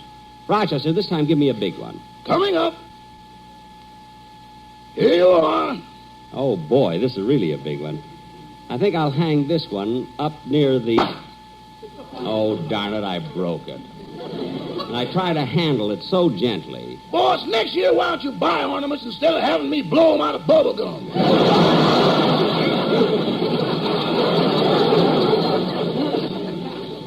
Never mind. Now, Rochester, I better put this star on top of the tree, and then we'll all... I can't reach the top of it. I'll run out to the garage and get the ladder. No, that'll take too much time. The gang will be here any minute, and I want this tree finished. I know what. You bend over, and I'll stand on your back. Okay. Like this? Yeah. Now, hold still while I get up on your back. There. Now, hold still, Rochester. Now, I'll reach up and put the star right up on... Coming! Rochester!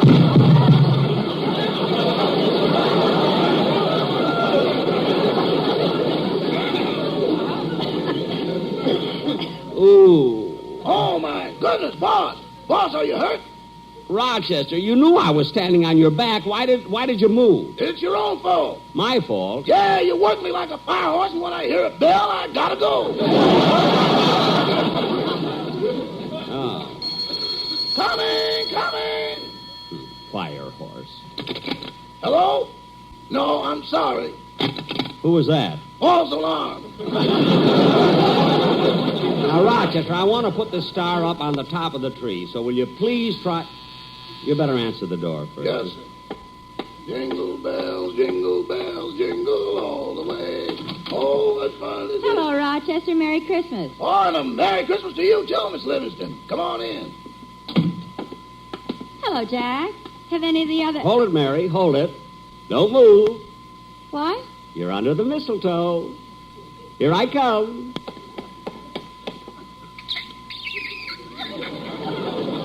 There. How was that, Mary? Mary, where are you? I'm over here. You kissed the bridge lamp. What? You always close your eyes too soon. Well, of course I closed my eyes. I was being romantic. Romantic? Yes. What are you laughing at? When you came at me with your lips puckered up, you looked like the super chief whistling at a crossing. Super chief. Some joke. I'm only kidding, Jack. What about these presents I brought?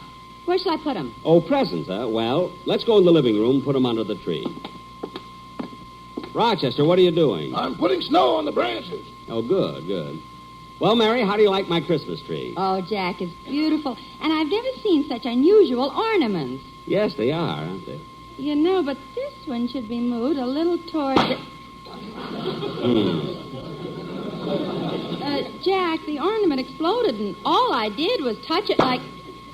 There goes another one. I heard it. You and your sharp fingernails. Rochester, what are you doing? I'm blowing replacements. That's good, Rochester. Jack, everybody will be here soon. Help me put my gifts around the tree. Okay, Rochester, run upstairs and bring mine, too, will you? Yes, sir. Well, Mary, you certainly brought enough packages. You're not kidding. To get them over here, I thought I'd have to get a wheelbarrow. A wheelbarrow? Mm-hmm. Oh, say, that reminds me, Mary, of a wonderful story that's going around. It's so funny, I gotta tell it to you. Listen to this, Mary. There was a man who was working at the place where they make the atomic bombs in Oak Ridge, Tennessee. And as you know, everything they do there is top secret, see? And one day at quitting time, this man was going through the gate pushing a wheelbarrow filled with Excelsior, see? When the guard... excuse me. Package for Mr. Benny. I'll take it, boy. Yes, sir. Sign right here. Certainly. There. Thank you. Just a minute, boy. Here's a tip for you.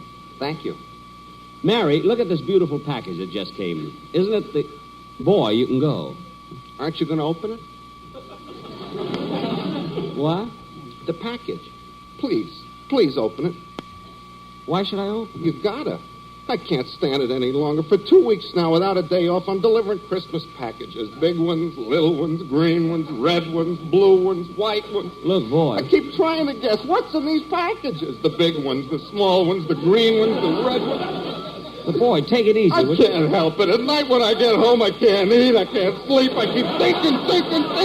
What's in these packages? The red ones, the green ones, the big ones, It's driving me nuts. Look, fellow. Please open it.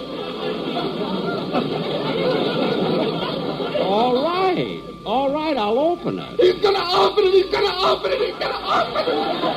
Hurry. Well, control yourself. I'm opening it.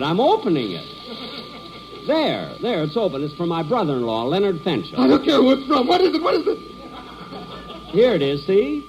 It's an ashtray. Oh, goody. It's an ashtray. Oh, no, I can sleep tonight. Jingle bells, jingle all the way. Oh, what fun it is to know and thank you, sir. Good day.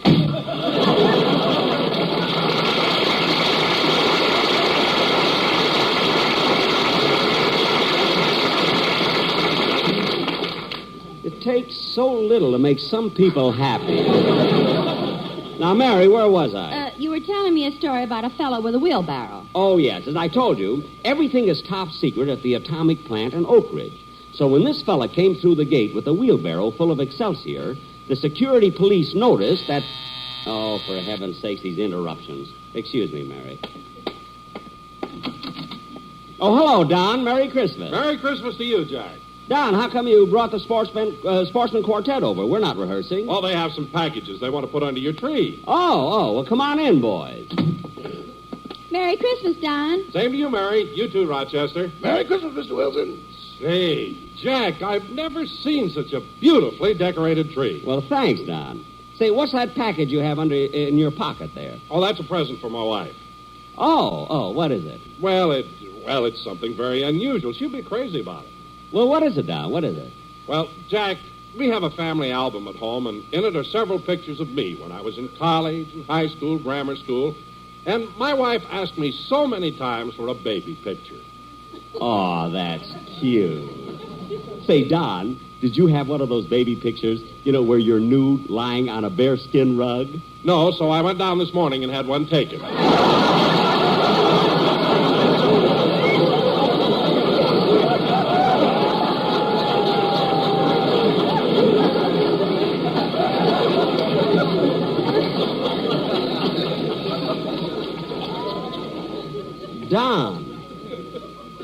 Don, this morning you had a...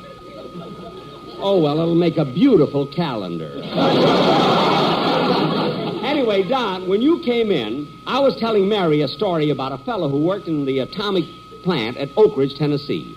And each night, this fellow would go through the gate with a wheelbarrow filled with... Jack, I hate to interrupt. It's such an interesting story, but the quartet has to leave. Oh, so long, fellas. Merry Christmas. So the security police knew that the man was stealing something.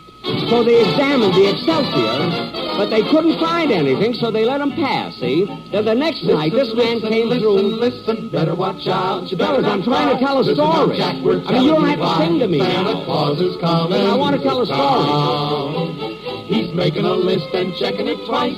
Gonna find out who's naughty or nice. Santa Claus is coming to town. He sees you when you're sleeping. He knows when you're awake. He knows if you've been bad or good, so be good for goodness sake. Oh, you better watch out, you better not cry. Listen now, Jack, we're telling you why. Santa Claus is coming to town. With plenty of luck, he's right on his back. A carton or two for Mary and Jack. Santa Claus is coming to town. And you can be sure that Santa is glad, bringing those luckies to Mother and Dad. Santa Claus is coming to town. Now Santa knows that lucky strikes are milder, that is true. He also knows they're round and firm and are so much better tasting too. Be happy-go-lucky, better start now. Open a pack, we're telling you how. Santa Claus is coming to town on Tuesday. Listen, listen, listen, listen, Santa Claus is coming to town.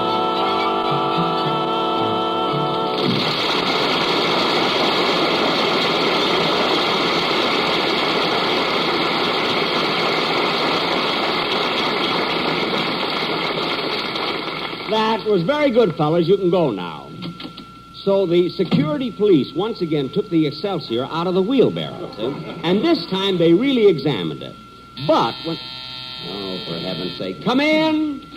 Hiya, kids. Merry Christmas, everybody. Merry Christmas, Phil. Merry Christmas. Hey, Jackson, that's a nice tree you got this year. Well, thanks. Have you decorated yours, Phil? Yeah, Livy, and you ought to see it. It's in the corner of the living room, and it's got a big gold star on the top, and it's loaded down with lights and tinsel. And then in the den, we've got all of our presents laid out. In the den? Why don't you have the presents under the tree? Oh, there's no room there.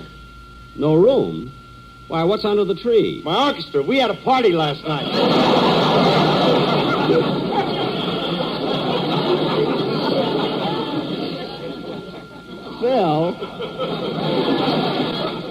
Phil, you mean all your musicians are lying under the tree? Well, all except Bagby. He's sitting there playing a piano. Oh, gee, you must be proud of him. I would be if we had a piano.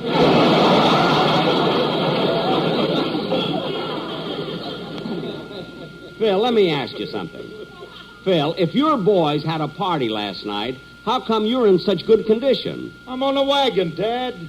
Don't you know that I didn't take a drink during the entire month of December? Why not? I promised my eyes a white Christmas. Oh, how thoughtful. Say, Phil, what did Alice give you for a present? Oh, I won't know that till Christmas, but I got her something beautiful, Liv. She's really going to get a kick out of it. I called up and ordered an Encyclopedia Britannica. Encyclopedia Britannica? That's a strange gift for you to think of. A set of books? Books? Holy smoke, I thought it was one of them foreign cars.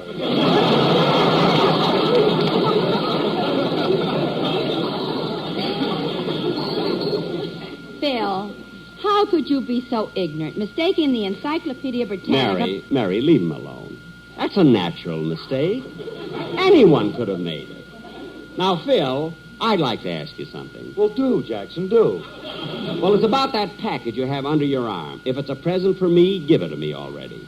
If it's not, tell me so I can stop being nice to you. You know? Hey, I'm glad you reminded me, Jackson, because it is for you. Well, good. Put it under the tree. No. Open it now. Well, if you insist. Oh, Phil. Phil, thank you very much. You're welcome, Jackson. I figured an oil painting would go swell in your den. Well, it's really beautiful. Well, what is it? It's a picture of the sun rising over the downtown branch of the California Bank.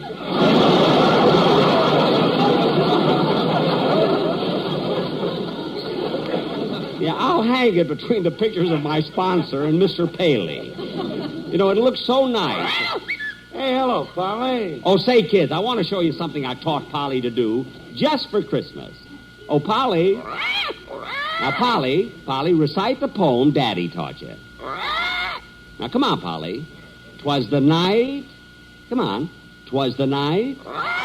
'Twas the night before Christmas, and all through the house... Go on. Not a creature was stirring, not even a... Come on, Polly. Not even a what? Not even a M-O-U-S-E. Moose.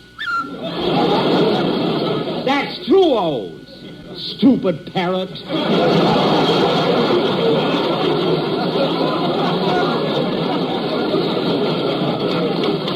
Oh, say, Phil, before you came in, I was telling the most wonderful story about a man and a wheelbarrow. I knew it. Come in. Hello, everybody. Season's greetings. Hey, kids, it's Mr. Kitzel.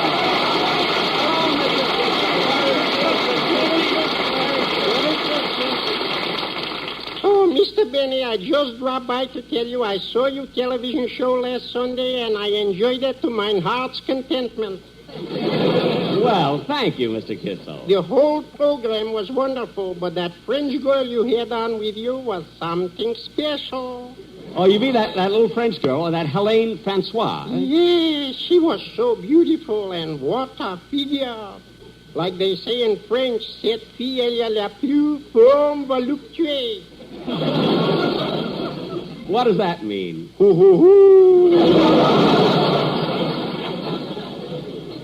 Well, Mr. Kitzel, if you like her so much, I got news for you. What? Helene Francois is going to be a guest on my radio program next week. Oh, Mr. Benny, how I would love to see her in person. Could you get me a ticket? I think so. In fact, I'll try to get you 2 tickets so you can take your wife along. Try real hard and just get one. Oh, I see what you mean. Not that I got anything against my wife. Bless her heart. In fact, for a Christmas present, she knitted me this tie I'm wearing. Say, that's a very pretty tie, Mr. Kitzel. Oh, this isn't all. Wait till I unbutton my jacket. Now look. Oh, she even knitted a belt to match the tie. It's still the tie. She didn't know when to start.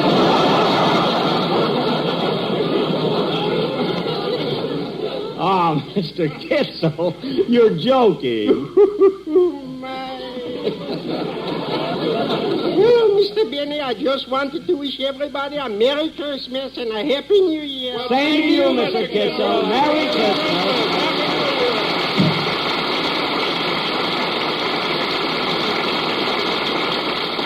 Now, let's see. What was I doing before Mr. Kitzel came in? You were in the middle of a joke. Yeah, that's right, Jackson. You were telling us an antidote. No, Phil, that's anecdote. Antidote. See, I always thought it was antidote. No, Phil, it's anecdote. A-N... E-C-D-O-T-E. That she can spell, but mouse to her is moose. You know, sometimes that bird... Well, I hope that's Dennis. Then I can tell the story to everybody. Oh, hello, Dennis. Trick or treat.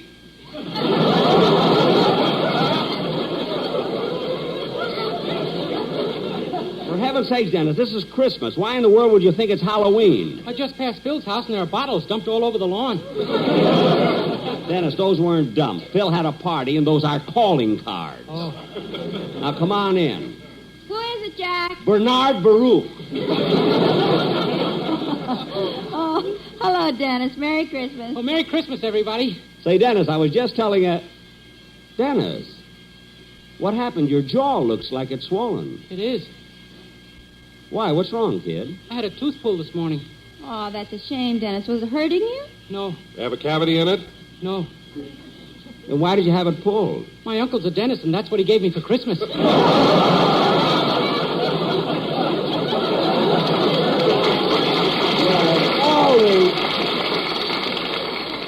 Well, that's the most stupid thing I ever heard. Letting your uncle pull your tooth. Oh, it's not so stupid. Jack's right, Dennis. How could you let your uncle pull your tooth for a Christmas present? It looks silly in my mouth. Why? He already had it gift wrapped.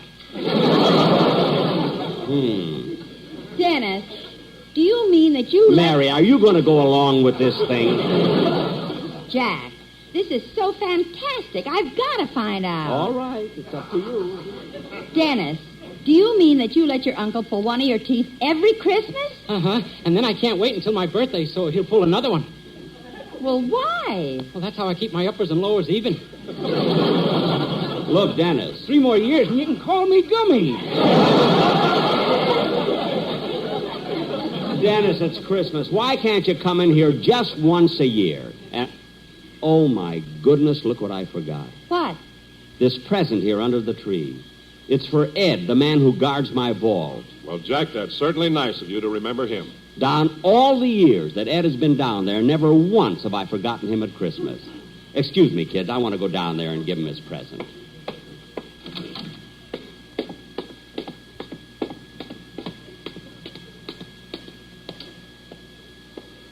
Gee, it's dark. Can hardly see the bridge across the moat. Oh, there it is. The moat looks empty without the alligator. I'll have to get another one. Mary had to have a purse for Christmas. Oh, well.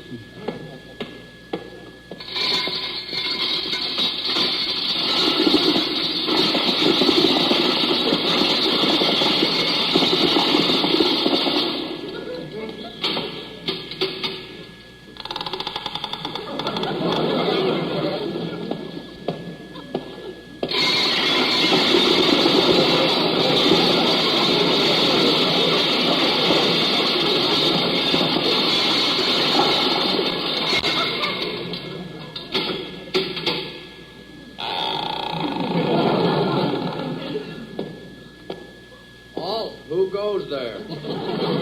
Friend or foe? Friend, What's the password? when you say I beg your pardon, then I'll come back to you. Oh, it's you, Mr. Benny. That's right, Ed. Well, I'll light a candle so you can see the combination on the safe. Oh, no, Ed. I'm not down here to open the safe. You're not? No, I brought you your present. Oh.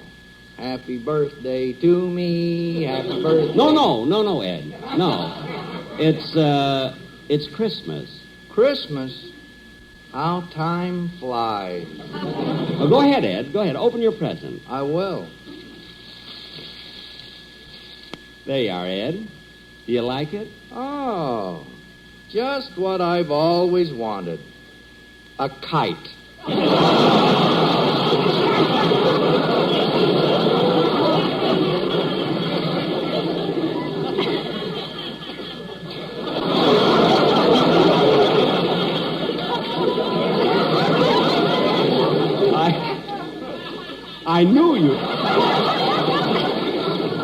I knew you'd like it. Gee, and string, too. Well, thank you, and Merry Christmas. You're welcome. So long, Ed. Goodbye. Oh, Ed. Yes, Mr. Benny? I got the most wonderful joke to tell you. I hope you haven't heard it before. Down here? Oh, I forgot. Well, anyway, Ed, it seems that a man was working at the Oak Ridge Atomic Plant when one night he walked out past the guard with a wheelbarrow filled with Excelsior. Now, the guard inspected the Excelsior and found nothing in it, so he let him pass. The next night, the same man came along, and again he was pushing a wheelbarrow filled with Excelsior. But this time, the guard was very suspicious, so he checked the Excelsior carefully and still couldn't find anything. This kept happening for 10 days, till the guard was nearly crazy because he knew the man was stealing something, and he couldn't find out what. So the next night, when the man came out with a wheelbarrow filled with Excelsior, the guard stopped him, took him in a room, and said, "Now look, we know you're stealing something. If you'll tell us what it is, we promise you we won't arrest you or punish you. Now, what is it you're stealing?" And the man said, "Wheelbarrows."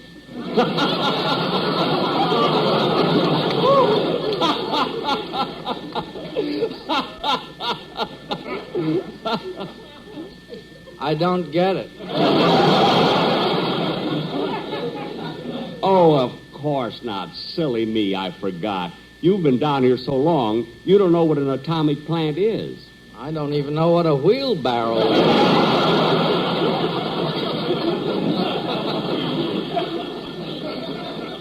Oh. Well, Merry Christmas, Ed.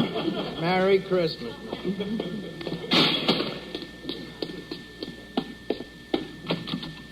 Jack, you took so long, we're all waiting for you. Waiting? Where is everybody? In the next room. They're all gathered around the piano. Dennis is going to sing some Christmas carols. Oh, good. Let's go in and listen.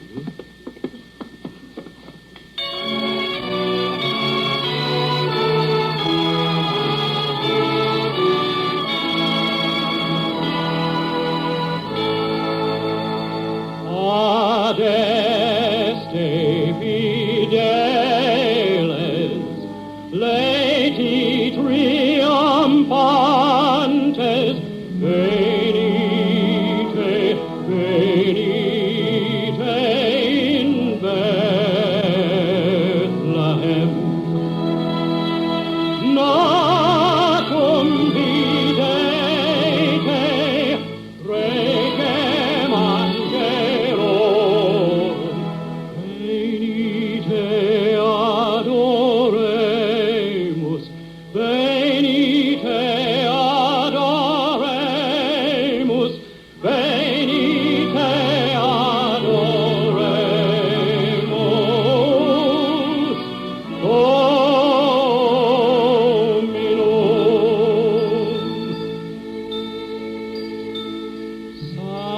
Silent night, holy night, all is calm, all is bright, round yon virgin mother and child.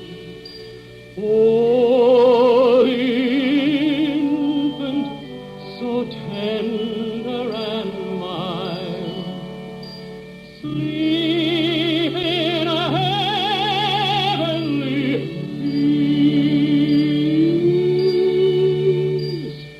Sleep in a heavenly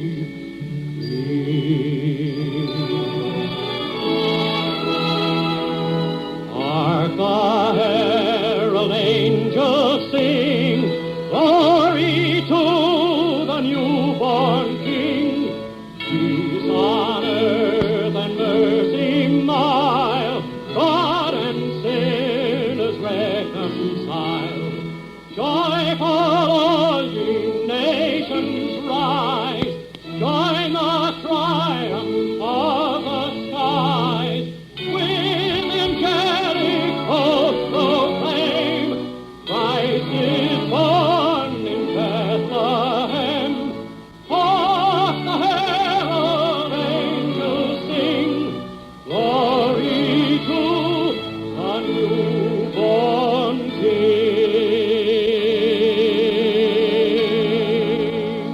Grape Nuts and Grape Nuts Flakes program starring Jack Benny with Mary Livingston, Phil Harris, Dennis Day Rochester, and yours truly, Don Wilson.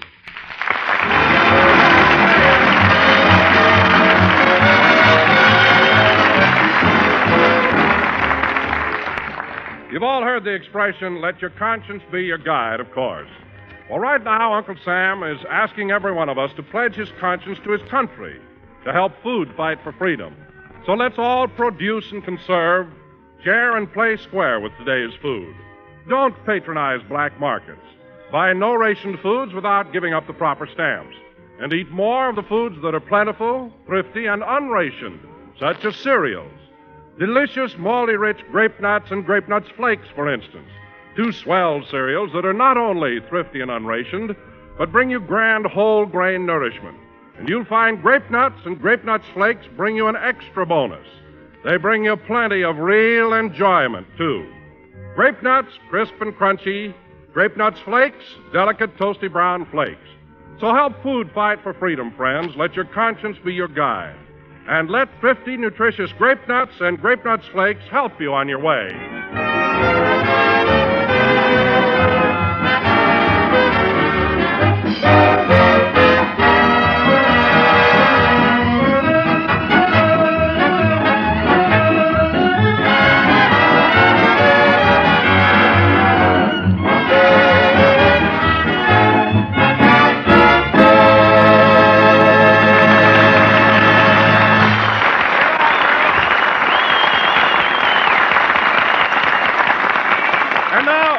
gentlemen, we would like to turn the clock back about 20 hours and take you to Jack Benny's house. It's Christmas night, and Jack is expecting a few of his friends over. It's about 7:45, and Rochester is preparing for the arrival of the guests. I'm gonna buy a paper doll that I can call my own. A doll that other fellows cannot steal. This living room hasn't been clean in weeks. I think I'll surprise Mr. Benny and dust it. Well, that's done. And then those flirty, flirty guys with their flirty, flirty eyes. Gee, the boss sure is a nice Christmas tree. Only it seems to be leaning a little. I better get down on my knees and straighten the top up. I'm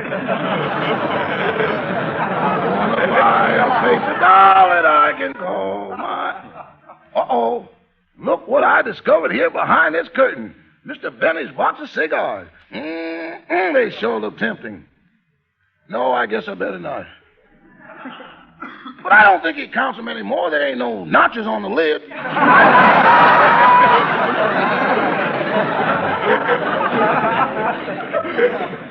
Should I or shouldn't I? Get thee behind me, Satan. I can't reach the box with you standing in front of me. No, I won't. Oh, well, I'll take just one. There. I guess I'll take another one. Satan enjoys smoking, too. Well, now I better sweep up a little bit. I'm gonna buy a paper doll that I can call my own. A doll that other fellows cannot steal. Attaboy, Satan. Rochester! Rochester, what are you doing? Just dusting around a bit. Okay, I'll be right down. I better go in the next room and get rid of this cigar. I'm going to buy a paper doll that I can call my own. A doll that other fellows cannot steal. What was that? Must be an echo. An echo that sings harmony? Oh, well, it's Christmas. And the flirty, flirty guys with... I smelled cigar smoke. Oh, Rochester! Yes, boy! What is this I'm smelling? It ain't Chanel number 5! Rochester, come here. Now, Rochester, anytime you want a cigar on Christmas, just ask me for it. Hey, I think our guests are beginning to arrive. Isn't that Miss Livingston's car pulling up? Yeah, I'll go to the door, boss. No, Rochester, I'll go. I'm going to surprise Mary. I got some mistletoe over the door, and the minute she comes in, I'm going to kiss her. Shh, quiet.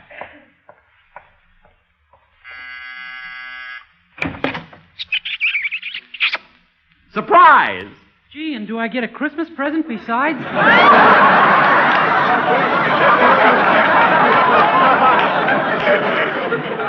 Dennis, I thought it was Miss Livingston. Well, she drove me over here, and she's parking the car. Oh, darn it. I hung that mistletoe up there especially for Mary. I wanted the kiss to be a surprise for her. Go on. You trap me this way every year.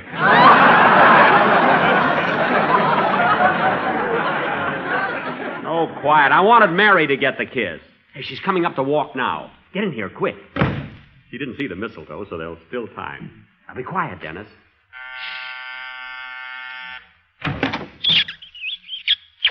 Dennis, I was supposed to do that. For heaven's sake. Hello, Jack. Merry Christmas. Same to you, Mary. Give me a kiss. There. Jack, I was hoping for a white Christmas, not a wet one. Oh, you liked it all right. Say, Mary, come on in the living room. I want to show you how I got things fixed up. Okay. Oh, by the way, I sent my maid Butterfly to help out. Is she here? Yep, she's in the kitchen. Say, you have got the room fixed up nice. It looks swell. It sure does. And, Mary, do you like the Christmas tree? Oh, Jack, it's very pretty, and I don't think the year in the garage hurt it a bit.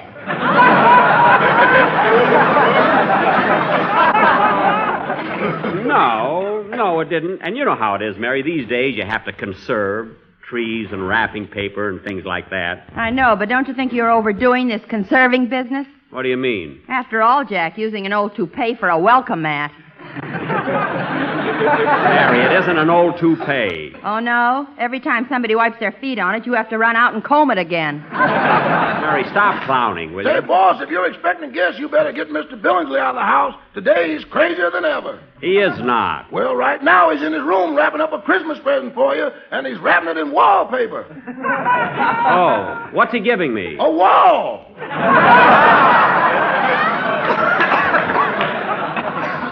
Well, we can use one in the bathroom. There. Say, Mary, come in. I wonder who that is. Hello, Mary. Hiya, Jackson. Merry Christmas. Merry Christmas, Bill. Merry Christmas. And say, you brought your band with you. That's swell. Yeah. Yeah, I'm glad they're here, but you'd think they're coming to a party. They'd dress up a little. What are you talking about? They shaved, didn't they? Yes, but why aren't they wearing shirts? Well, that's where they shaved. They want people to see you. Oh. Well, your guitar player shaved too close. There's a rib sticking out there. Anyway, take the boys in the next room and they can set up their instruments. Okay. Oh, by the way, Phil, maybe the boys would like to have a drink first. No, as long as they're here in the house, they might as well stay.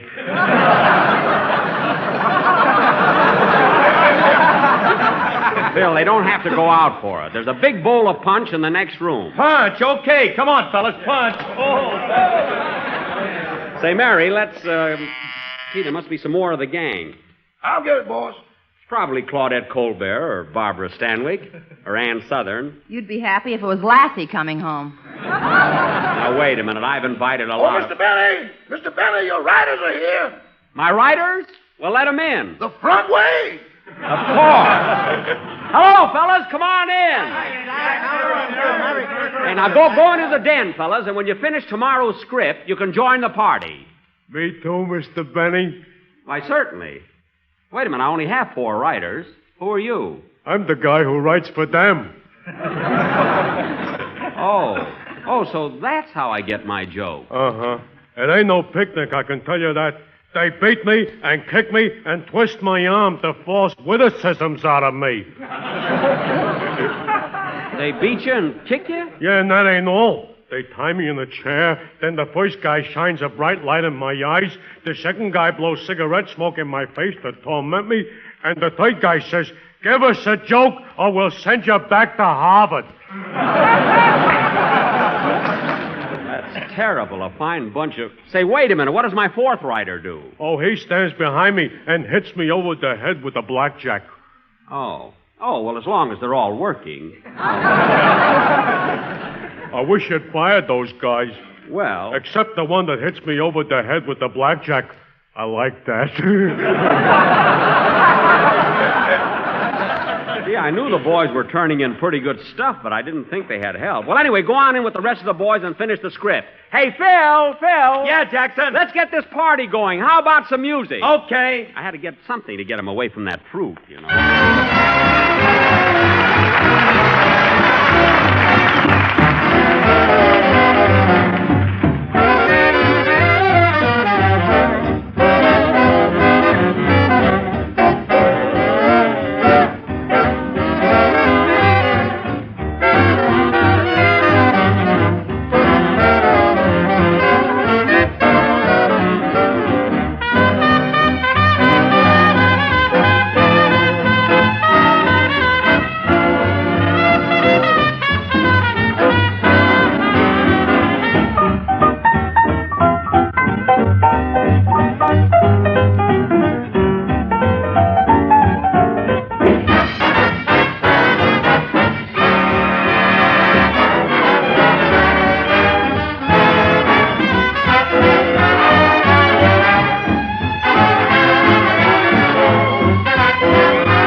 was swell. No kidding. Say, Mary, the band sounds pretty good in here. Yeah.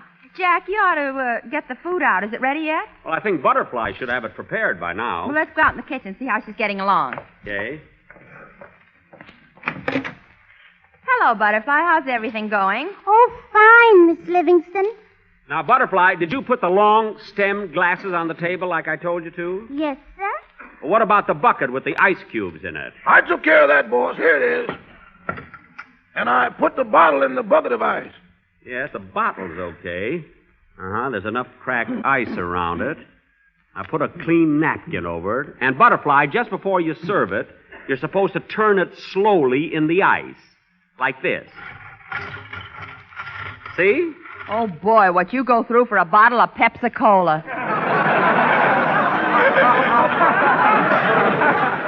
Well, Mary, I want everything to be perfect. I know. Now, Butterfly, when the guests are at the table, you serve from the left and take away the dishes from the right. I said you must serve from the left and take away from the right. Oh, well, okay, if you're superstitious. No, Butterfly, it's not a superstition. That's just the right way to do it, according to Emily Post. Oh. Was she your last maid? Butterfly, we'll explain it to you some other time. Come on, Mary, let's go. Oh, Miss Livingston. Yes? Please, could I be able to leave right after I serve tonight? I have a date. Why, Butterfly, you have a boyfriend? Oh, come on, Butterfly, tell us. Have you really got a boyfriend? Mm-hmm. He's in the army. Oh. Private? No, I split him with another girl.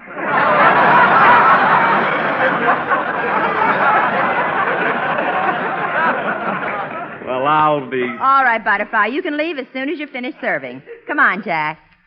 Hey, Jackson, we're waiting. How about the grub, Bub? It's coming. Say, Don, when did you get in? Oh, just a minute ago. And, Jack, I want to thank you for the bonus you gave me for Christmas. Well, I couldn't think of anything to buy, and I know cash always comes in handy. What'd you do with it, Don? What did I do with it? You see this diamond stick pin in my necktie? Yes. Well, I took your bonus, added a little of my own money to it, and bought the tie. Well, I knew it would come in handy. Come on, Don, let's join the gang. We'll sing and play games and have some fun till the food's ready. Say, Jack, here comes that screwy boarder of yours. Oh, yes. Hello, Mr. Billingsley. Good evening, Mr. Benny. Having a merry Christmas, I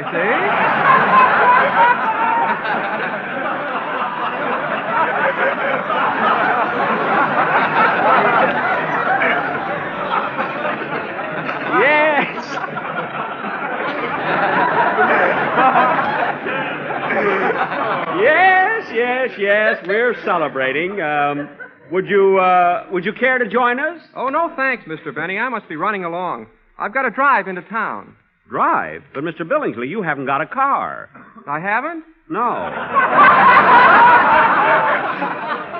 My, and all the money I've spent on parking lots. Oh, by the way, that reminds me. Of what? I wish I was a sleigh bell in honor of Kris Kringle. I'd jump upon my pogo stick and jingle, jingle, jingle. Say, that's very good. I wrote a poem for Thanksgiving, too, but we didn't have a turkey, so I ate it. I see. Well, goodbye, Mr. Benny. Goodbye. Well, naturally, at your age.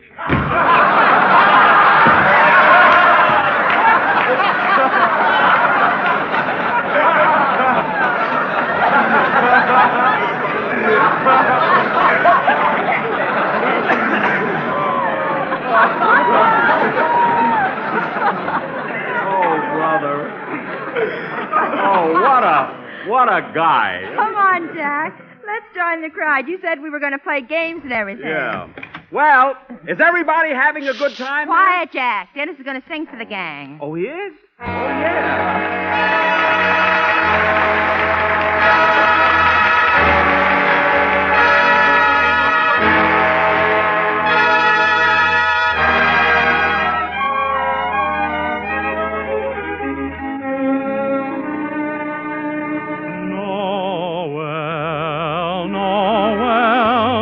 Noel,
Dennis, that was very, very good. You sang those carols beautifully. Sandwiches, sandwiches, here you are. Come and Oh, get 'em. boy, food. Oh, boy, food. Oh, Hey, take it easy. Take it easy, Hey, fellas. what kind of sandwiches are they? Thin ones. They are not. Now, look, fellas, those sandwiches... Now, who can that be? Come in. Hey, look who it is. Hiya, Bud! Andy Devine!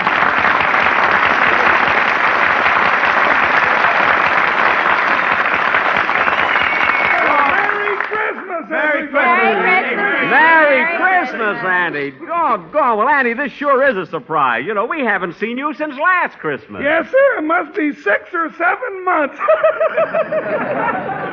Well, come on, Andy. Grab yourself a bite to eat, and then we're going to play games and have some fun. Hey, wait a minute, Buck. Ma sent you a Christmas present. It's in this box.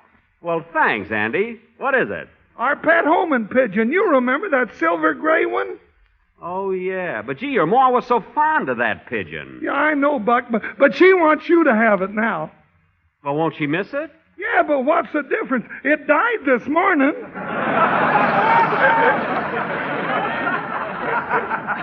Well, it's not the gift, it's the sentiment behind it that counts. Well, anyway, Andy, I'm glad you're here to liven up the party. Yes, sir.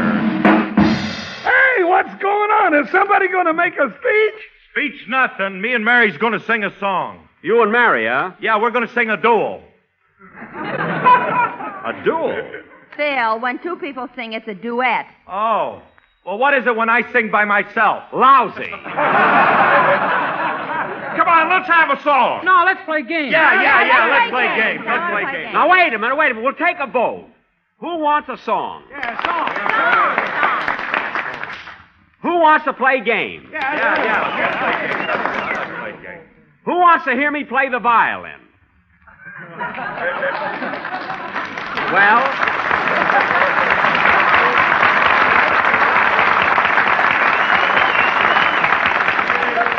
Doggone it, audience, you crabbed a good joke.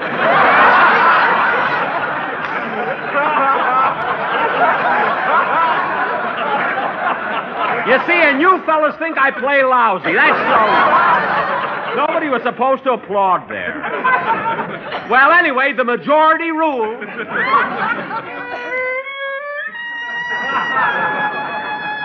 But, Jack, nobody wants to hear you play. Quiet, Mary. My vote is as good as theirs.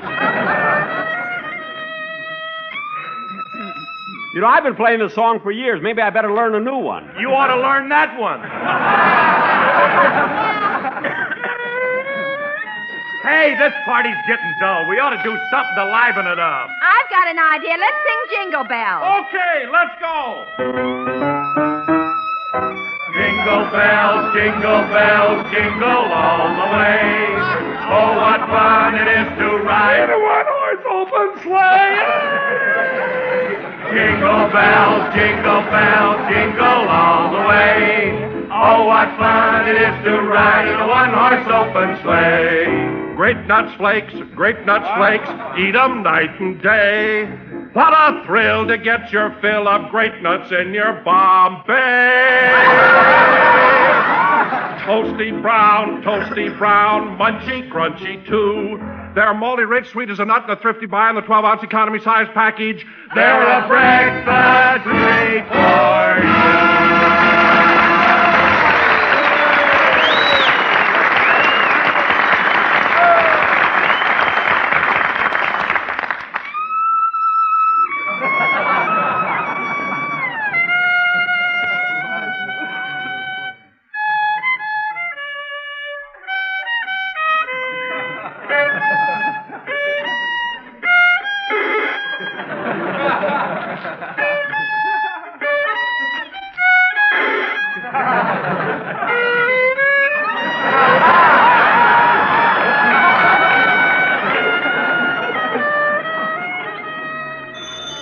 Rochester, the phone's ringing. I'll get it. Mr. Bentley's resident, star of stage, screen, and radio, but he ain't doing so good right now. Hello, may I speak to Mr. Benny, please? Just a minute. Mr. Bentley, telephone call for you. Oh, darn it. You folks will excuse me, won't you? Oh, go answer the phone. Hello? Hello, Jack. Merry Christmas. Oh, hello, Gladys. Hey, that's Jack's girlfriend, Gladys Abisco.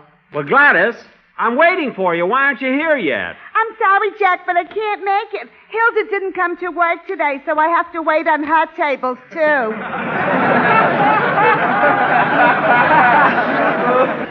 Well, Gladys, honey, even if you are waiting on Hilda's table, that won't keep you busy all night, will it? No, Poochie. But when I get off, I'll be so tired, and I have to take 2 streetcars and a bus to get to your house. But Gladys, this is Christmas. Why don't you take a cab? You're getting Hilda's tips. You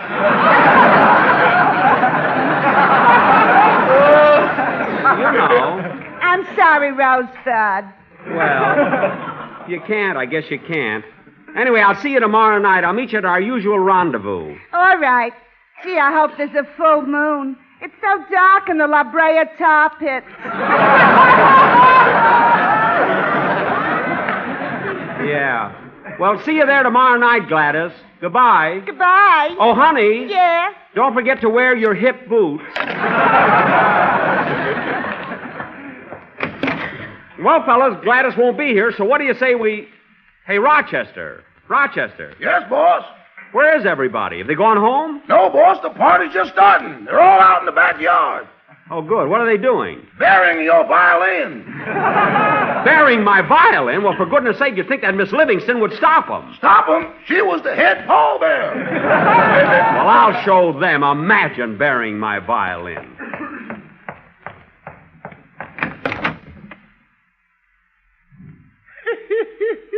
I'm sure glad I won't be hearing that thing anymore. I hope they bury that fiddle so deep it'll never get out. Yes, sir. I'm going to buy a paper doll that I can call my own. A doll that other fellas cannot steal. Oh, hello, Satan, you here again? Come on, boy, let's get some more of those cigars.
It must be the holiday season. The old poetic mood seems to be with me again tonight. As follows. J. Algernon Withers had a case of the dithers and lost all his zip by 11. Because this poor bloke neglected to stoke with the right kind of breakfast at 7. There you are. How can a big, tall guy like J. Algernon expect to go out and do a good day's job on a canary bird breakfast? How can anybody start the day right, folks? Started with a big, tempting bowl of grape nuts or grape nuts flakes with milk and fruit. That gives you a swell, wide-awake treat, crisp and refreshing and delicious. And it gives you just what dietitians say the adequate breakfast should include. Milk and fruit plus a cereal with whole grain nourishment. And I mean malty-rich grape nuts and grape nuts flakes do bring you whole grain nourishment. Plenty of it. Yes, eat a good breakfast, do a better job. And don't miss those 2 grand sweet-as-a-nut cereals, Grape Nuts and Grape Nuts Flakes.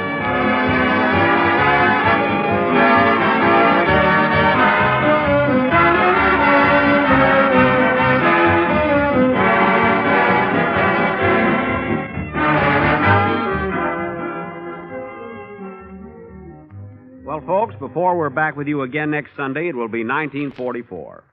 On behalf of my cast, my sponsor, and myself, I want to extend to all of you in America and to all of our armed forces and allies everywhere best wishes for a happy and victorious New Year. Good night, everybody.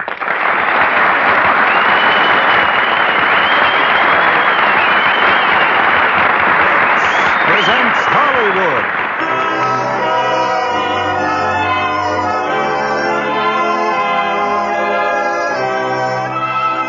Lever Brothers Company, the makers of Lux Flakes, bring you the Lux Radio Theater, starring Maureen O'Hara, John Payne, and Edmund Gwenn in Miracle on 34th Street. Ladies and gentlemen, your producer, Mr. William Keeley.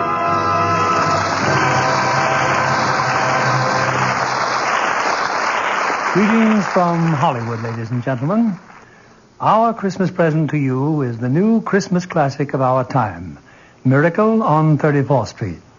It's wrapped in a gay covering of laughter, tied with a bright ribbon of good humor, and decorated with the 3 sparkling stars of the 20th Century Fox picture, Maureen O'Hara, John Payne, and Edmund Gwenn.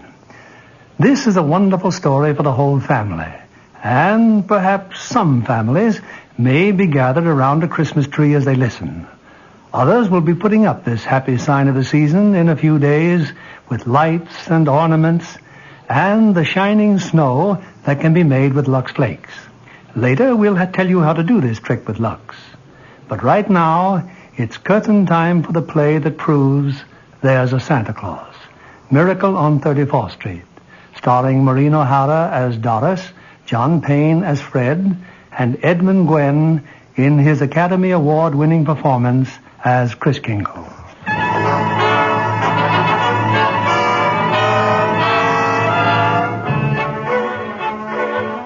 It's Thanksgiving Day in New York City. On a broad avenue adjoining Central Park, an annual event is being joyfully awaited.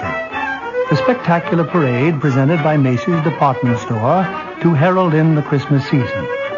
Away from the crowd are 2 of Macy's public relations experts. He's simply wonderful, Mrs. Walker. Just look at him on that float. The most realistic Santa Claus we've ever had. Why, he didn't even need any padding, did he? Padding? Why, didn't you notice his tummy? So round, so firm, so fully packed. Well, now that everything's under control, where on earth did you find him? I don't know. I just turned around and there he was. And to think that the man whose place he took was intoxicated. With a breath that would knock over a reindeer. Oh, just think if Mr. Macy had seen him. What if Mr. Gimble had seen him?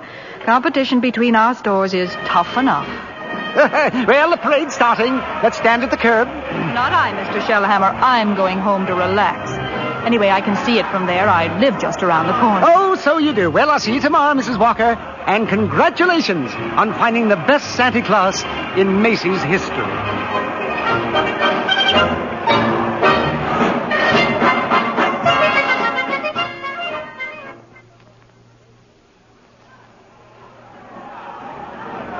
Certainly is a wonderful parade, Susan.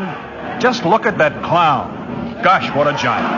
Giant, Mr. Gailey? There are no such things as giants. Well, not now, maybe, but in olden days there's... Really, Mr. Gailey? And you a lawyer. Well, what about the giant that Jack killed? You know, Jack and the Beanstalk? Everybody knows that's a fairy tale. And I agree with my mother. Fairy tales are silly. Come in. Good afternoon. I'm Susan's mother. My name's Nancy. Oh, hello, Mother. I'm watching the parade. Mr. Gailey invited me. Hello, darling. Susie's told me quite a lot about you, Mrs. Walker. She told me quite a lot about you, too. The man in the front apartment. Well, this is all part of a plot, Mrs. Walker. I'm very fond of Susie, but I also wanted to meet you. At least you're frank. There goes Santa Claus. Oh, don't even mention the name. Why not, Mother? Well, that Santa Claus you see is a last-minute substitute. But why? Oh, remember the way the janitor was last New Year's? Oh, my. Tight as an owl. I see Susan doesn't believe in Santa Claus either. That's right. She never has. Well, that's the end of the parade. Mother, I've been thinking. It's Thanksgiving, and there are only 2 of us. Couldn't we invite Mr. Gailey? Well, Oh, please don't bother. I'll just have a sandwich or something. But we have such a big turkey. Please, Mother, please. Well, I... Did I ask her all right, Mr. Gailey? Susie, shh. You asked fine, Susan. Dinner's at 3, Mr. Gailey.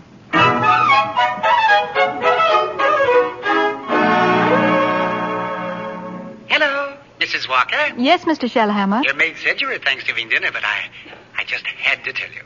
Your Santa Claus was stupendous. Well, thank you. Mr. Macy himself wants him to be our toy department Santa Claus. Oh, fine. Can you hire him? Oh, I already have. Oh, he's a born salesman. I just feel it. Good. We'll talk about it in the morning. Thanks for calling, Mr. Shellhammer.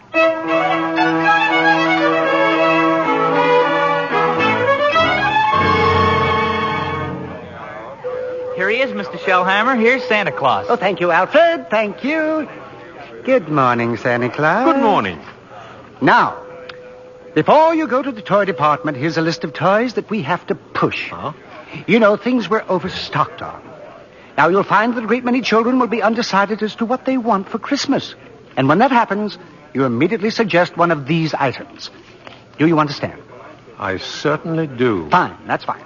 Now, take the list, and Alfred here will show you to your throne in the toy department. And don't you forget, you're working for Macy's.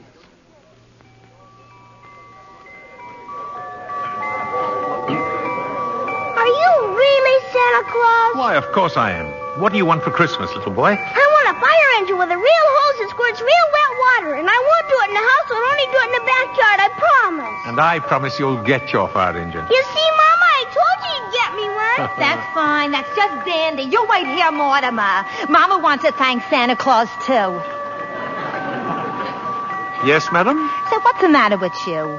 No. What's the trouble? I told you before, didn't I? The kid wants a fire engine, but there isn't one to be had anywhere in town. Macy's ain't got any. Gimbel's ain't got any. Nobody's got any. My feet are killing me, and you say, okay, he gets the fire engine. But you can get those fire engines at Schoenfeld's, Lexington Avenue. Only $4.50, a wonderful bargain. Schoenfeld? Yes. Hey, I don't get it. Oh, I follow the toy market very closely. Macy's sending people to other stores? Yes. Are you kidding? No. The one important thing is to make the children happy. Whether Macy's or somebody else sells the toy doesn't matter. Don't you feel that way? Who, me? Yes. Oh, yes, sure. Only I didn't know Macy's did. I don't get it. I just don't get it. Who's next, please? Right this way to see Santa Claus. All right, little girl. You're next. Of course, little girl. You want some roller skates? Well, you shall have them, too. Mama, he's going to bring me some roller skates. And he has some fine skates here at Macy's, haven't you, Santa Claus? Oh, they're good skates, all right, but not quite good enough. Now, I left some really wonderful roller skates at Gimbel's. I'm sure Gimbel's have just what this good little girl wants. Very good. Mr. Shellhammer, are you Mr. Shellhammer? Gimbel's? Gimbel's? That's just what he did say. Gimbel's. The sales lady said I should speak to you. Gimbel's. I just wanted to congratulate you and Macy's on this wonderful new stunt you're pulling. Gimbel's. Imagine a big outfit like Macy's putting the spirit of Christmas ahead of the commercial. Gimbel's. From now on, I'm going to be a regular Macy customer. All right, Mortimer, we're going. Gimbel's!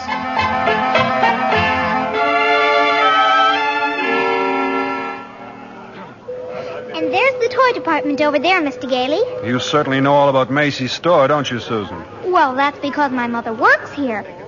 But I still think it's silly bringing me here to see Santa Claus. Well, I just feel that when you've talked to him, you might... Okay, Mr. Gailey. I'm certainly willing to try.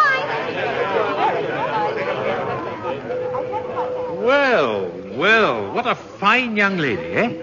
And what's your name, little girl? Susan Walker. What's yours? Mine? Kris Kringle. I'm Santa Claus.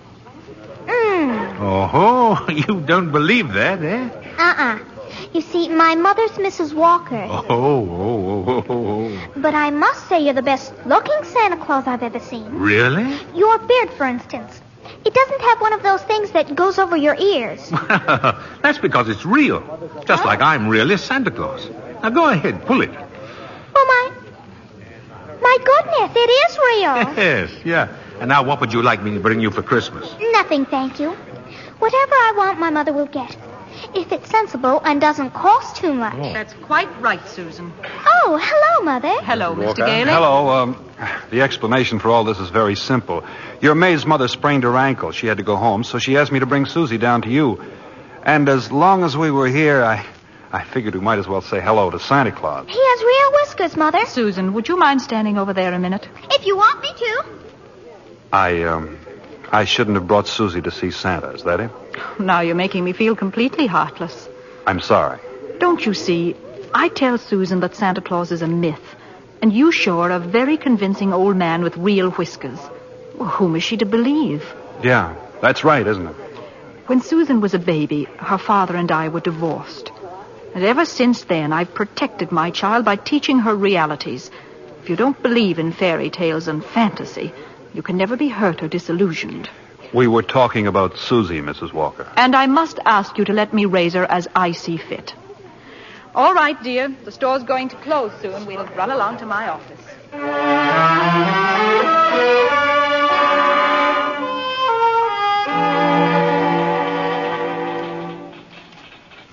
Alfred said you wanted to see me, Mrs. Walker. Oh, yes. Come in.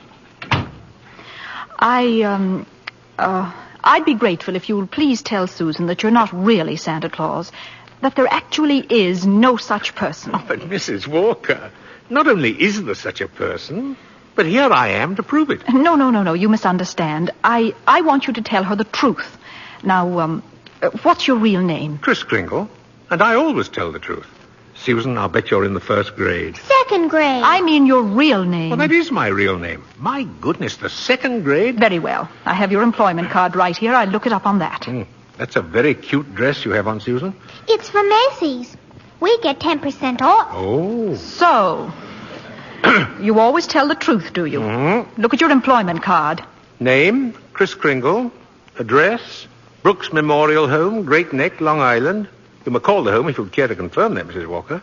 It's a home for elderly gentlemen. Would you also like me to confirm this? What's that? Date of birth. As old as my tongue and a little bit older than my teeth. Place of birth. North Pole. Now, really. Why, I believe you doubt me, Mrs. Walker. And this tops everything. Next of kin. Oh, that. Dasher, Dancer, Prancer, and Vixen. I'm sorry to have to do this, Mr. Kringle? But the Santa Claus that we had 2 years ago is back in town, and I feel that we owe it to him to... What, have I done something wrong? No. It's just that we feel... Oh, excuse me. Hello? This is Mr. Shellhammer, Mrs. Walker. Drop whatever you're doing. Mr. Macy wants to see us immediately. Oh, I'll be right up. I'm afraid I'll have to be very abrupt with you. I have to see Mr. Macy. You'll be paid for the full week, Mr. Kringle, and I'll send your check to that address. Come right in, Mrs. Walker. Mr. Shellhammer. Thank you, Mr. Macy. Now, about this new policy you two initiated. Macy's Santa Claus sending customers to Gimbel. Well, I can explain everything, Mr. Macy. You don't have to explain a thing. Just look at my desk. 42 telegrams and over 500 phone calls. Grateful parents expressing undying gratitude to Macy's department store. Why, you don't say. From now on, not only will our Santa Claus continue in this manner, but every salesperson in the entire store. You mean that if we haven't got what the customer asks for, we're to send him where he can get it. No high-pressuring and forcing a customer to take something he doesn't really want. I think that's wonderful, Mr. Macy. Why, we'll be known as the helpful store, the friendly store. The store that places public service ahead of profits. And consequently, we will make more profits than ever. As for you, Mrs. Walker and Mr. Shellhammer, you'll find a more practical expression of my gratitude in your Christmas envelope. Oh, thank you. Thank you. Yes. And tell that wonderful Santa Claus I won't forget him either. As a matter of fact, I'll tell him myself in the morning. Yes, indeed, Mr. Macy. Good night. Good night. Good night, Mr. Macy. And thank you again, sir. Oh, imagine a bonus. Yes. Well, what's the matter with you? Mr. Shellhammer, I just fired him. Who? Santa Claus. No, you couldn't have. But I did. He's crazy, Mr. Shellhammer. He really thinks he is Santa Claus. I don't care if he thinks he's the Easter Bunny. Find him.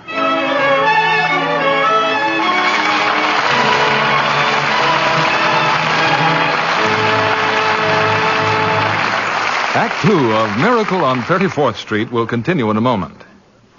Well, Libby, have you given Santa your Christmas list? Yes, indeed, John. And number 1 on my list is a pair of Chinese pajamas with a 3/4 coat and little upstanding collar. Just like the ones Mata Torin wears in Rogue's Regiment. Perhaps you'd better have the wardrobe mistress at Universal International show Santa what you mean. Well, I'm sure Dick Powell or Stephen McNally could give him a good description. They found Mata very glamorous in this modern story of the French Foreign Legion. And what a villain Vincent Price is in Rogue's Regiment. Mm-hmm. I was on the edge of my seat through the whole picture. And you talk about a pair of pajamas. Well, they were very special. Mata liked them so well, she had 4 pairs made for her personal wardrobe. And she was delighted when they told her she could lux them. That's about the easiest care in the world. Especially now with the new tiny diamonds of Lux. Another triumph of the famous Lever Laboratories. These tiny diamonds are so much faster, they burst into suds the instant water touches them. And make wonderfully rich suds that last and last. Don't colors look marvelous when they're luxed? So fresh and new. No wonder smart girls say they won't risk wrong washing methods. Tests prove that with gentle care with Lux Flakes really makes a difference. Lux slips and nighties stayed new looking 3 times as long. And that's just like getting 3 pretty slips for the price of 1. A really thoughtful Santa would put a box of Lux Flakes in every lingerie gift next Friday night. Here's our producer, Mr. William Keeley. Act 2 of Miracle on 34th Street, starring Maureen O'Hara as Doris, John Payne as Fred, and Edmund Gwen as Kris Kringle.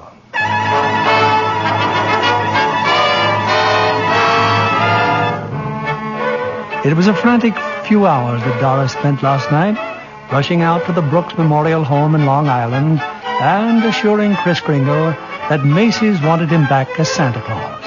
Now Kris is again presiding over the crowded toy department, while in her office, Doris and Mr. Shellhammer... Don't you understand, Mr. Shellhammer? That old man with the nice white whiskers insists that he is Santa Claus. Why, he's out of his mind. What if he should have a fit or something? Oh, no, I've got to tell Mr. Macy. Yes, but maybe he's only a little crazy. Anyway, you can't be sure until he's examined. We'll send him to Mr. Sawyer. Sawyer? In personnel. He's paid to examine employees, isn't he? And now, by the way, what do you think of this? What is it? A full-page ad Macy's is running in tomorrow's newspapers. Macy's is running it. But it's all about the other stores, Gimbel's and Saks. I know. Mr. Macy's idea to help our customers find what they want.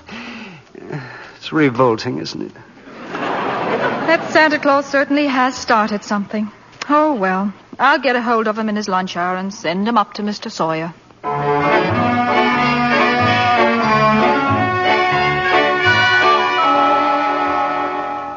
So I changed my clothes, Mr. Sawyer, and came right up. Oh. Well, then that's your own beard, huh? Oh, yes. Interesting complex in back of that. Why do you carry a cane? Always carry a cane, Mr. Sawyer. Well, that is when I wear street clothes. I carved this cane out of a runner from one of my old sleighs. What's that? What's that? With a fine, solid silver top. Oh. Who was the first president of the United States? Oh, give me a difficult one. Like who was vice president under James Monroe? I'm conducting this examination. The answer is Daniel D. Tompkins. Oh. Yes. You're a rather nervous man, aren't you, Mr. Sawyer? Tell me, do you get enough sleep? My personal habits are no concern of yours. Now, what hand am I holding up? Right hand. How many fingers do you see? 3. Oh, dear. You bite your nails, too. Stand up now. Feet together. Arms extended. Muscular coordination test? I've taken dozens of these tests. Mr. Sawyer, are you happy at home? What? That will be all, Mr. Kringle. The examination is over. Thank you.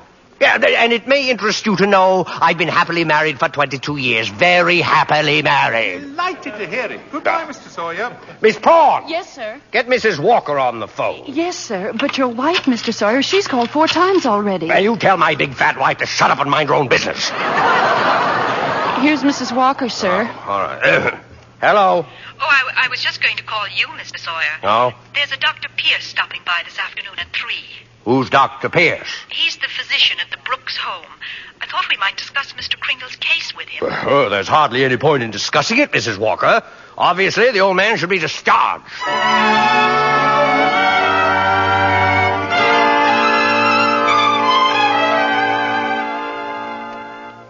No, Dr. Pierce. Kringle should be dismissed immediately and sent to a mental institution. Oh, now, just a minute, Mr. Sawyer. He's deluded, saying that he's Santa Claus. It's a delusion for good. I found he only wants to be friendly and helpful. His whole manner suggests aggressiveness. Look at the way he carries that cane. Mrs. Walker, naturally, I can't discharge that loony, so when he exhibits his maniacal tendencies, please realize the responsibility is completely yours. Well, I'm right back where I started. Mrs. Walker, I assure you, Kris Kringle has no maniacal tendency. But if there's the slightest possibility of us causing any trouble... What trouble? All that needs happen is a policeman ask his name. Kris Kringle, clang, clang, and Macy's Santa Claus lands up in the psychopathic ward. Well, you can prevent that very simply. Now, there must be someone here at the store who could rent him a room. Then they could both come to work together. Just as soon he avoided that long train ride to Long Island anyway. You mean sort of take custody of him? Mm-hmm. Do you think that Mr. Kringle would agree to that? Oh, I'm sure he'll agree. Well, in that case... Now, let me see. Who do I know who could rent him a room?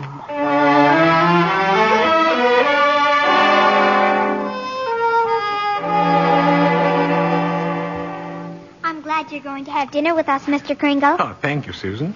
I'm also very glad you're going to live next door with Mr. Gailey. Oh, why? Because you're nice to talk to. Oh, I say, what a fine young man that Mr. Gailey is, eh? Just think, allowing me to share his apartment, a mere stranger. He did it because Mother hinted to him. Oh, well, anyway, I'm very grateful. Shall I tell you what I did in school today? By all means. Any games? Yes. And a very silly game, too. Oh? They played zoo, and each child was supposed to be an animal. Oh, but Susan, they were just pretending. But that's what makes the game so silly. Oh. Well, of course, in order to play games, you need imagination. Oh, that's when you see things, but they're not really there, huh? Oh, yes. Yes, but, you know, to me, imagination is a place all by itself. Now, you've heard of the French nation. Mm-hmm. And the British nation. Yes. Well, this is the imagination. A very interesting place, too. Now, how would you like to be able to make snowballs in summertime, eh? What? Or be the Statue of Liberty in the morning, and in the afternoon, fly south with a flock of geese? Well, I'm quite sure I'd like it, but... Oh, it's very simple. Very. Well, anyway, look here. The next time they play zoo, you can be a monkey. But I don't know how to be a monkey. Don't you? Oh, I'll show you. Now, first, you bend over a little, like this, see? Now, let your arms hang loose, see? Like this? Yes, that's fine, fine. Now, put your hand over here and start scratching, see? That's it. That's it. That's excellent, Susan. That's as fine a bit of scratching as I've ever seen. Yeah. Now you start chattering. Chattering? Yes, now listen. See? And keep scratching. Now then, look here. We'll do it together, see? Chatter and scratch and chatter, see? That's fine, Susan. Fine. You're doing beautifully. Beautifully, yes.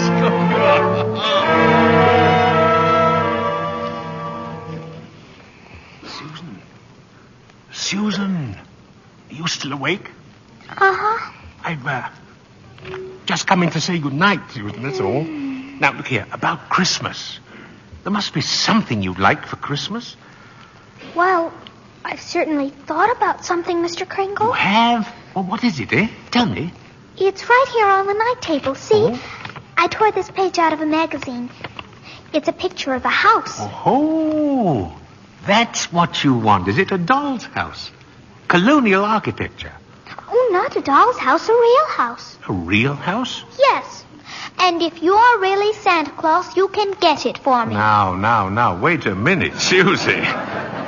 What could you possibly do with a big house? Live in it with my mother. And a backyard with a big tree to put a swing on, and a garden, and a... Oh, well, why even discuss it? Susie, could I keep this picture? Just in case? I guess so. Thank you, dear. Thank you. Well, Mr. Gailey's waiting for me. Good night, monkey. Good night, Mr. Kringle.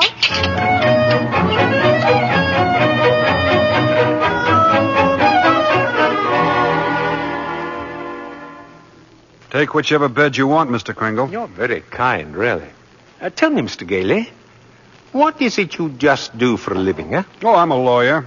Haslip, Sherman, and McKenzie. Oh. And you like living here in the city? Well, it's convenient. But someday I'd like to get a place on Long Island. Huh. Not a big house, just one of those junior partner deals around Manhasset. Oh, one of those little colonial houses, eh? Yeah. A little colonial house would be swell. Good, yes. You're, you're quite fond of Mrs. Walker, aren't you? A lot of good it does me. She lives in a cast iron shell that's just a little difficult to penetrate. Oh. Well, you must try a little harder, Mr. Gailey. You know, Mrs. Walker and that child are a couple of lost souls. And it's up to us to help them. See? No? Yeah, Oh, well, shall I turn out the light? No. I'm not going to be cheated out of this. You know, all my life I've wondered about it, and now I'm going to find out. Tell me, does Santa Claus sleep with his whiskers outside or inside the cover? Oh, outside, of course. Outside, by all means. The cold air makes them grow. Oh, thank you very much.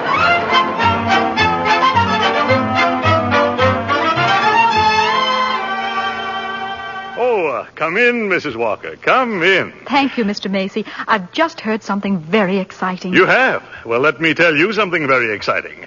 Our policy of being kind to customers has tripled our sales. Now, what do you think of that? That's wonderful, Mr. Macy. And Gimbals thinks it's wonderful, too. Gimbals? Gimbals are adopting the same policy. Well, is that so? And it gives me an idea. As long as Gimbals are doing the same thing, why not some pictures for the newspapers? Pictures? Yes. You and Mr. Gimbal shaking hands. Shaking hands? R.H. Macy and Gimbal? Well, yes. Yes, why not? With Santa Claus. It's a great idea, Mrs. Walker. Macy and Gimbal shaking hands.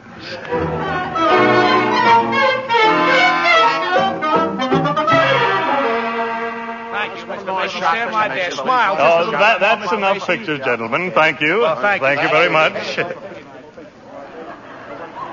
Well, Mr. Gimbal? Come on, R.H. Now we'll go over to my store and get some really good pictures. Oh, just a minute. I have something here for Santa Claus. Here you are, Mr. Kringle. A check in appreciation of all you've done. Mr. Macy, why, that's most kind of you. I didn't think you were that generous, R.H.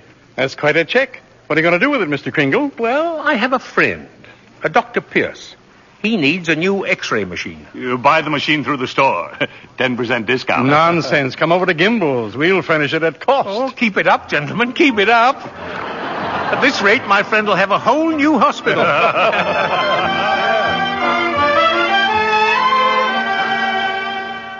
How did the pictures turn out, Mr. Kringle? Oh, fine, Alfred, fine. How about a game of checkers during lunch, eh? Oh, not today, Chris. I don't feel so good. Oh? What's the matter, Alfred? Oh, nothing much. You remember I was telling you how I like to play Santa Claus over at the Y and give out packages to the kids? Yeah? Well, I was telling Mr. Sawyer about it, and he says that's very bad. That psychologically it's all wrong. Wrong? To be nice to children? Well, he says guys who play Santa Claus do it because when they was young they must have done something bad. Now they do something they think is good to make up for it, see? It's what he calls a guilt complex. Alfred, what else has he found wrong with you? Oh, nothing much. Just that I hate my father. I didn't know it, but he says I do. Excuse me. Hey, ain't you going to have lunch? Later. Right now, I have an appointment with Mr. Sawyer.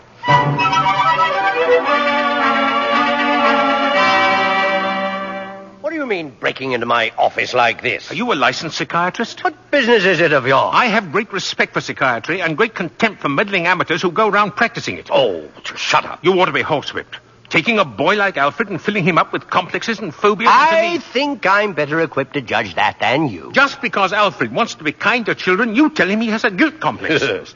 Having the same delusion you couldn't possibly understand. Oh. And don't you wave that cane at me. Either you stop analyzing Alfred, or I'll go straight to Mr. Macy and tell him what a contemptible fraud you are. Get out of here. Get out of here before I have you thrown out. There's only one way to handle a man like you. Maybe this'll knock some sense into you. Oh, help. Oh, my head. my head! Oh! Good day, Mr. Sawyer. Miss Prawn! Get me the police! Get me Mrs. Walker! Get me the psychopathic ward in Bellevue Hospital!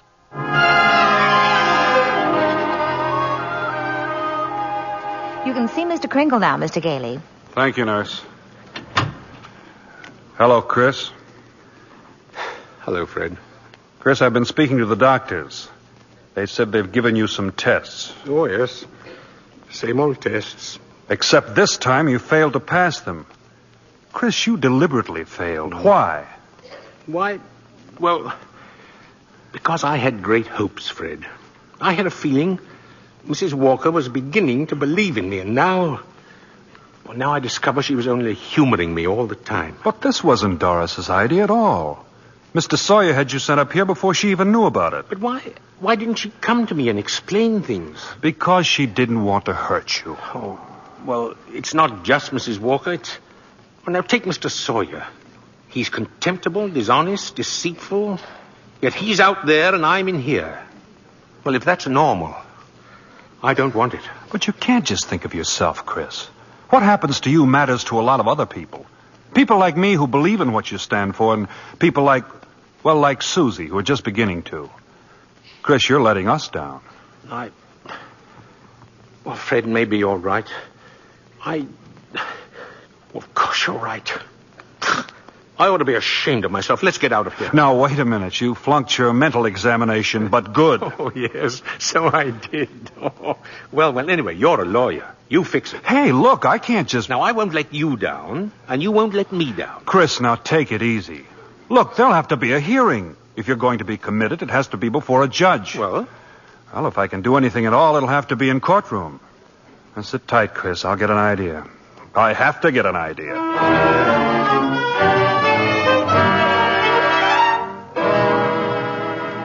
You sent for me, Mr. Macy? I certainly did, Mr. Sawyer.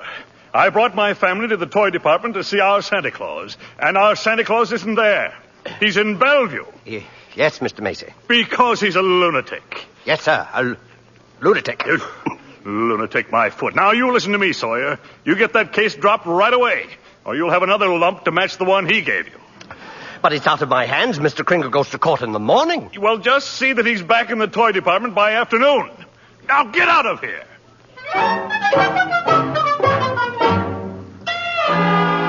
Oh, Mr. Gailey. Mr. Gailey. Yes? I've been looking all over for you. I'm Mr. Sawyer. Oh, so you're Sawyer? Yes. I was just speaking to the court clerk, and he said you represent Mr. Kringle. Well, I represent Mr. Macy. Well, then I'll see you in court. Oh, no. That's what I wanted to speak to you about.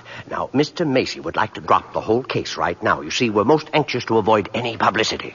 No publicity, huh? Well, that's very interesting. Oh, then you'll cooperate? You know something, Sawyer?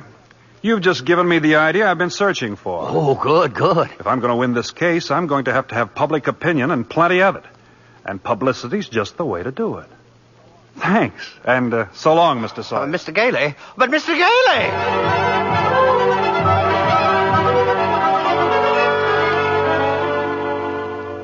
Look at these newspapers, Chris. Here. Evening Dispatch. Doctors doubt sanity of Santa who launched goodwill campaign. Oh, my. Daily Bulletin. Macy's Santa Claus to have lunacy hearing. What's this one? The New York Express. Is Kris Kringle crazy? Court case coming. Kiddies cry calamity. You've driven the United Nations clear back to page 5. Well, get a good night's sleep, Chris. We go before Judge Harper at 10 tomorrow morning.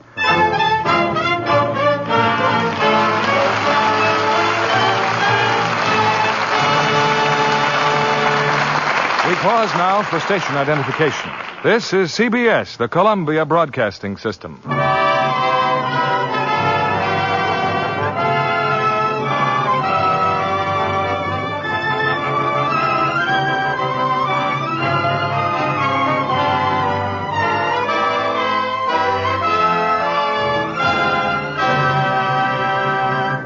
Our stars will return with Act 3 of Miracle on 34th Street in a moment.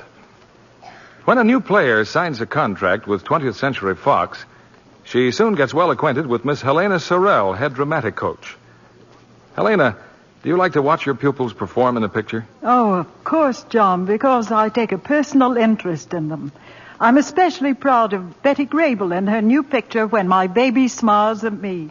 Betty's become a really fine dramatic actress. She certainly has. She and Dan Daly are magnificent as a couple of vaudeville hoofers. And Betty's costumes in When My Baby Smiles at Me gave me a thrill. And I was amazed how many things the wardrobe department washed with Lux Flakes. It reminded me of my theatrical days when I was on the road and lived in a couple of trunks. A box of Lux Flakes in each? That's absolutely true, John. I was never without it, in my hotel or at the theater. Well, then you've probably discovered that the new tiny diamonds of Lux are more wonderful than ever. They're so much faster and richer. Do more for you, too. They remove soil which other types of suds can't. Leave things cleaner, fresher. And Lux Flakes keep colors lovely. You're right there. That's why it's foolish to risk wrong washing methods that may fade colors. Actual tests show that with gentle Lux Flakes care, colors stay lovely up to 3 times as long. That's a good tip for girls who get nice blouses and sweaters for Christmas. Right you are. And thank you for coming tonight, Helena Sorrell. We return you now to William Keighley. The curtain rises on the third act of Miracle on 34th Street, starring Maureen O'Hara as Doris, John Payne as Fred, and Edmund Gwenn as Chris. For a few weeks, a jolly elderly gentleman named Kris Kringle has been working minor miracles as Macy's Santa Claus. But now his sanity has been seriously questioned. And in a crowded courtroom, Judge Harper listens patiently as the assistant district attorney summons Chris to the witness stand. Now, this is not a trial, Mr. Kringle. It's just a hearing, so you don't have to answer any questions. Now then, where do you live, please? Well, it seems to me that's what this hearing will decide, won't it? Mr. Kringle, do you believe that you are Santa Claus? Of course I do. That's all, Your Honor. The state rests its case. Well, Mr. Gailey? Your Honor, Mr. Mara contends my client is not sane because he believes he is Santa Claus. An entirely logical conclusion. Anyone who thinks he's Santa Claus is crazy. Your Honor, you believe yourself to be Judge Harper. Yet no one questions your sanity because you are Judge Harper, do they? Mr. Kringle is the subject of this sanity hearing, not I. Well, Your Honor, I intend to prove that Mr. Kringle is Santa Claus. Mr. Mara, I thought you said this was a cut-and-dried sanity hearing. I thought it was, Your Honor. In view of Mr. Gailey's statement, I'll have to review the entire background of this case. Court's adjourned till tomorrow morning.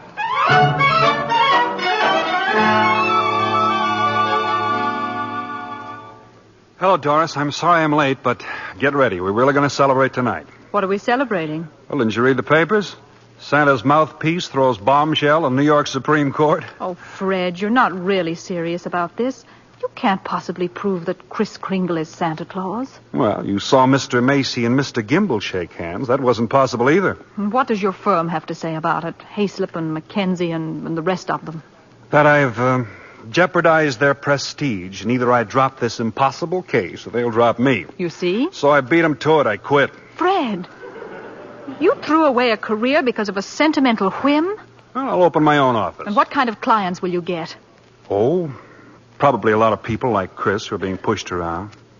That's the only fun in law anyway. Doris, look. Don't you have any faith in me at all? No, it's not a question of faith. It's just common sense. But faith is believing in things when common sense tells you not to. It's not just Chris that's on trial. It's everything he stands for. Human kindness and love and dignity. Fred, listen. We've seen a lot of each other the last couple of weeks. I've become fond of you. We've talked about some wonderful plans, haven't we? And then you do this. Go on an idealistic binge, throw away your security, and expect me to be happy about it. And I expect too much. Is that it? Well, that's then, I guess. Good night, Doris.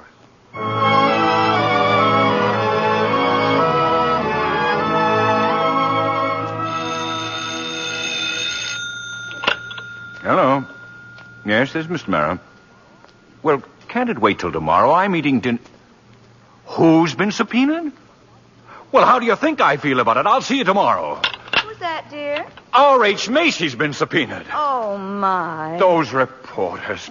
They make me look like a sadistic monster who likes nothing better than to drown pussycats and tear wings off butterflies. Quiet, dear. Tommy's still awake. Oh, yeah. It'd just break his heart if he knew what his daddy is doing. I'm doing my job as assistant district attorney. Well, I'm not so sure, but that I agree with them. Mr. Kringle looks like a very nice old man, and I don't see why you have to keep persecuting him. I'm not persecuting him. I'm prosecuting him. I like the old man, too, but there's nothing I can do about it. You know something, Thomas? Sometimes I wish I'd married a butcher or a plumber. Well, if I lose this case, it's very possible you'll get your wish. R.H. Macy, I wonder what he's going to pull tomorrow. Proceed with the witness, Mr. Gailey. Now then, Mr. Macy, if you recognize the defendant, please tell us who he is. Why, Kris Kringle, of course. Do you believe him to be of sound mind? Sound mind? I wish I had a dozen like him. Mr. Macy, you are under oath. Do you believe that man is Santa Claus? Well, now, that's a rather delicate... Just think of those headlines tomorrow. Macy admits his Santa Claus is fraud. You keep out of this, Gimble. What did you say? Nothing, Mr. Barber, nothing. Well, I wish you would. Is that man Santa Claus? Yes, in my opinion, he most certainly is. Your Honor, there is no such person as Santa Claus, and everybody knows it. Can you prove there isn't any? I won't even try. I'll not waste the court's time with such childish nonsense. Your Honor, the prosecution requests an immediate ruling from this court. Is there or is there not a Santa Claus? Well, now, the court will take a short recess to consider the question.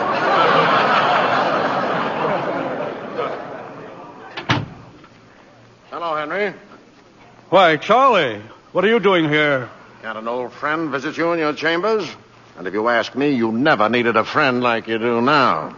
This Kringle case? Well, I certainly don't see what they're making such a fuss about. Henry, that's Santa Claus you've got out there. On trial for lunacy. This case is dynamite. And you're coming up for re-election soon. Charlie, you know what happened last night? Martha brought the grandchildren over. They wouldn't kiss Grandpa. They wouldn't even talk to me. You see what I mean? If you rule there is no Santa Claus, you better start looking for that chicken farm right now. I'm a responsible judge. How can I seriously rule that there is a Santa Claus? Because of what happens if you don't. The kids read about it and they don't hang up their stockings. Now what happens to all the toys that are supposed to be in those stockings? Nobody buys them. The toy manufacturers have to lay off employees. By now you've got the AFL and the CIO against you. Yes, and they're going to say it with votes, see? Oh, and the department stores are going to love you, too. Yes, sir, Henry. And what about the Salvation Army? They got a Santa Claus on every street corner. They take in a lot of money to help the poor. But go ahead, Henry. You go in there and rule there isn't any Santa Claus. But if you do, you can count on getting just 2 votes, your own and that district attorney's out there. 1 vote, Charlie. He's a Republican. Oh, well, let's get this over with. The question of Santa Claus seems to be largely a matter of opinion. The tradition of American justice demands a broad and unprejudiced view of such a controversial matter. But, Your Honor... This court, therefore, intends to keep its mind open. We shall ask for evidence on either side. But the burden of proof clearly rests with my opponent. Can he produce any evidence to support his views? If Your Honor please, I can. Will Thomas Mara please take the stand? Who, me? No. Thomas Mara, Jr. I believe he and his mother are both in court today. Hi, Papa. Hi. Tommy, do you believe in Santa Claus? I sure do. Gosh, he gave me a brand new sled last year. Now, what does Santa Claus look like, Tommy? Well, there he is, sitting right over there. Your Honor, I protest. Overruled. Tell me, Tommy, why are you so sure there's a Santa Claus? Because my papa told me so, didn't you, Papa? Thank you, Tommy. You can go back to your mother now. See you later, Papa. You certainly will. Your Honor. Don't forget, Santa Claus, this year I want a football helmet. Don't worry, Tommy. You will get it. Mr. Kringle, if you don't mind. I'm sorry, sir. Your Honor, the state of New York concedes the existence of a Santa Claus. But in so conceding, we demand that Mr. Gailey stop representing and presenting personal opinion as evidence. I insist he submit authoritative proof that Mr. Kringle here is the one and only Santa Claus. Well, Mr. Gailey, are you prepared to show that Mr. Kringle is Santa Claus on the basis of unprejudiced authority? Well, sir, no, not now. I need a little time. Why not now? Tomorrow, Your Honor. Very well. Court's adjourned till tomorrow morning. Whew. Oh, brother.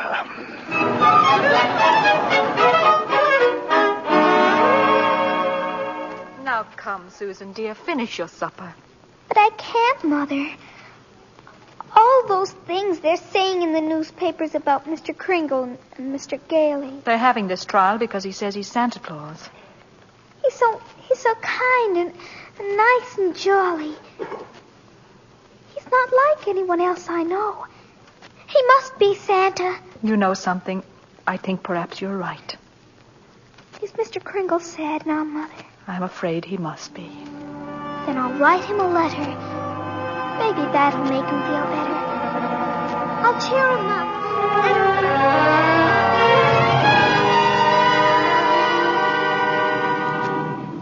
Oh, postman. Yeah, lady? Would you mind taking this letter?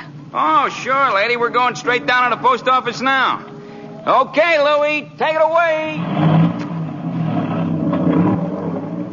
Well, what do you know, Louie? Another letter for Santa Claus. Hey, here's a new one. Instead of the North Pole, this kid's got it addressed to Chris Kringle, New York County Courthouse. Well, the kid's right. Huh? Oh, yeah, sure. They got him on trial down there. He claims he's Santa Claus, and the DA claims he's nuts. Hey, I got an idea. Huh? How many Santa Claus letters we got down there in the dead letter office? Oh, who knows? Must be 50,000 bags and bags all over the joint. You mean? But, Frankie, why not? Wouldn't it be nice to get rid of them all? Wouldn't it? Boy, oh boy. Look, Louie, as soon as we get to the post office, we go and see the supervisor. You know something? I bet we both get promoted.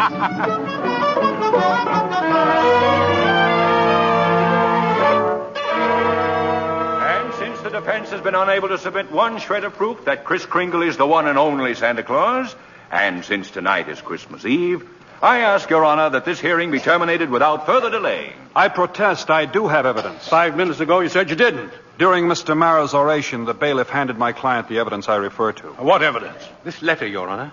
Oh, yes, Mr. Kringle. It's from Susan Walker. She believes in me. Oh, this letter means more to me than anything in the world. That letter, Your Honor, was delivered by the United States Post Office, an official agency of the federal government.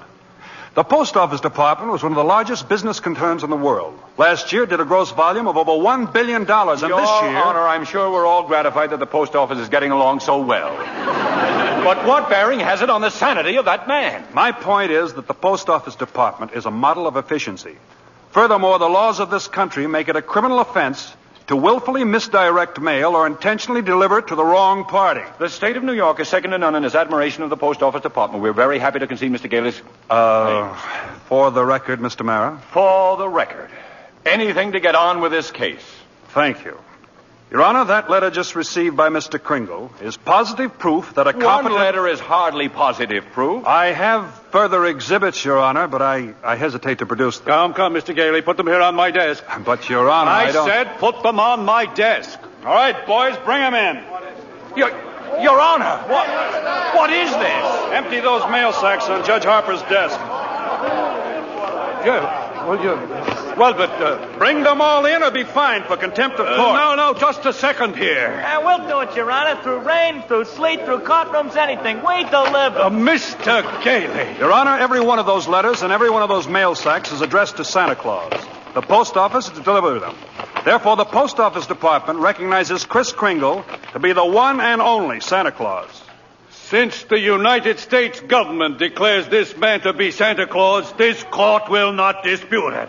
Case dismissed. And for heaven's sake, get this mail out of my courtroom.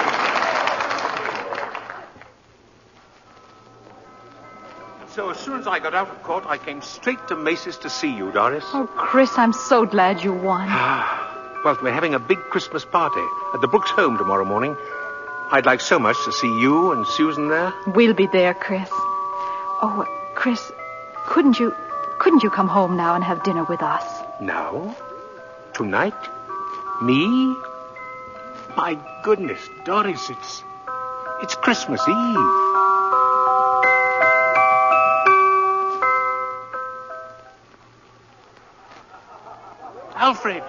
Alfred, look who came all the way out here to the home, just for our Christmas party. Chris, it's Mr. Macy. Mr. Gimble, too. Oh, excuse me, Alfred. Mrs. Walker and Susan have to leave now, and I want to see them before they go, so forgive me, will you?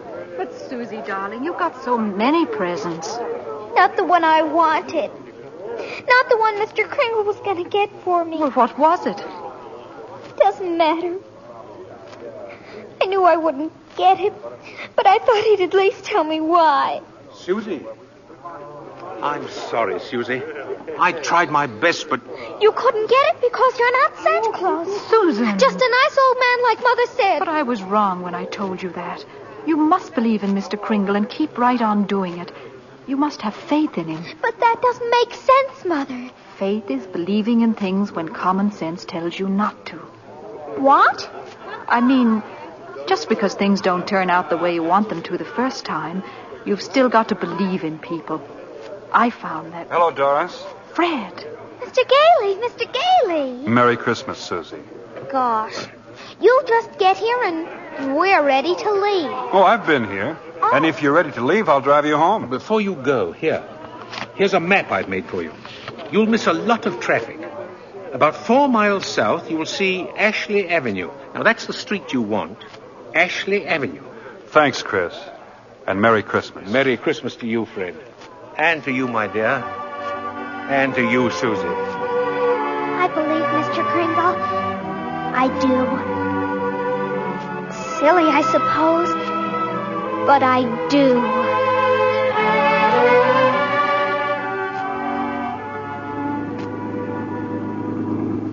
I don't understand it, Fred. The map Chris gave definitely says Ashley Avenue. We've been on Ashley Avenue now for...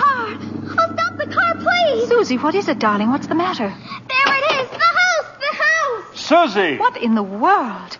She's running into that house. But at least there's no one home. It's brand new. It's just been built. Yeah, for sale, it says. For sale. What on earth is that child up to? Susie! Hey, Susie! Here I am! Upstairs! Now, come right down. You know you shouldn't run around in other people's houses. That's strange. I'll say. No. I mean this house. I've seen this house somewhere. I know I have. Maybe in a magazine or... Mother, it's our house. It's the one I asked him for, Mr. Kringle. Mr. Kringle? I know it is. Oh, you were right, Mommy. You were right. Susie. Mommy told me that if things didn't turn out just the way you wanted them at first, you've still got to believe. And I kept believing. And you were right, Mommy. Mr. Kringle is Santa Claus. Now where are you going? In back to see if there's a swing. There is one. Oh, there is one. You told her that? About believing? Well, you told me, Fred. A sign outside. For sale, huh? Well, we can't let her down, can we? I never really doubted you. It was just my silly common sense. It even makes sense to believe in me now. I must be a pretty good lawyer. I take a little old man and legally prove to the world that he's Santa Claus. Now, you know that couldn't be... Fred! What's the matter? There. In the corner. By the fireplace. Oh, no. No. It can't be. It couldn't. A cane. Chris's cane. Well, there couldn't be two canes like this anywhere in the world. Silver handle and all. Hey, you know something? Maybe I didn't do such a wonderful thing after all.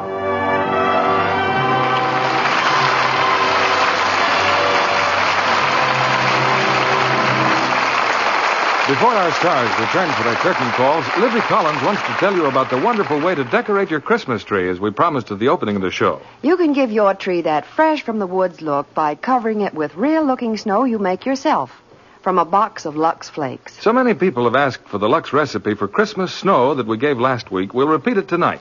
Listen carefully. Take a large box of Lux Flakes. Gradually add 2 cups of lukewarm water and beat with an egg beater until it has the consistency of thick whipped cream. Then, with your fingers, spread the mixture over the branches of your tree. And that's all. This snowy covering dries quickly, it won't melt, and lasts as long as the tree. Ask your dealer for a copy of this Christmas snow recipe. I don't know of any other decoration that costs so little, yet does so much for your tree. It looks lovely used just with tree lights, or you can add your usual ornaments if you prefer. Try it on your mantel decorations and table arrangements, too. It gives them a very professional look. And makes the whole house look more Christmassy. Now, I'll repeat that recipe. Take a large box of Lux Flakes. Gradually add about 2 cups of lukewarm water and beat with an egg beater. While moist, spread the mixture along the branches. If you want extra glitter, shake on some shiny artificial snow before the mixture dries. Let the children help. They'll love doing it and love the snowy tree. Back now to our producer, William Keeley. Mr. Kringle's reindeer are waiting on the roof, but we've asked him to pause a moment before he leaves and come back to the footlights with Maureen O'Hara and John Payne. Ladies and gentlemen, it was a real thrill to everyone in Hollywood when Edmund Gwenn topped his entire 53 years as an actor with his great performance as Kris Kringle. Thank you. Thank you very much, Bill. Everyone connected with Miracle on 34th Street, from George Seaton, the author-director, to the prop man, helped me. They all believed in Santa Claus. How could we help it? I suppose you've got a strenuous time ahead, Chris. Yeah? Covering the entire world in one night. John, if everyone believed in Santa Claus, peace would break out all over the world in 30 seconds. I hope you won't be too busy to stop at my house. I'll have my stockings hung up. Oh, well, I'll stop in, Maureen, but seems rather futile. Why, Chris? Well, I couldn't possibly fill her stocking as well as she does. I see what you mean. Bill, after that, I think you'd better tell us all about next week's play. Next week, Maureen, a play straight from your native land. It's the 20th Century Fox picture, The Luck of the Irish. And the stars? Well, we have a superb cast. There's Dana Andrews, Ann Baxter, and Cecil Kellaway. This is a delightful romance, presided over by a most mysterious leprechaun in the person of Cecil Kellaway. I know you'll all enjoy it. We'll be looking forward to it, Bill. And good night. Good night. Good night. Can I give anybody a lift in my sleigh? Good night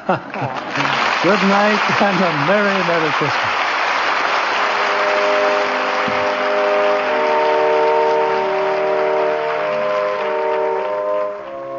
Before we meet again in this theater, the most joyful day in the year will have come and gone.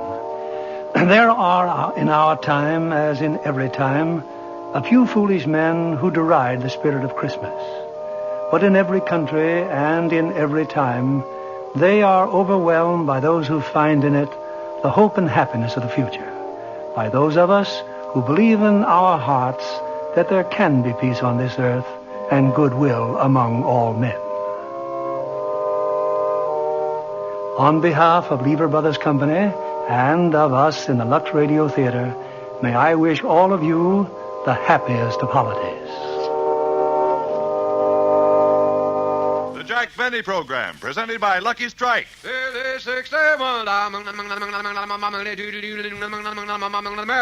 Smoke a Lucky to feel your level best. Smoke a Lucky to feel your level best. Your level best. That's how you'll feel when you light up a Lucky. Because Lucky's fine tobacco picks you up when you're low, calms you down when you're tense, puts you on the right level to feel and do your level best. It's important to you as a smoker to know that fine tobacco can do this for you. And every smoker knows LSMFT, LSMFT. Lucky Strike means fine tobacco, mild, ripe, light tobacco. Remember, more independent tobacco experts, auctioneers, buyers, and warehousemen smoke Lucky Strike regularly than the next two leading brands combined. So next time you buy cigarettes, remember that Lucky's fine tobacco picks you up when you're low, calms you down when you're tense, by putting you on the right level, the Lucky level, to feel and do your level best. That's the Lucky level. Smoke a Lucky to feel your level best. Smoke a Lucky to feel your level best. Get on the Lucky level where it's fun to be alive. Get a carton of Luckies and get started today. And listen, here's a Christmas gift suggestion that's bound to make a big hit. Say Merry Christmas 200 times by giving the gay holiday-wrapped carton of 200 Luckies. And for that extra special someone on your list, give Lucky Strike 500s, the handsome Christmas gift box of 25 packages of Lucky Strike cigarettes.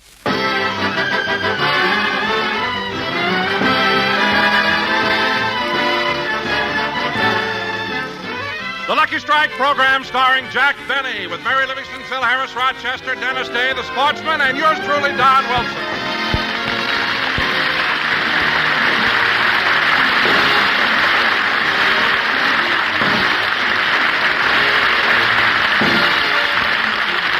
Ladies and gentlemen, there are only 5 more days till Christmas. So let's go down to the local department store where Jack and Mary have gone to do their last-minute Christmas shopping. Mary, read my Christmas list, will you please? Gold cufflinks, platinum cigarette lighter, silk pajamas, a star sapphire ring, a Cadillac, a diamond stick pin. No, Mary. Those are the things I'm asking Santa Claus to give me. My shopping list is on the other side. Oh, here it is. A package of lifesavers, razor blades, toothbrush, shoelaces. Jack Benny, you ought to be ashamed. Mary, I gave you the wrong one. Here's my Christmas list. See? Don Wilson, wallet. Well, let's go. The leather goods counter's over there. Okay. Gee, the store is crowded. Can I help you, please? Oh, yes. I'd like to see some of your wallets. Well, we have a large variety. All these wallets you see here are $1.98. $1.98? Yes, sir. Jack, here's some better wallets over here. Oh, yes. I think Don would like this one. It's genuine cowhide. Cowhide? How much is that? $40.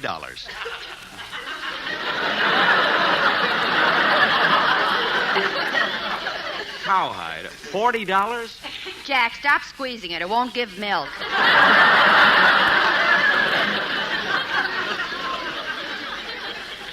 But, Mary... Look, Jack, Don has been with you 15 years. It's about time you got him something nice. But, Mary, $40.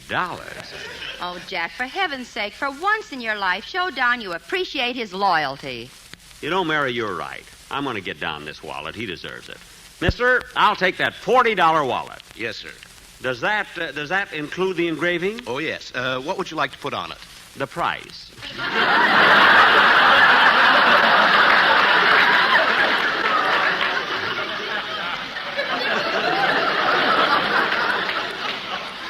Now, wait a minute. I want to enclose one of these cards. Let's see, what'll I write?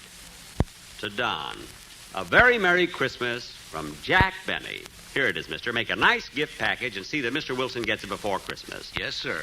Come on, Mary. I want to go to the sporting goods department and get something for Phil. Well, here we are. Gee, they sure have a nice assortment of guns and hunting equipment, Jack. Yeah, I think I should be able to get something for Phil here. They seem to have almost... May I help you, sir?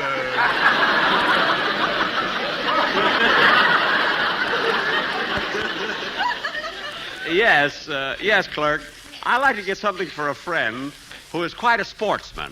Well, we've got all kinds of camping equipment. Does he sleep outdoors much? Yeah, sometimes right in front of the house.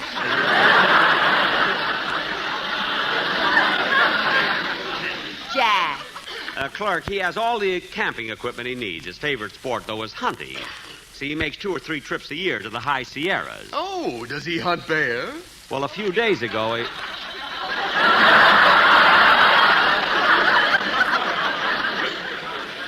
Uh-oh. Hey, mister, ask me that again, will you? Does he hunt bear? No, Petrillo makes him wear his union suit.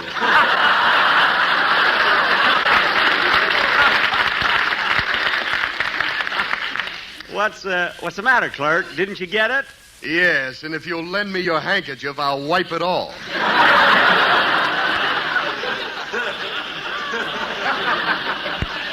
Look, I didn't come here for any of your silly wisecracks.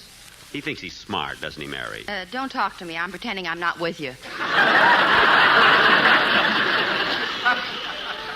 What?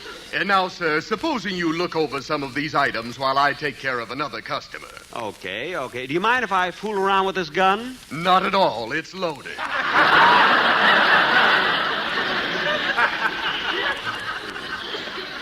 Say, Mary, I wonder if Phil... Hello, Mr. Benny.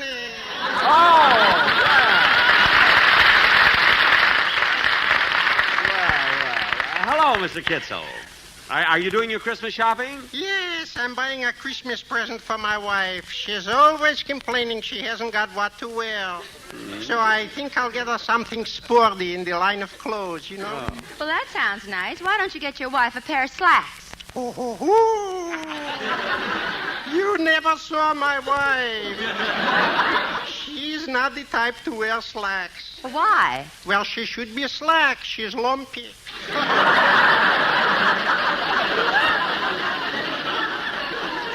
Oh, your wife is a little chubby, eh? A little chubby. From the back, she looks like Don Wilson from the front. And sideways, you wouldn't believe it. I'll take your word for it. Huh? Tell me, Mr. Benny, what are you getting your neighbor for Christmas? My neighbor? Yes, Ronald Goldman. Oh, no, that's Ronald Coleman. I don't know what to get him, but I'll think of something. Yes, I suppose. Well, I better finish my shopping. Lumpy is expecting me home for dinner. Well, goodbye, Mr. Kitzel, and Merry Christmas. The feeling is reciprocal. Come on, Jack. Make up your mind. We still have other shopping to do, you know. All right. I think I'll take this fishing outfit. Oh, clerk. Just a minute. I have other customers. Oh, all right. I'll wait. That'll be $8.76, madam. Have you decided on that, sir? Good. That'll be $12.75. Gee. Yes, ma'am. $16.50 out of 20. Gosh. Ouch. Finally got your nose caught in it, didn't you?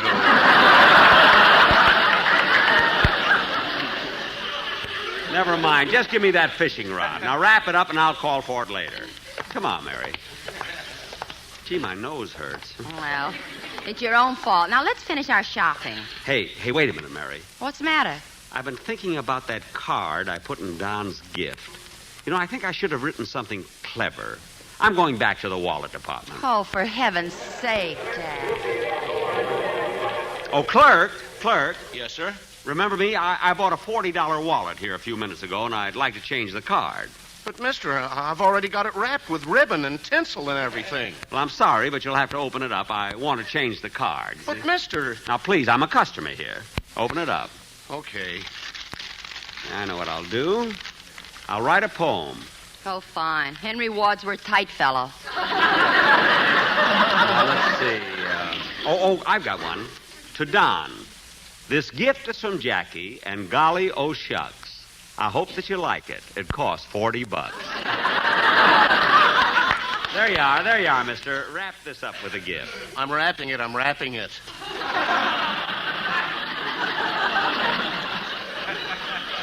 Come on, Mary. Mary, I'm glad I'm giving Don that $40 wallet. Yeah, it'd be kind of tough to get a rhyme for $1.98. Yeah. Now, Mary, let's go up to the mezzanine and... Oh, hello, Phil. Hiya, Jackson. Hello, Livy, you little fugitive from the doll counter. Hello, Phil. My, you're certainly loaded down with packages. Yeah, I've been shopping all day. Got presents for everybody. How about you two? Well, I'm nearly finished with my shopping. Your $5 is almost gone, huh? Phil, for your information, I just spent $40 on Don Wilson. What'd you do, take him to lunch? No, look out, Phil. One of your packages is slipping. Yeah, there it goes. Oh, darn it. Now I'll have to get Remley another present. Let's move away. I'm getting dizzy. Phil, did you get gifts for the rest of your band? Yeah, I bought every guy in my orchestra a pair of bedroom slippers. Bedroom slippers for your musicians? I thought if I could get them started with those, maybe we could get shoes on them later.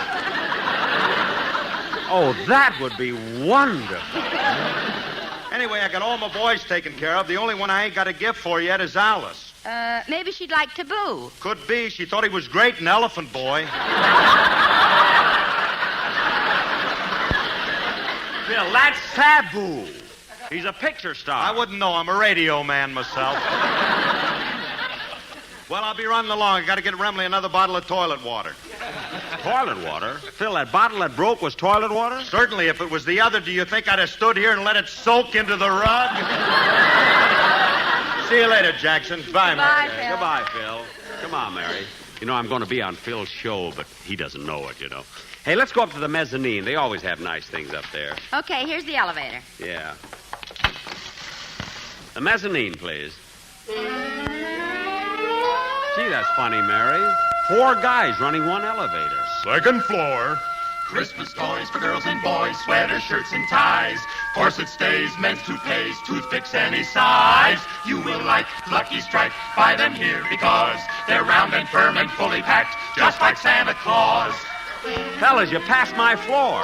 Look, I wanted to get off at the mezzanine. 3rd floor. Here you'll find Venetian blinds, pool and billiard cues, movie reels, rubber heels, boots and button shoes, coaster bikes, Lucky Strikes. Try one and you'll see. Your best bet in cigarettes is LSMFT.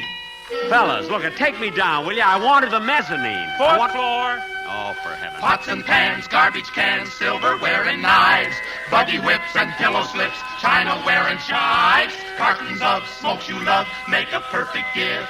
Luckies are the best by far, so give your friends a lift. Look at fellas, please. I wanted the mezzanine. Take me to the mezzanine. 5th floor. Tootsie Rolls, donut holes, button hooks and bows, violins that fit your chin, shovels, rakes, and hoes, railroad spikes, Lucky Strikes, get them on this floor. Once you smoke a Lucky Strike, we're sure that you'll want more. Look, boys, I want to finish shopping. Now take me down to the mezzanine. Going down. Mezzanine, gasoline, alligator bags, coats and boats and billy goats and girdles if it sags. Let us off, we got things to do. Merry Christmas to you all, and a Happy New Year too.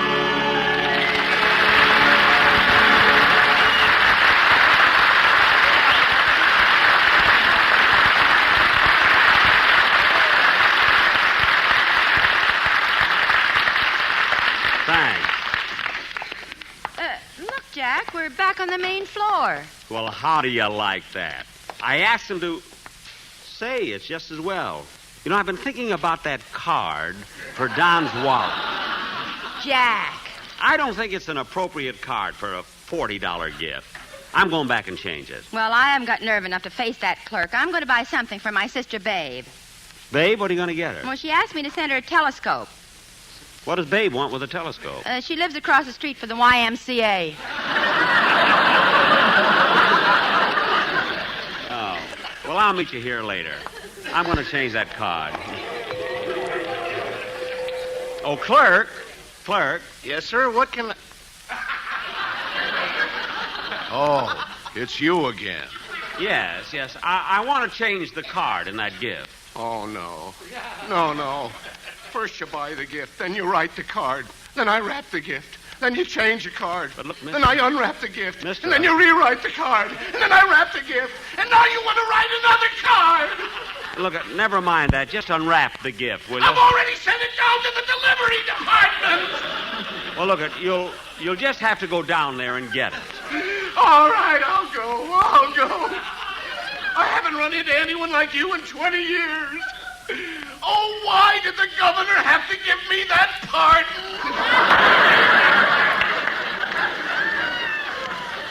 Look, just bring me my package, will you? All right, I'll get it. I'll get it.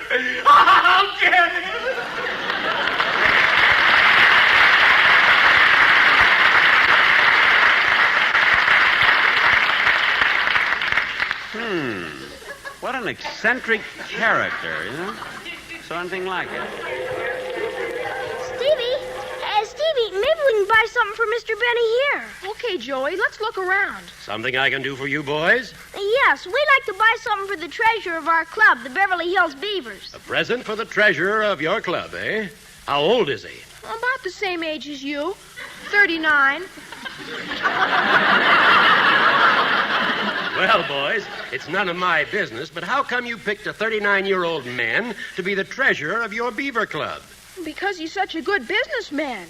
He puts all of our dues in the treasury, and then he lends it out at 10%.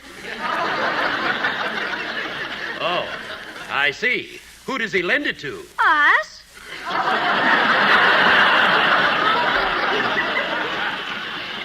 And now that it's Christmas, we were thinking of getting him a necktie. Well, that's always a nice present. Why don't you buy him one that matches his favorite suit? No, we like this one. It matches his eyes. Oh, are his eyes blue? Bluer than the waters of Lake Louise under a sultry summer sky.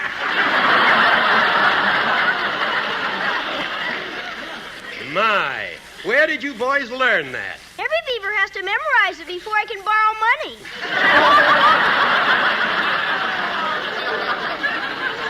Well, I'm sure he'll like this tie.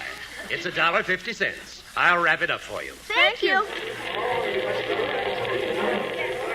Here you are, mister. Now, let's not have any more trouble. Make the card out right this time, will you? Yes, Jack, we've wasted enough time. All right. How do you think this sounds, Mary? To Don.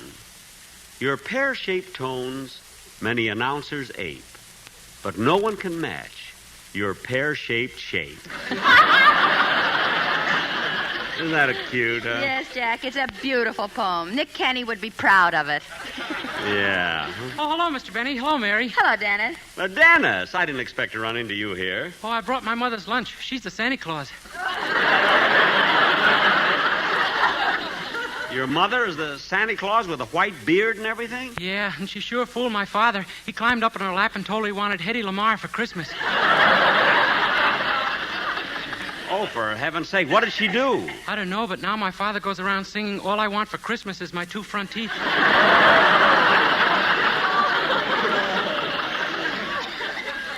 Oh, say, Dennis, listen. Come here a minute, will you? Huh? Dennis, you've been a nice kid, and you've been with me so long. Here it is Christmas, and, well, here's a $50 bonus. Oh, that's just a trick to get me to buy something for you. It is not.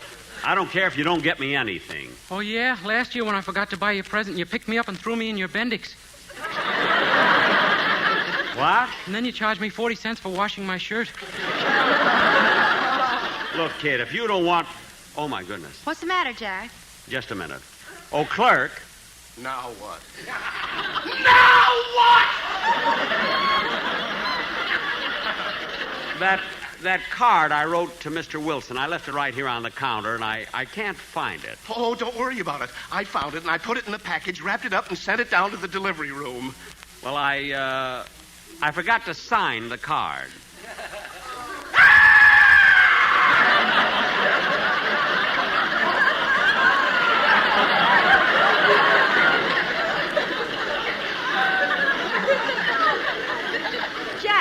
Jack, let's go. You're creating a scene.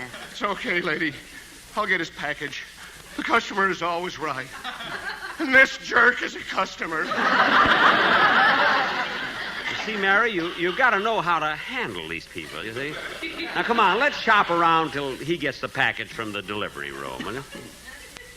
Say, Mary, what do you think I ought to get for my sister Florence? Well, I don't know. Lingerie might be nice. Say, yeah, that sounds pretty good. There's the lingerie counter right over there. Oh, yes. Pardon me, but would you mind waiting on us? Why not?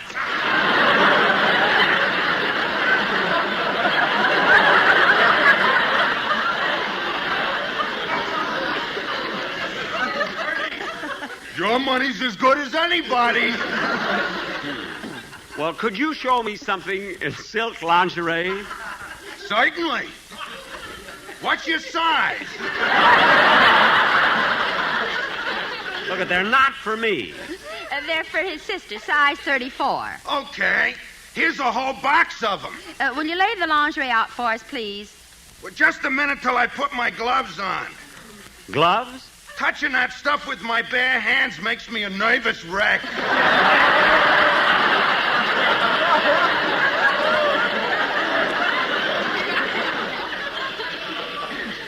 What? Especially the black ones.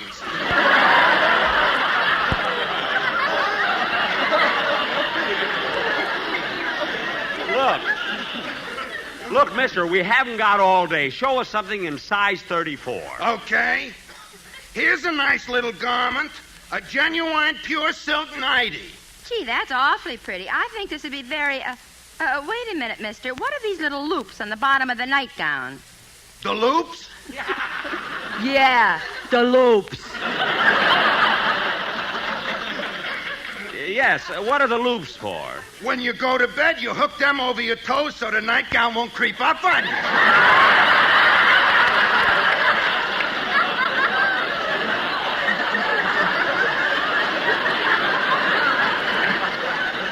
Well, that's swell, really. Wrap it up and send it to my sister, Mrs. Florence Fenchel. Here's the address. Yes, sir.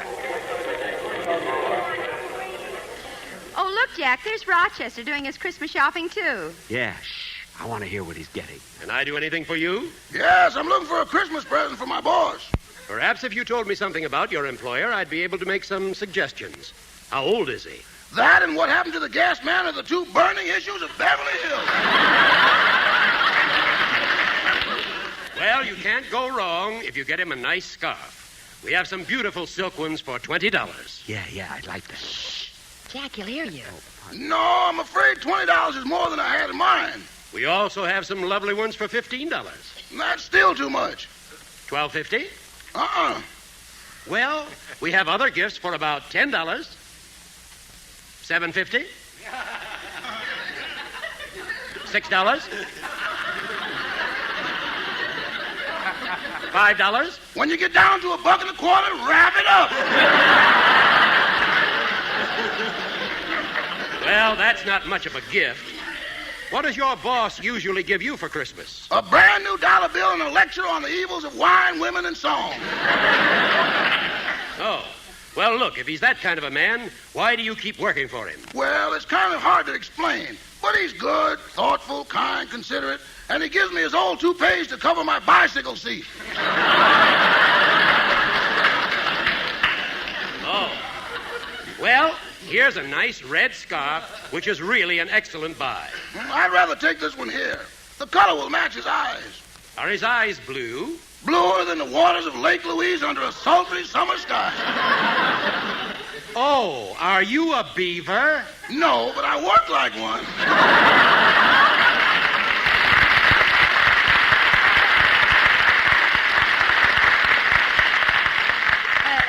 Jack, what did he mean by that? I don't know, Mary. Some little joke, I guess. Now, come on, let's go and see. Oh, Mary. Mary, I just thought of something. Not again. Come on with me. It'll only take a minute. Oh, clerk. Here's the package. I got it up from the delivery room. I'll go on and sign the card. No. That's not important now. I want to change the wallet. What? Instead of the $40 one, I'll take the one that costs $1.98.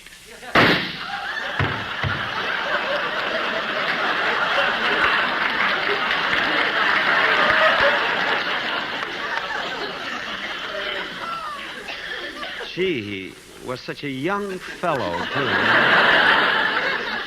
Well, I'll take the $1.98 wallet and put the money in his hand. Come on, Mary, let's go. Now, I wonder if we have to... Oh, look who's here. Hey, Don! Don! Oh, hi, Jack. Hello, Mary. Gee, what trouble I'm having in this store. Wish I didn't have such a big stomach. Why? Well, it seems there's a piano missing, and they searched me 3 times. Oh. Don, have you bought your wife's present yet? Oh, yes, I did that yesterday, but today I bought a gift for our gardener. Your gardener? Well, what'd you buy him? A $40 wallet. A $40 wallet? For your gardener? Jack, the only other ones they had were $1.98, and I wouldn't give that to a dog. Well, you can start barking, brother, and Merry Christmas. Yeah. Merry Christmas, John. See you later. Come on, Mary, let's go home.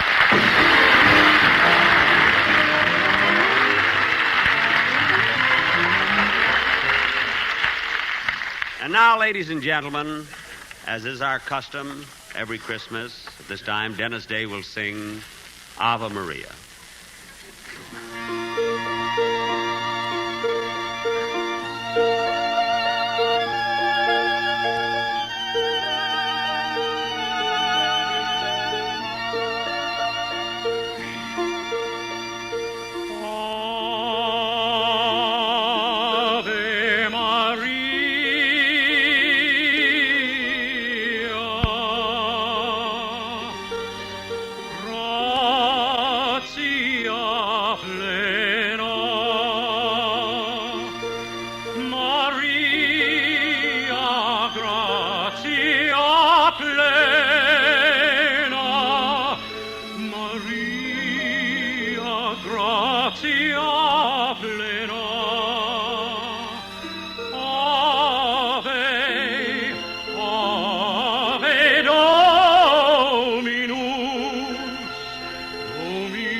Ladies and gentlemen, on behalf of my sponsors and my entire staff, I want to wish all of you a very Merry Christmas. Good night. The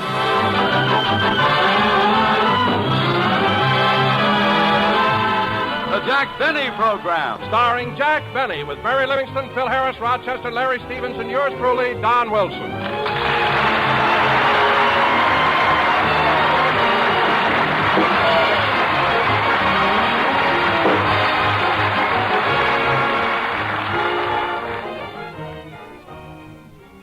"'Tis the night before Christmas, and at Jack Benny's house, there are presents for all, even cheese for the mouse. Jack is up on a chair, then he's down on his knee, but you have to do that when you're trimming a tree.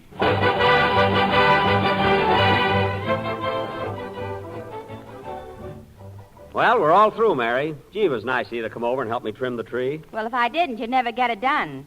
Say, Jack, shall I put the snow around the bottom now? Not yet. I want to see if the lights are working. I'll hold up the bulbs, and when I say ready, you plug it in. Okay. Ready? Ready. Pull it out! Pull it out! Pull it out!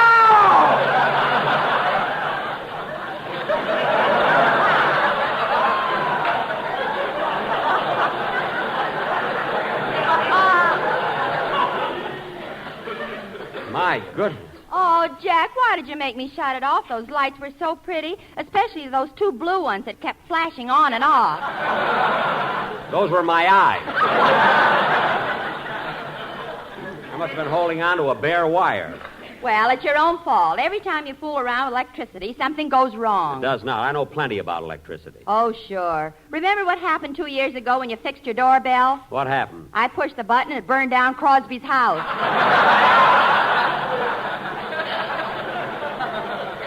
Oh, stop exaggerating. Anyway, hand me that roll of tape. Give me that tape. I'll fix this bare wire right now. Here you are. Thanks. Comes to electricity, I know what I'm doing.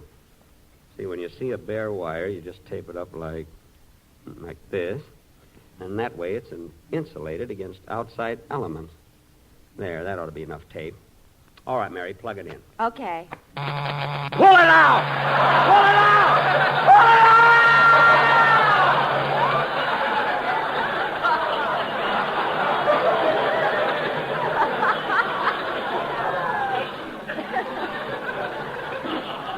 For heaven's sake. What happened, Jack? I taped my finger to the wire. That's what happened. Oh, gee. And that time it was even prettier than before. What do you mean? Your nose lit up, too. It did not. Let's get this tree finished before the gang gets here. But, Jack, what about the lights? We'll have to let that go until later. Now, hand me one of those... Oh, Mr. Benny. What is it, Rochester? I baked that cake like you told me to. Good. Did you have enough whipped cream to spell out Merry Christmas on top? Yeah. Say, boss, how many R's in Mary? 2. Oh. So you better add one. Add one? I better cross one out. I got 3. Well, leave it. It's better than ruining the cake. Okay. Oh, Rochester, will you please take these Christmas tree lights and fix them? Fix them? Yes. I ain't fooling around with electricity. Well, what are you afraid of? I ain't going to get hit by nothing I can't hit back. Oh, Rochester. Imagine being afraid of electricity. Suppose Robert Fulton was afraid of electricity. He never would have invented the electric light.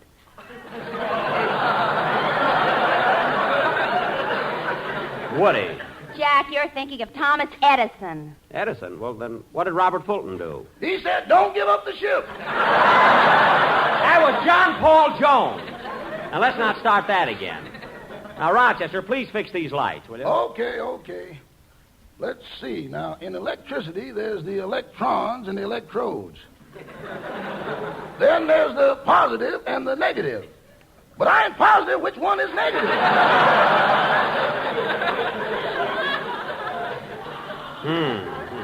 Then there's the atoms.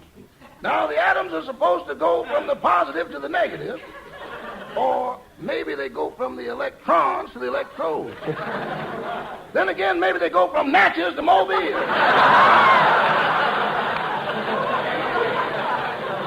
Rochester.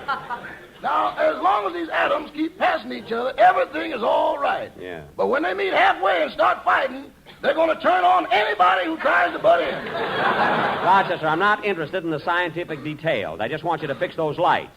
And I promise you, while you're holding the wires, no one in this room will turn on the switch. I know, boss. While I'm holding the wire, you ain't going to turn on the switch, and Miss Livingston ain't going to turn on the switch. Of course not. But way up there at Boulder Dam, there's a little man sitting in a room with thousands of wires around him. What? How do I know he ain't going to do something just to break the monotony? Oh, all right. I'll fix it myself. Go back in the kitchen. Come in. I'm looking for Mr. Benny. Mr. Jack Benny. Me? Yes. But you're a policeman. Well, now, what do you know? This blue uniform has given me away again. But, officer. Mary, say something. But, officer. Is that all you can say? That's all you said. Now, officer. Mr. Benny, I hate to be doing this to you on Christmas Eve, but I have a complaint about you disturbing the peace last week at Moore's department store. At Moore's department? Oh, that! Well, officer, that wasn't my fault at all. You see, first I had trouble with some crazy floor walker who kept hollering, "Stop breathing on my carnation." And then... A little slower, please. I'm writing it down. Yes, sir. How many R's in carnation? 1. And then some silly guy kept following me around, asking me what I thought I ought to buy his wife for Christmas. Now, I didn't mind it the first time or the second time, but he kept hounding me. And just before the real trouble started, I was standing by the perfume counter when all of us, I was trying to buy some perfume for my sister Flora. Here's your change, sir. Thank you. Come on, Mary. Let's get over I beg your pardon, mister. Oh, it's you again. What do you think I ought to buy my wife for Christmas? I told you before, I don't know what you should buy your wife for Christmas. Figure it out yourself. Figure it out yourself, he says. Figure it out yourself. Fine Christmas, Spirit. Look, I don't care what you buy your wife for Christmas. Don't buy her anything. Don't buy her anything? We've been married for 12 years. What are you trying to do, break us up? Look, I don't know your wife. I've never seen your wife. What's going on here? What's the trouble? That man's been caught stealing somebody's wife. What? At your age, you gray-haired wolf. Now, wait a minute. One time, let me through. What's going on here? Oh, it's you, my little Cupid with the droopy toopy. Now, cut that out and don't blame me for this because it... Stop breathing on my carnation. I'll breathe on it as much as I like. Stand back, everybody. The man is mad. You're darn right I'm mad, and this is all your fault. Mister asked me to buy your wife for Christmas. For all I care, you can buy her a dog collar. What size? What size? There you are, folks. See what a crazy guy is, and you blame me. Why, it's not my fault. I'm not the type that would start trouble. I'm a peaceful home... Shut up!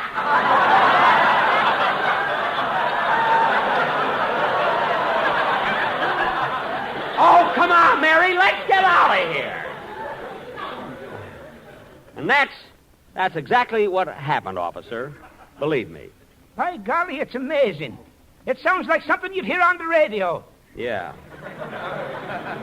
Well, I'm convinced it wasn't your fault, and I'm going to forget all about this complaint and be wishing you folks a Merry Christmas. The same to you, officer. And a Happy New Year. Thank you. Goodbye. Say, Mary, he was a nice fella at that. Yes, he was. Now, come on, Mary. Let's put the presents around the tree before the gang gets here. Huh?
Well, Mary, we got all the packages under the tree. It looks nice, doesn't it? It sure does.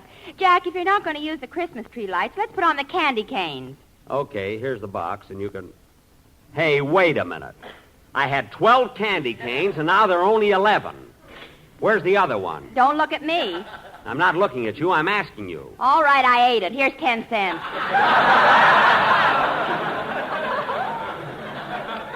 Smarty. I bet you'd be surprised if I took it. I wouldn't be surprised if you sued me.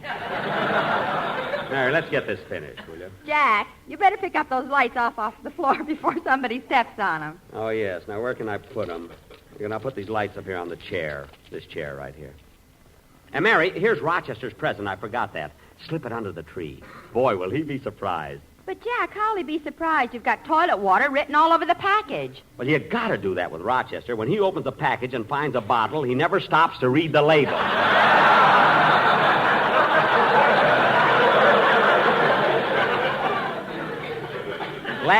Last year, I gave him a miniature ship and a bottle, and the mast stuck out of his mouth for 3 days. Every time I asked him something, he had to answer me through the crow's nest. Believe me, Mary, I know what I'm doing. Well, Jack, I guess that does it. Tree's all finished. Yeah. Gee, it looks swell. I'm kind of tired. I think I'll sit down for a minute and smoke a cigarette. Mary, have you got a match? No. Oh, well. Oh, say, boss. What is it, Rochester? Are your socks dry yet? My socks? I think so. Well, people will be here soon. You better take them off the tree. Oh, that's right. You take them off, will you, Rochester? I'm tired. I want to sit here a while. Yes, sir. Say, this tree looks all nice, but it's kind of dark.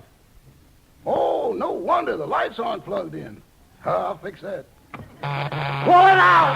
Pull it out! Pull it out!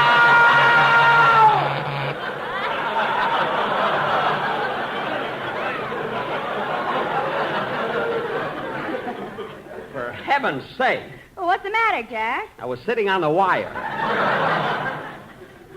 As long as you're here, Rochester, give me a match. You don't need it now. Your cigarette is lit.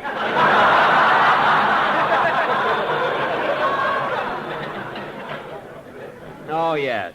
Thanks, Rochester. Don't thank me. Thank that little man up at Boulder Dam. Rochester. I wonder how that guy at Boulder Dam knew I was sick. Oh, well.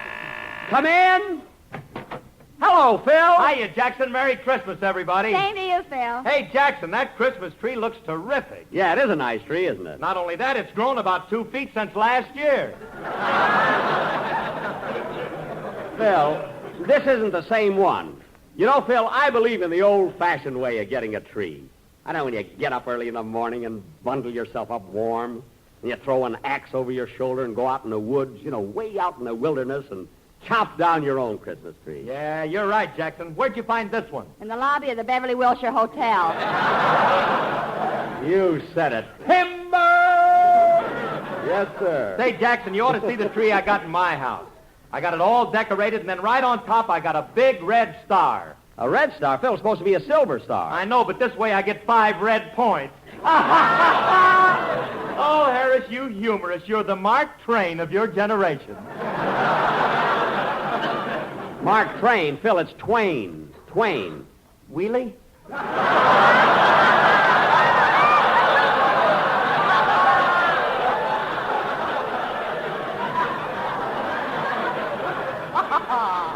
Phil, after a gag like that, you're lucky Santa doesn't scratch you with his claws. Say, that was pretty good, too. Don't bother sending us Cracker Jack, Mother. We're now getting corn by the ton. Oh, I don't know, Mary. I thought that was pretty cute. Hey, Phil, what do you got in that package there? Oh, I forgot, Jackson. It's a Christmas present for you. For me? Yeah, me and the boys in the band all chipped in and got it for you. Well, thanks. I'll put it under the tree. Oh, no, you don't. No, you don't. Open it up right now. Okay. It was certainly nice of you and the boys to think of me. You know, I really didn't... Oh, Phil, thanks. Gee, a beautiful turtleneck sweater. Gee. Well, look inside of it, Jackson. Inside? Oh! Oh, Phil. What is it, Jack? A turtle.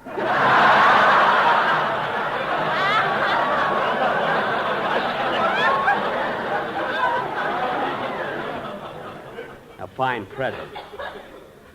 I'll fix him. Imagine bring me a turtle for anything, Mary. Come here, Phil. Phil, sit down on my chair. Well, thanks, Jackson. Are you comfortable, Phil? Sure. Good. Mary, push in the plug. Oh, Jack, you wouldn't dare. Hand me the plug. I'll give it to him myself. Hey, Jackson, what about my present? Yes, where you are. You'll get it. It's a surprise. Mary, watch him jump.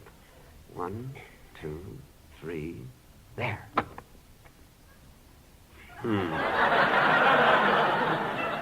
Phil, don't you feel anything? No, why?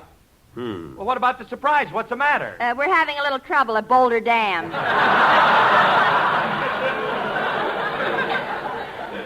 Mary, I can't understand what went wrong. Phil, stand up a minute. Okay. Let's see. There must be something wrong with this thing. Pull it out! Pull it out! Pull it out!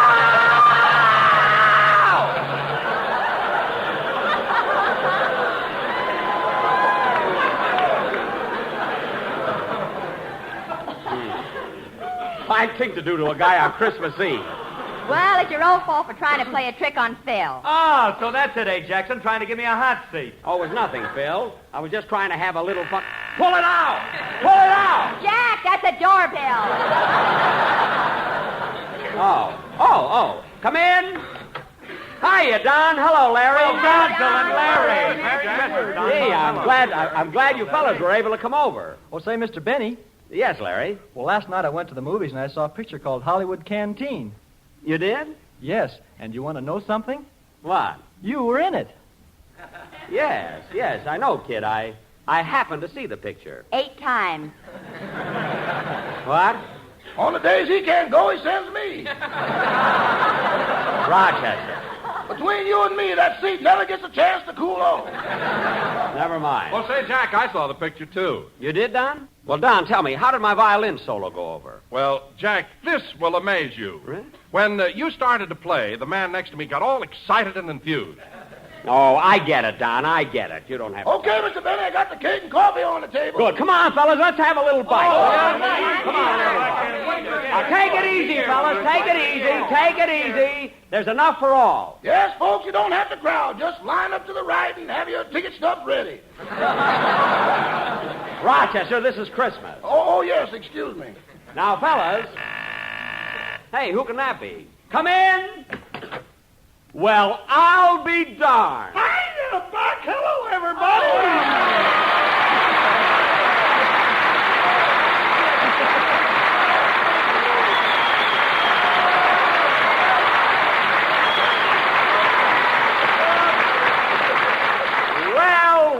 Well, what a surprise. Andy Devine. Well, who'd you think I was? Frank Sinatra?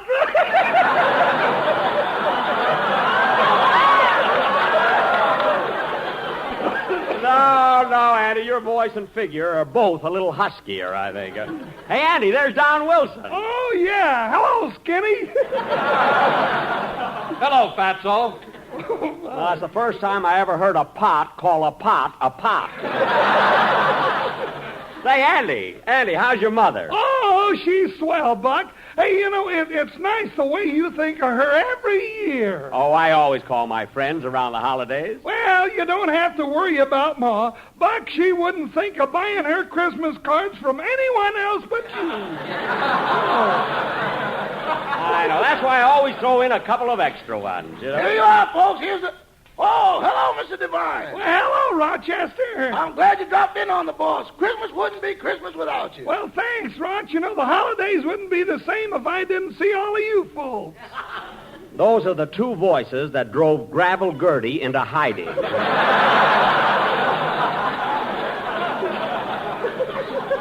Say, come on, Andy. You're just in time to have a bite to eat. And listen, I've been saving a bottle of champagne just for this occasion. Let's drink a toast. Champagne? Oh, come on, fellas, everybody. Oh, Rochester, give me that bottle of champagne. Here you are, boss. Shall I open it? No, I'll open it myself. Thank you. Now, let's see. Champagne corks are so tight. Gee, they're hard to get loose. For goodness sake, fellas, don't just stand there. Pull a cork out of his mouth. Okay, hold your head still, Jackson. I'll pull a cork out. Now, there.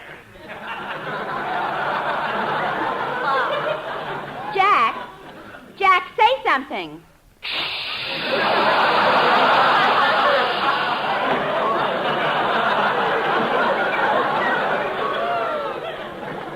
Boy.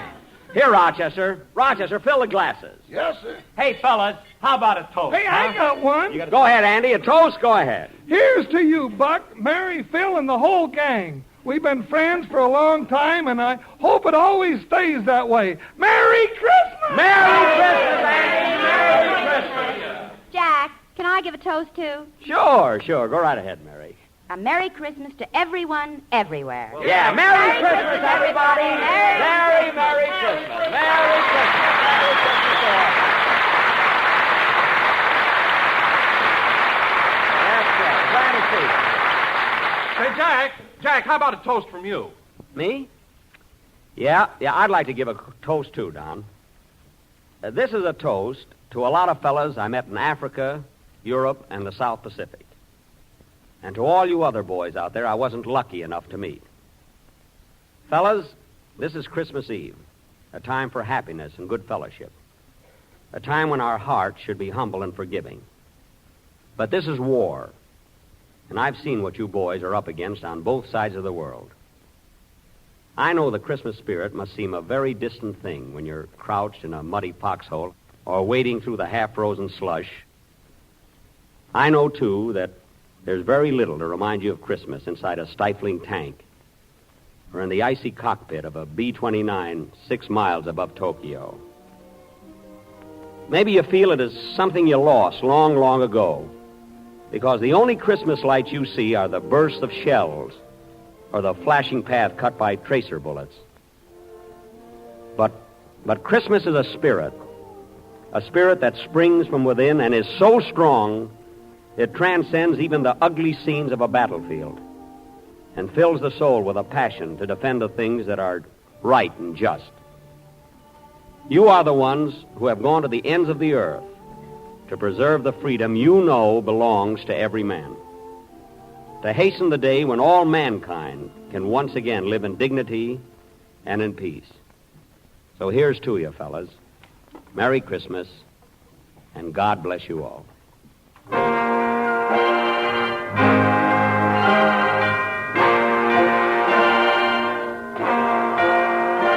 Oh, come, all ye faithful, joyful and triumphant. Oh, come ye to Bethlehem. Come and behold him, born the King of angels. Oh, come, let us adore him.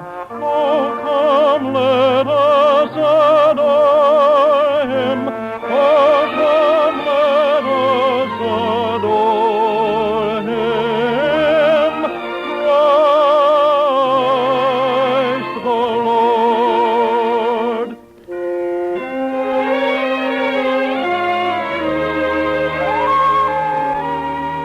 Oh, little town of Bethlehem, how still we see thee lie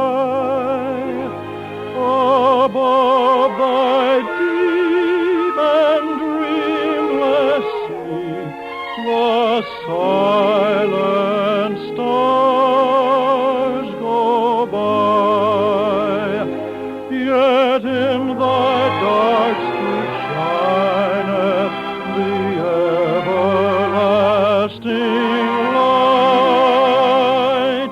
The hopes and fears of all the years are met in thee.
Good night, folks.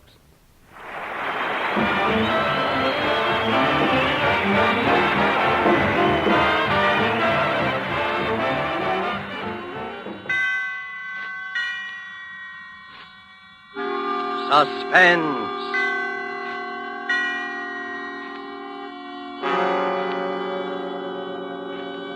Presented by Roma Wines, made in California for enjoyment throughout the world.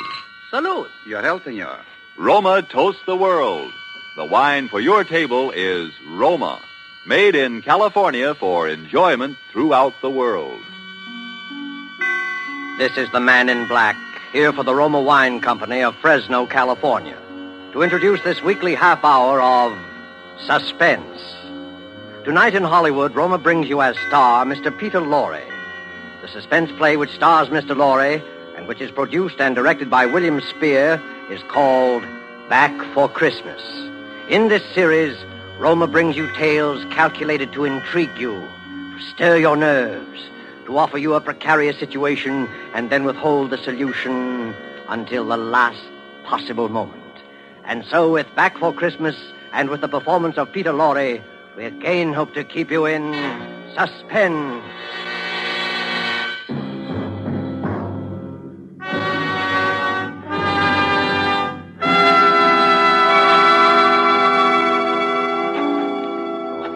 Jingle bells, jingle bells, jingle all the way.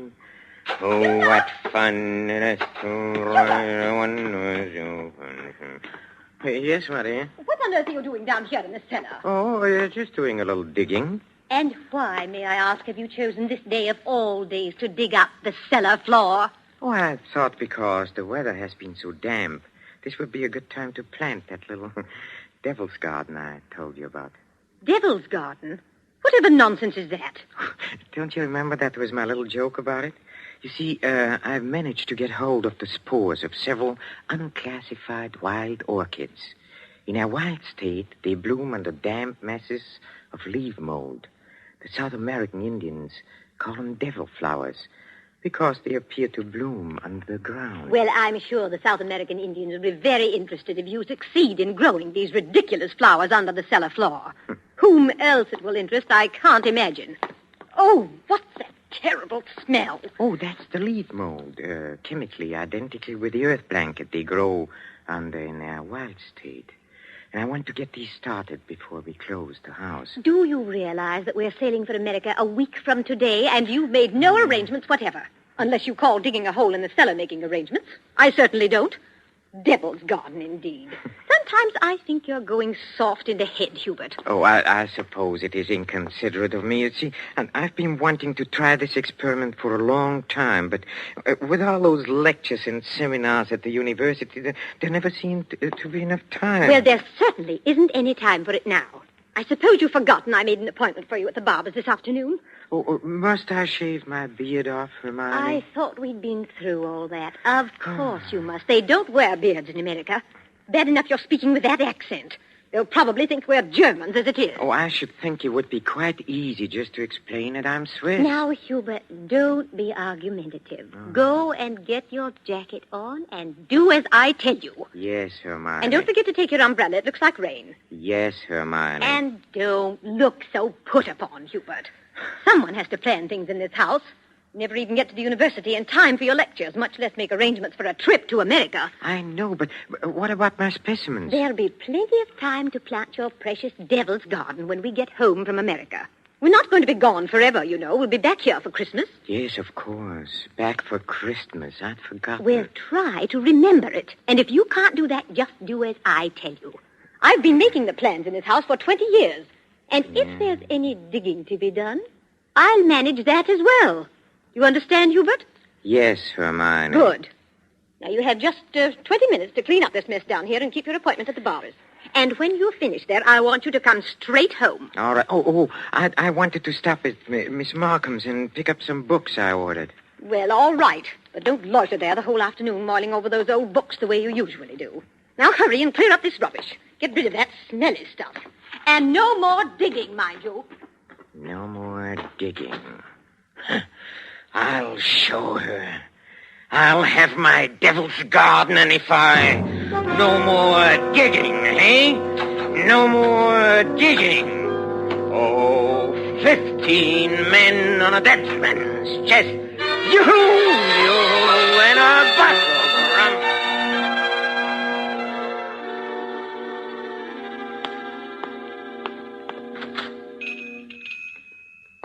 Good evening, sir. Oh, good evening, Miss Markham. Why, it is Professor Schumacher, isn't it? Do you like me better this way? You look ever so much younger without the beard. 20 years at least. 20 years. Oh, you'll be glad to know those books you ordered have finally arrived. Oh, yes, the books. Let me see. The Phytotomy of Phalloid Gametophytes and Coniferous Shrubs of North America. Those are the ones you ordered, aren't they? Yes, thank you. You're very kind, Miss Markham. Why kind, Professor Schumacher? Well, not many young ladies in bookshops would go out of their way to look up rare books for an old professor of botany. Why, you're not old, Professor Schumacher. Really, you look... What do I look like? And besides, I adore botany. It's my particular hobby. Oh, really? You've never told me that before, Miss Markham. Well, I was afraid to. You looked so imposing with the beard and all. Miss Markham, forgive me if this sounds foolish, but since talking with you today, I feel that shaving off my beard is the most important thing I've done for 20 years. Oh, it is. I'm sure it is. For 20 I'm so sorry that I've been so distant with you all this time. Oh, there were times when I almost spoke up. Oh, really? Times when you came in here, tired after a day with your students at the university. You seemed so alone. The way I'm alone in the world. Alone? I'd like to have asked you to stay a while and talk with me, but some way or other, I always wound up giving you your change and letting you go on your way. Say, you're alone in the world? Since my father died. Oh, Miss Markham, did you never think of marrying? My father was a very remarkable man. I never found anyone who seemed to measure up to what he led me to expect of men. Miss Markham... Oh, it's been so long since anyone called me by my first name. I'd like you to, if you want to. It's Marion. Marion? Oh, how nice. And yours? Well, Hubertus. but in English, Hubert sounds better, huh? How long have you been alone, Hubert? Alone? I knew you were a widower, of course. The first time I saw you. A widower? I can always tell. There's a certain sadness in a man's eyes. A sweet sadness, I think, when he's been married and then lost... A widower. I never thought of it in quite that way. Oh, I'm sorry. I shouldn't have been talking like this, I suppose, but I've often wondered what she must have been like. Your wife, I mean. Hermione? Not an easy woman to forget. Very strong. Always managing things. The house, my wardrobe, my friends. Even when we dined at a restaurant, she even then ordered my food. She was always managing things. Her whole life. Managed herself to death. Poor woman. She must have loved you very much. But she needn't have put herself out so. It's plain to see you don't need things managed for you. No. You need companionship, I think. Someone sympathetic with your work. But the last thing on earth you need is a manager. How well you put it. The last thing on earth.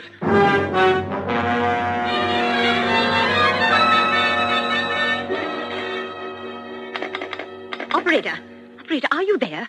I'm still waiting on that call to Salisbury. Well, put them on quickly. Hello. Is this Paul Holt and Sons? It's Mrs. Hubert Schumacher. Did you receive my letter? Good. Now remember, we'll be back for Christmas and I want the job done without fail. What's that? No, I'm sure he doesn't suspect anything. Send it to me in New York as I instructed you, addressed in my name, of course.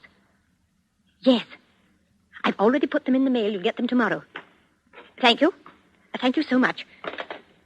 Oh, here you are, Hubert. Where have you been? Oh, backstairs. I dismissed the servants. Dismissed the servants? Mm-hmm.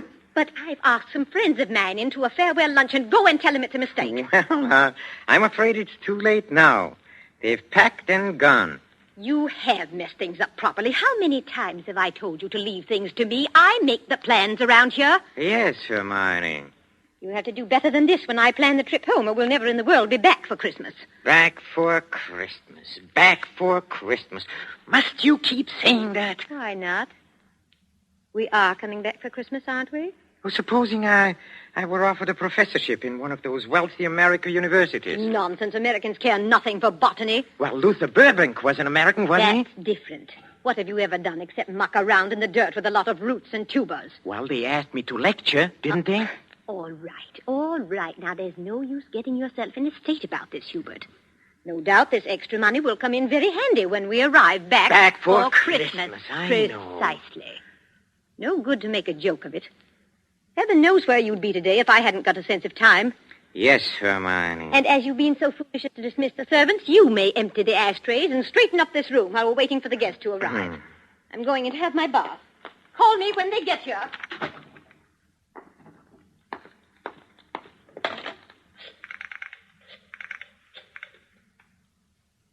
Marion? It's Hubert. No, darling, no, nothing is wrong. Oh, my plans are the same, unless you have changed. No? Oh, we'll meet in New York then and be married there. Huh? Oh, I'll explain to you why later. You just have to trust me. Yes. Yes, my darling. Hubert? Oh, I'm so sorry I can't talk any longer. Yes, I'll meet you in New York without fail. Auf Wiedersehen, mein Liebchen. Hubert, were you talking on the phone just now? Yes, Hermione. Whoever was it? Oh, Freddie Sinclair. Didn't I hear you say something about meeting somebody in New York? Why, yes. Freddie said he might possibly get over there before we even leave. And I said, of course, we'd meet him there if he decided to go. That seems very peculiar. But then all of your friends are peculiar.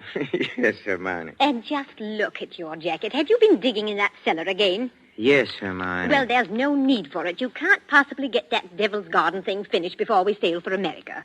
Go and change your clothes before the guests arrive. Oh, never mind. I see somebody coming up the walk now. Go and let them in. Yes. Hubert. Yes? Look out the window. There's Professor and Mrs. Goodenough, but who's that with them? Well, who... Precisely. Freddie Sinclair. Peculiar you should have been talking to him on the phone not 3 minutes ago, and now here he is. Yes, isn't it? But then, as you say, Hermione, all of my friends are peculiar. Not half so peculiar as you. Digging in the cellar the very day we leave for America. Just look at yourself. And now that I think of it... Yes?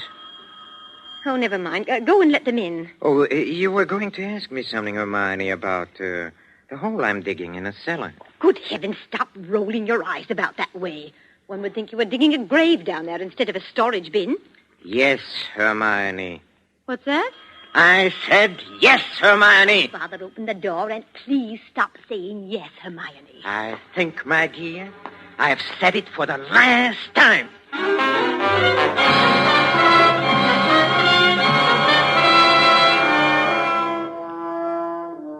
Professor of botany, his loving wife, and an oblong pit in the cellar. Just the right size for his botanical specimens, his devil's garden. With these ingredients for a story of a perfect crime, Back for Christmas by John Collier and starring Peter Lorre, the Roma Wine Company closes the curtain for a moment on another breathless study in suspense.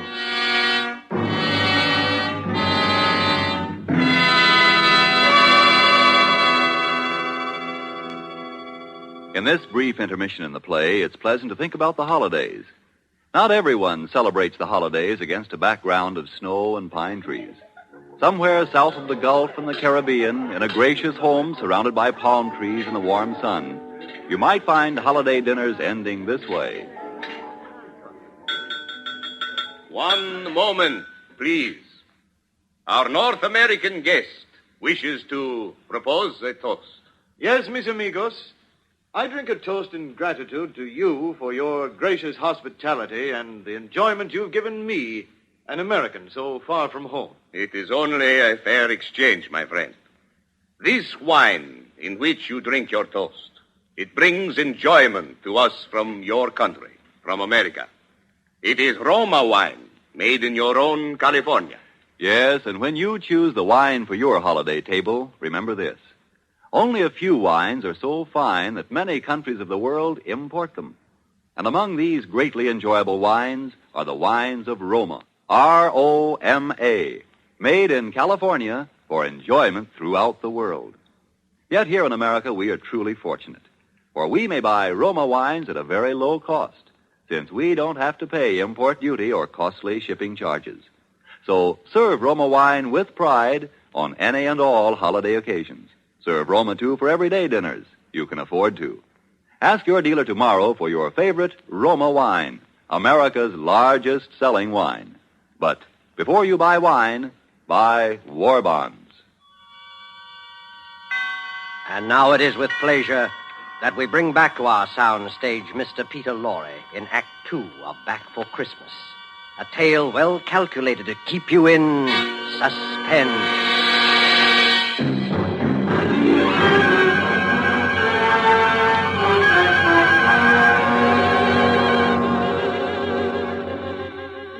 Back for Christmas. Hermione was so positive we would be back for Christmas. That last afternoon, pouring tea out for a few friends who had come in to say her last-minute farewells, she kept reiterating it. Now, mind you, Hermione, don't let those Americans lure your husband with one of their fat university jobs. We absolutely must have you with us for Christmas. He shall be back, I promise you. Well, it's not absolutely certain, of course. Hubert, now what do you mean it's not certain? Of course it's certain. After all, Hubert, old boy, you've contracted to lecture for only 3 months. Oh, that's quite right, but then, of course, anything may happen. Hubert adores being unpredictable. Now, what other man would decide the very day, mind you, before leaving for America, to dig a great hole in the floor of the cellar? In the cellar? Yes. He's going to put some unclassified wild orchids down there. A devil's garden, if you please. It sounds so mysterious. That's Hubert, though. It's really quite simple, however, once you find out what he's up to. Now, take that telephone call he put through to you a few minutes ago, Freddie. To me? Of course. Now, Hubert wanted to surprise me about your plan to meet us in New York next month. Wasn't that why he called? To ask you not to mention it? My dear Hermione, Hubert couldn't possibly have telephoned me within the past hour. I've been walking in the park since 3. He didn't telephone you? Well, how could he? It is for my going to America. No. Come, Freddie, come. You may as well confess. Hermione has just found me out again. But, Hubert, old chap, I really don't... You see what a poor liar Hubert makes. He's red as a beetroot. Aren't you ashamed of yourself, Professor? Stringing poor Hermione along like that. And as for you, Freddie, I'm furious you said nothing to us about going to America. But look here, old girl. I've been trying to tell everyone here that I'm... Stuff and nonsense. The game's gone on long enough. Besides, we must start getting ready. Now, it was marvelous of all of you to come in to say goodbye. And don't worry about Hubert's little jokes.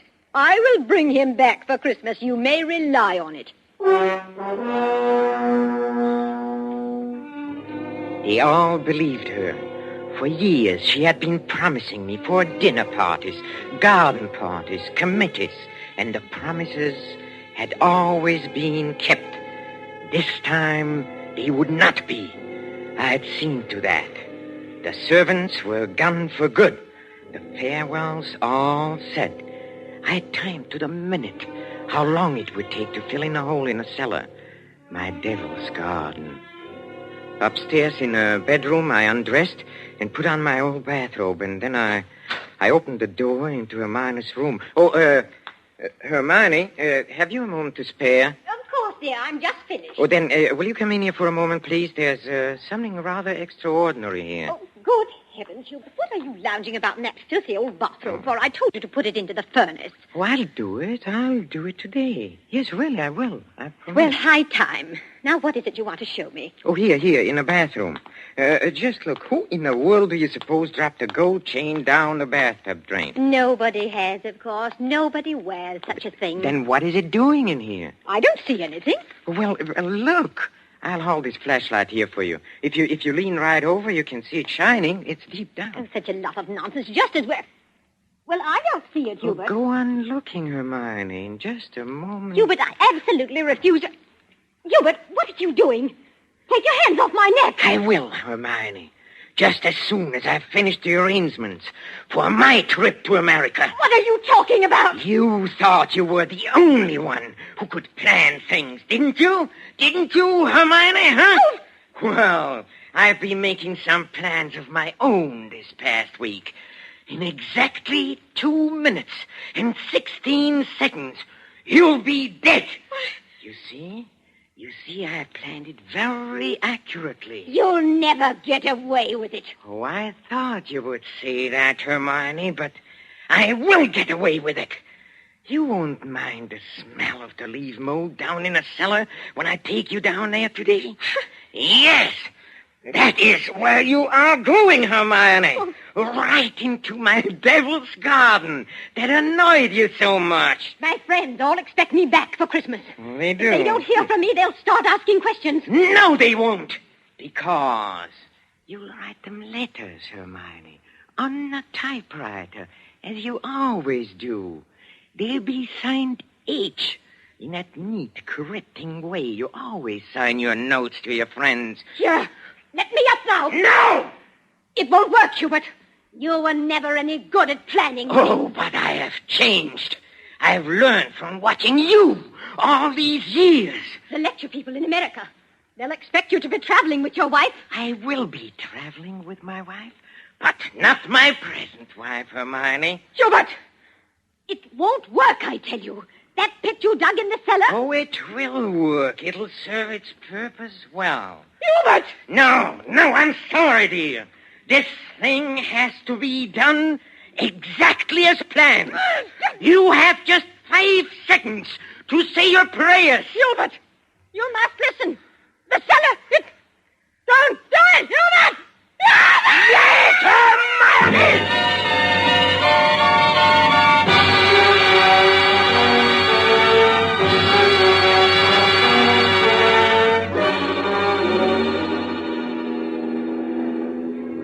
Oh, Steward? Yes, sir? Oh, my wife, she's indisposed. She'll be taking her meals in our stateroom. For the old voyage, sir? Yes, for the whole voyage. I trust your wife is feeling better this morning, Professor Schumacher. A little.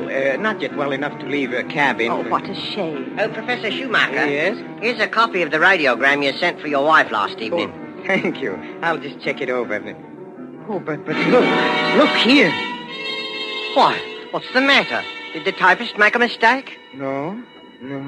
It's nothing important. She can correct it later.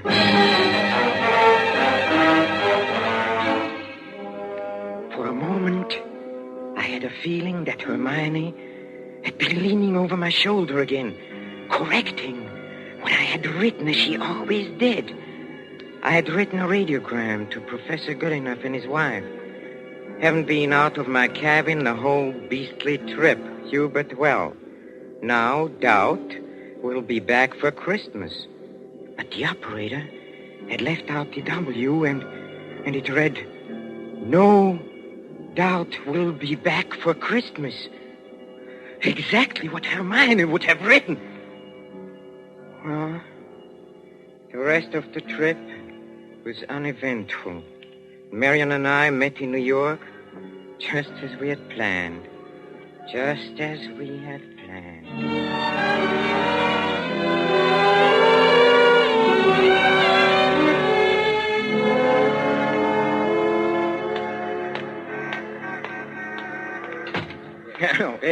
Professor and Mrs. Schumacher, we have reservations, I believe. Oh, yes, we've been expecting you, sir.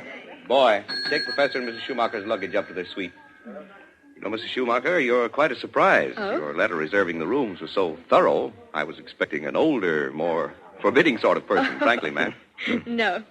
As a matter of fact, we're just married, but my letter reserving the rooms. Oh, I wrote the letter, my dear, and I signed it Mrs. Hubert Schumacher. Just a joke. What a cunning old fox you are, Hubert. Now that I think of it, I almost forgot. There's a letter for you, Mrs. Schumacher. That's peculiar. I wonder who on earth... Oh, well, we'll soon find out in good time. Come along, darling. Oh, we are keeping the boy waiting. Come on.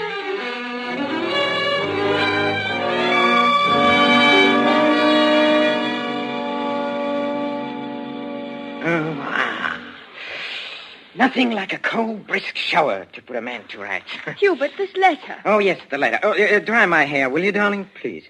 It seems to be a bill of some sort from a building contractor in Salisbury. Oh, really?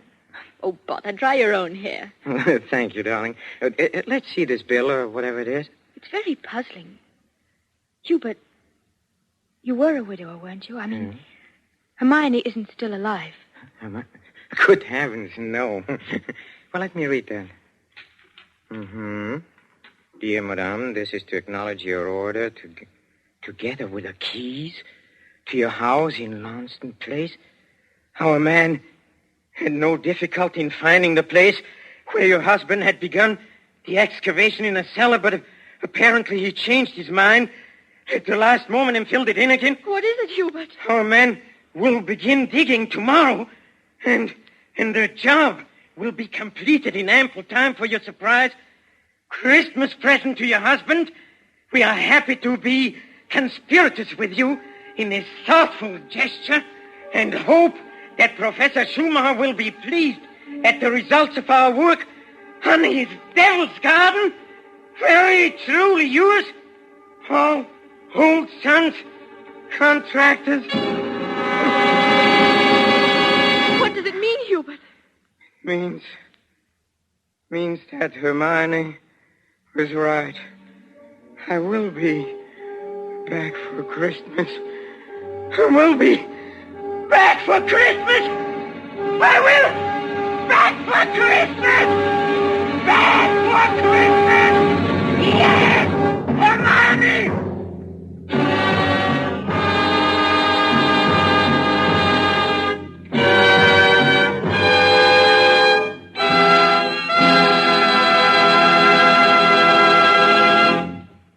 And so closes Back for Christmas, starring Mr. Peter Lorre. Tonight's tale of suspense.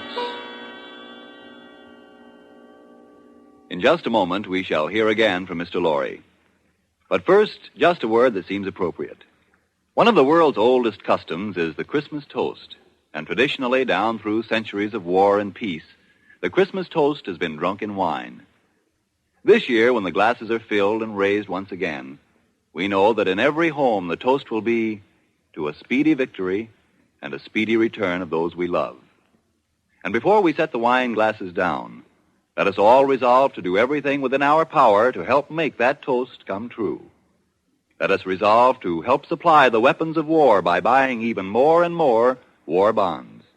Let us resolve to face our own inconveniences without complaining.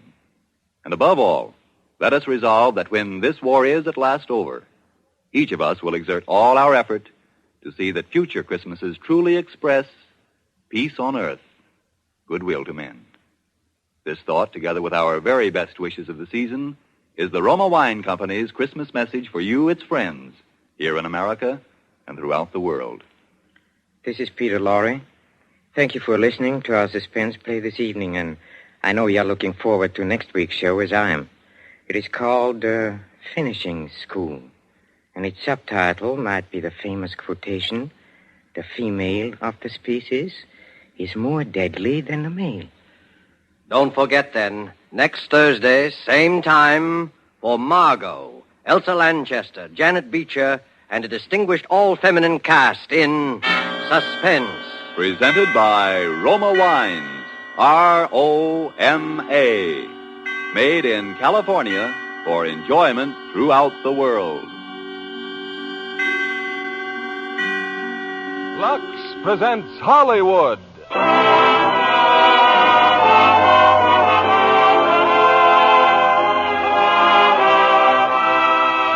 Lever Brothers Company, the makers of Lux Toilet Soap, bring you the Lux Radio Theater, starring James Stewart, Donna Reed, and Victor Moore in It's a Wonderful Life. Ladies and gentlemen, your producer, Mr. William Keighley.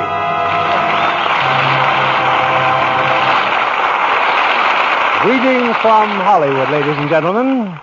Tonight we bring you one of the season's most inspiring hits, a Liberty Films production that's been nominated for the highest screen award. Yes, It's a Wonderful Life. And we present it now with its original fine stars, Jimmy Stewart and Donna Reed.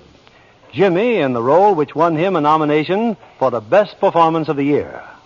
Also in our cast is starred that fine comedian, Victor Moore. It's a Wonderful Life is the drama of a typical American. Might be you, it might be me. He dreams of glory, he lives in hope, he loves and doubts, and only Providence puts a final value on his service to humanity. Our story starts before the war, when life was normal. Shortages were generally unknown, and simple luxuries like Lux soap were abundant. I won't say that's the only reason people said it's a wonderful life, but I do know from the thousands of letters in our files that most of them said it's a wonderful soap. And they keep right on saying it day after day. In fact, the popularity of Lux soap is what makes it possible to present such entertainment as Frank Capra's great production, It's a Wonderful Life, starring Jimmy Stewart as George, Donna Reed as Mary Hatch, and Victor Moore as Clarence.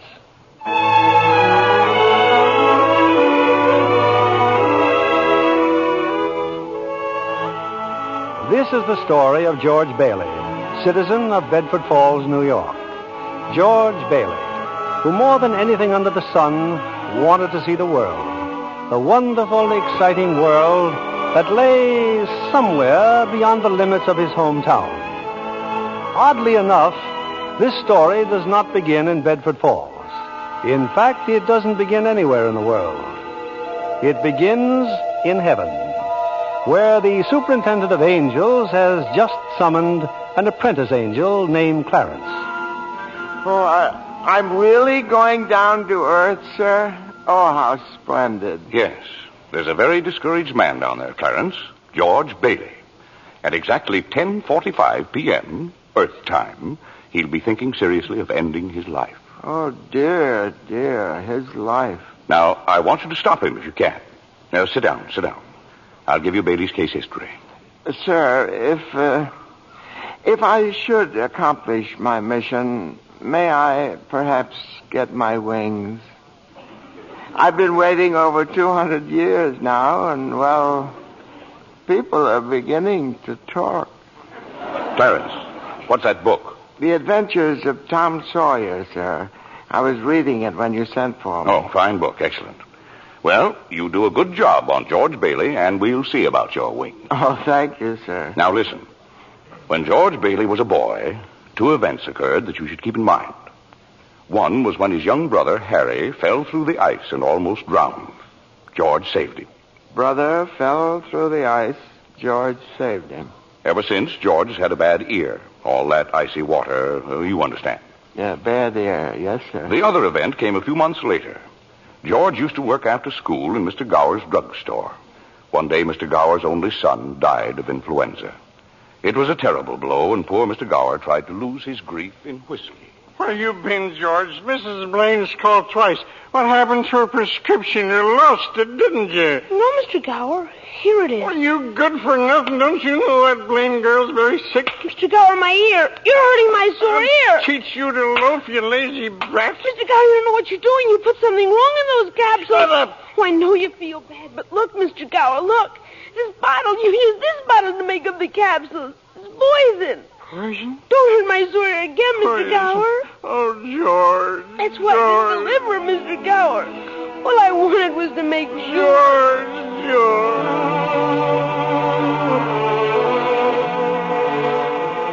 Well, Clarence, that was George Bailey as a boy. When he grew up, he wanted to go to college, but there just wasn't the money. So he worked 4 years in the Building and Loan Association. Building and Loan Association? Oh, I forgot to tell you. George's father was in the building and loan business. He and George's uncle, Billy. High ideals and low bank account. Anyway, George worked for his father and saved enough to see him through the university. That summer, though, he was going to Europe. Got a job on a cattle boat. Do a little traveling before college. Boy, oh boy, it's hard to realize it. My last night in the Bailey boarding house. We're sure going to miss you, George. Oh, I'm going to miss you too, Pop. Hey, what's the matter? You look tired. Oh, I had another tussle with old Henry Potter today. Oh, I thought when you put him on the board of directors, he'd ease up. Oh, so did I. I just can't understand a man like Mr. Potter. He can't begin to spend all the money he has. I guess Potter owns about everything he wants in Bedford Falls except our building and loan. That's why he hates us. Hey, George, can I borrow your tuxedo studs? Yeah, help yourself, Harry. Well, where are they? In your suitcase? I'm not taking a tuxedo on a cattle boat, you know. Say, where'd you get that suitcase anyway? Oh, Mr. Gower, going away present. And one of these days you're going to see that bag all covered with travel labels. Italy, Baghdad, Samarkand. Gonna have a pretty full summer, eh? I'm going to have a pretty full life. Hey, why don't you come to the dance tonight? What? I'd be bored to death. Well, you couldn't want a better death. Lots of pretty girls. Hey, I got to hurry. I wish we could send Harry to college with you, George. No, we've got that all figured out now, Pop. He'll take over my job at the building and loan and work 4 years like I did, and then he'll go. Well, he's pretty young for that job. Well, no younger than I was. Maybe you were born older, George. Huh? George, when you get out of college, I don't suppose you'd come back to the building and loan. Oh, no, Pop, I just couldn't. I couldn't face being cooped up the rest of my life in a shabby little office. I'm sorry, Pop. Now, I didn't mean that, but it's just this business of nickels and dimes. I'd go crazy. I want to do something big, something important. Well, in a small way, we are doing something important, George. In that shabby little office, we help people figure out how they can own their own homes. I know, Pop. I just wish I felt that but I just feel like if I didn't get away, I'd bust. You're right, boy. You get yourself an education, then get out of here. Oh, Pop, you want a shock? I think you're a pretty great guy. Well, thanks, George. I'm glad to hear it. Look, why don't you go on over to Harry's dance? You'd have a good time. Well, I don't know. Maybe it will drop in. Yeah, maybe it will at that. So, George Bailey went to a dance. Is that important, Joseph? Why, it was at the dance he met Mary Hatch. Oh. And 3 hours later, he was walking her home. George and Mary were feeling pretty good, Clarence. As a matter of fact, wonderful. Buffalo girl, can't you come out tonight? Can't you come out tonight? Can't you come out tonight? Buffalo girl, can't you come out tonight? And dance by the light of the moon. Hot dog, oh boy, just like an organ. At least. Hey, you know something? If it wasn't me talking, I'd say you were the prettiest girl in town. Well, why don't you say it? Well, I don't know. Maybe I will. Hey, how old are you anyway? 18. 18? Too young or too old? No, it's just right. It sort of fits you. Hey, look where we are. Oh, the old Granville house. Yeah, I got to throw a rock. Oh, no, don't. I love that old house. Well, no, don't you know about deserted houses? You make a wish and then throw a rock. George, but it was such a lovely old place. I wish I lived there. In there? I wouldn't live in it as a ghost. Now, watch. What's this? Here we go. How about it, huh? Pretty good shot, huh? Broke a window, huh? What'd you wish, George? Oh, I don't know. Not just one wish, a whole hatful. Mary, I'm shaking the dust of this crummy little town off my feet, and I'm going to see the world. Italy, Greece, the Parthenon, the Colosseum. And then I'm coming back here and go to college and see what they know. And then I'm going to build things. I'm going to build airfields and skyscrapers 100 stories high and bridges a mile long. And then I'm going to... Hey, Mary. What is it you want? What do you want, huh? You want the moon? All you got to do is just say the word now. Okay. The moon, I'll take it. Then what? Then what? Well, then you could swallow it. And it'd dissolve like an aspirin, you know. And the moonbeams would shoot out of your fingers and the ends of your hair. And you think I'm talking too much? Yes, why don't you kiss her instead of talking her to death? How's that? Youth is wasted on the wrong people. Why, hey, just a minute, mister. Hey, you come back here. I'll show you some kissing if you want to. George! Hey, Uncle Billy, look here. I'm going to kiss Mary. Watch. George, get in the car quick. Your father's had a stroke. What?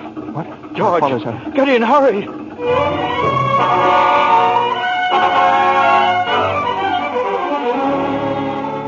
Well, George's father died that night, Clarence. So, of course, George couldn't go to Europe. But that fall, just as he was ready to leave for college, the directors of the building and loan had a meeting. They were going to appoint a successor to Mr. What was that you said, Mr. Potter? I said as long as Peter Bailey's dead, let's dissolve the building and loan. We don't need it. Now, wait a minute. Oh, you wait a minute. Peter Bailey was not a businessman. Ideals without common sense can ruin a town. What do we get? A discontented, lazy rabble instead of a thrifty working class. Hold on, Mr. Potter. I meant no disrespect, George, but... Oh, wait a minute there. Why my father ever started this cheap penny ante building and loan, I'll never know. But just remember this, Mr. Potter, this rabble you're talking about, they do most of the working and the paying and living and dying in this community. Well, is it too much to have them work and pay and live and die in a couple of decent rooms and a bath? Anyway, my father didn't think so. People were human beings to him. But to you, a warped, frustrated old man, they're cattle. Well, in my book, Mr. Potter, he died a much richer man than you'll ever be. I'm not interested in your book, George. I'm talking about the building and loan. You're talking about something you can't get your fingers on that's galling. That's what you're talking about. Well, this town needs this measly one-horse institution, if only to have some place where people can borrow a few dollars without crawling to you. Now, come on, Uncle Billy. What happened, George? Yeah, all we heard was a lot of yelling. Boy, oh boy, you should have heard George. Yeah, they're in there voting us out of business. Oh, who cares? I can get another job. I'm only 41. 45. Well, you get out of here, George. You missed your boat trip. Do you want to miss college, too? George, we've just voted Potter down. We're still in business. Whoopee! We're still in business. We're still in business. But there's one condition, George. They've appointed you to take your father's place. Appoint me? But I'm going to college. Look, this is my last chance. Uncle Billy's your man. George, you've got to take it. They'll vote with Potter otherwise. They said so. They even...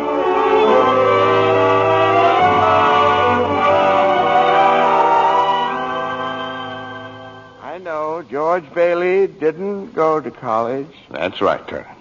He gave his college money to Harry. Harry went instead. But what happened to that good-looking girl, you know, Mary? Oh, George saw her now and then. Not very often, though, because Mary went away to school, too. Anyway, George waited 4 years more for Harry to come back and take over the building and loan. He could still see the world. He planned to work in the oil fields, Venezuela. Except when Harry came home, he wasn't alone. There was a girl with him, his wife. George? Yeah, I'm out here on the porch, Mother. I just thought I'd get some air. Well, how do you like your new sister-in-law? Oh, she's swell. Looks like she can keep Harry on his toes. Yeah, I keep him out of Bedford Falls anyway. What do you mean? Well, Ruth's father, he's got a wonderful job for Harry up in Buffalo. Buffalo? Well, that means you can't... Yeah. George, did you know Mary Hatch is back from school? Hmm? Yeah. Nice girl, Mary. Mm-hmm. Oh, stop grunting. Mm-hmm. Give me one good reason why you shouldn't call on Mary. Well, Sam Wainwright. Sam's crazy about Mary. Well, she's not crazy about him. Well, now, how do you know that? Did she discuss it with you? Besides, Sam's away in New York. Oh, and all's fair in love and war. I see. Okay, Mother, I think I'll go out and find that girl and do a little passionate necking. Oh, George. Goodbye, Miss Bailey. By the way, do you want any books at the library? Library? George! George, you go and see Mary. Do you hear?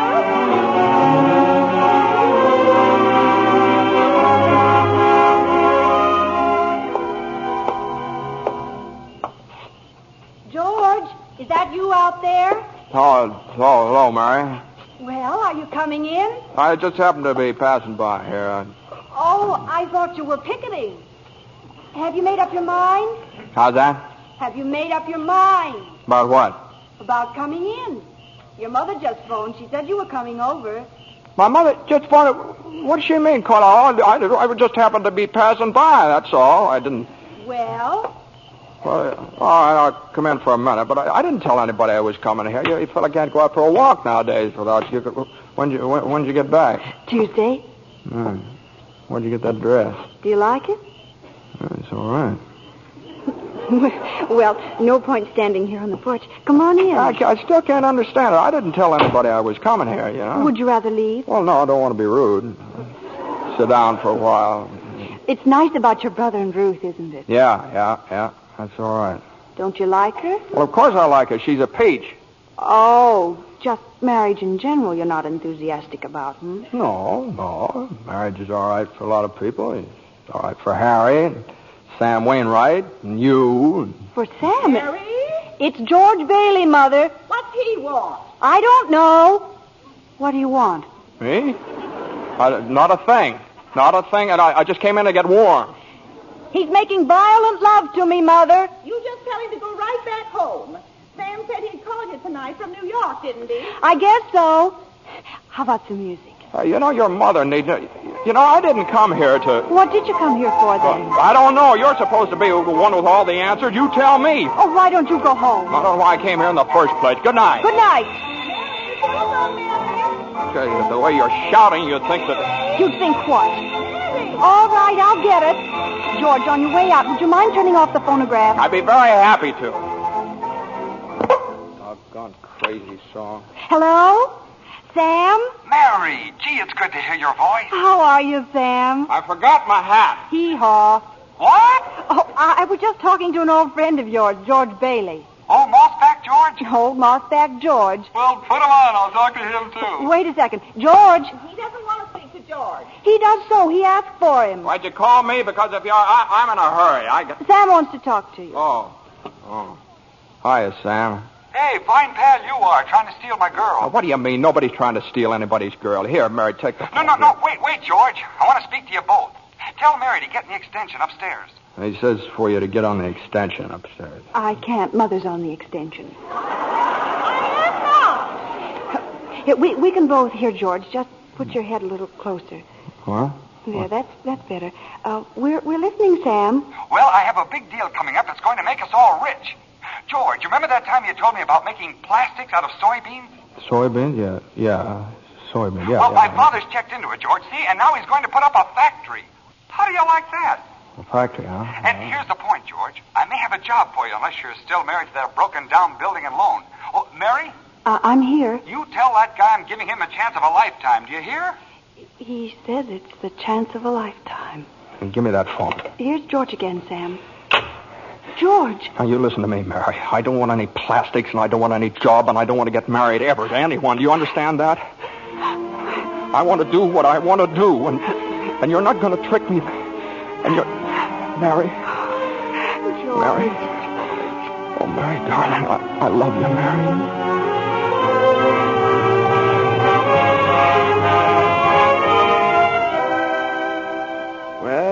Well, so George Bailey and Mary Hatch were... Yes, George and Mary were married. And they started off on their honeymoon in Ernie Bishop's taxicab. Hey, where are you two going on this here now honeymoon? We're going to shoot the works, Ernie. A whole week in New York, a whole week in Bermuda, the highest hotel, the oldest champagne, the hottest music, and the prettiest wife. So you're finally getting out of Bedford Falls, huh? Then what? Then what, honey? After that, who cares? That does it. Hey, you know, Mrs. Bailey, I haven't kissed you. Hey, George, there's something funny going on over there. Look over there at the bank. It looks like a run. All right, pull over a minute, will you, Ernie? George, let's not stop. Please, let's go straight to the No, wait a station. minute. I better see what it is. I'll be right back. George, please. George!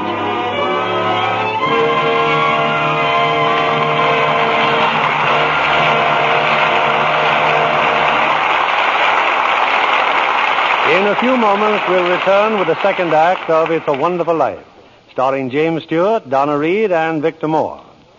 Meanwhile, here's our Hollywood reporter, Libby Collins, looking very smart, too, may I say. Well, thank you, Mr. Keeley. You know, after seeing Paulette Goddard's wardrobe for Paramount's new comedy, Suddenly It's Spring, I just had to rush out and buy something new. Looking at all those lovely clothes was just too much for my self-control. Well, you look stunning, Libby. Oh, thank you again, Mr. Keeley. Now, tell me about the picture. I understand that Paulette's portrayal of an ex-whack is truly delightful. Oh, yes, it is. And Fred McMurray gives a perfect characterization of her wayward husband.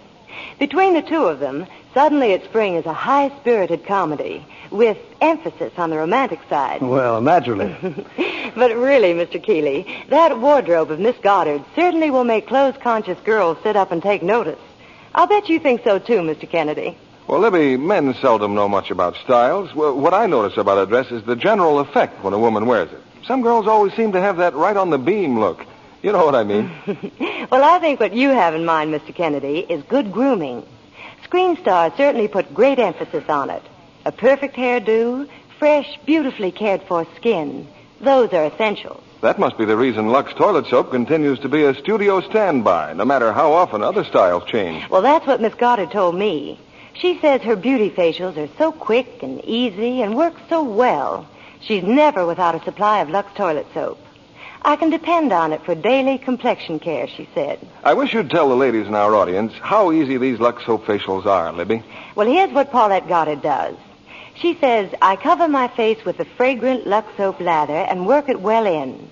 I rinse with warm water, then cold, and use a soft towel to pat my skin dry.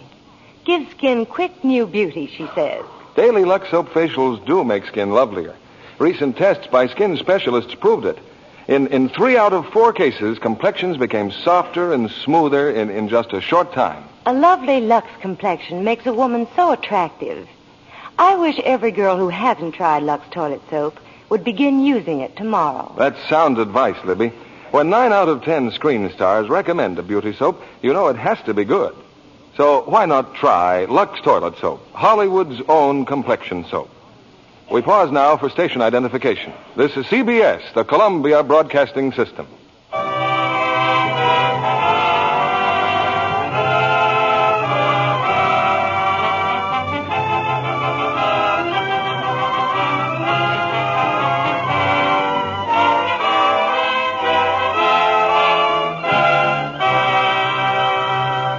Act 2 of It's a Wonderful Life, starring Jimmy Stewart as George, Donna Reed as Mary, and Victor Moore as Clarence.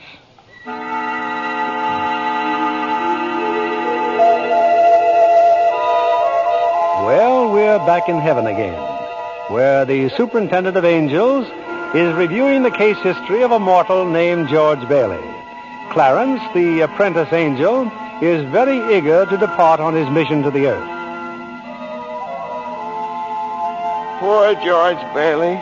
Oh, he's certainly in desperate trouble, Joseph. I'll go to him at once. Now, you sit down, Clarence. Sit down. We're nowhere near the point where George Bailey's thinking of taking his life. We're not? Now, where were we?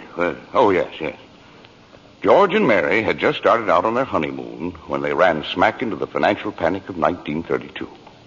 In the waiting room of the building and loan, 100 frantic people were clamoring for their safety. Hey, what's going on, Uncle Billy? What's happened to all those people out there? This is a pickle, George.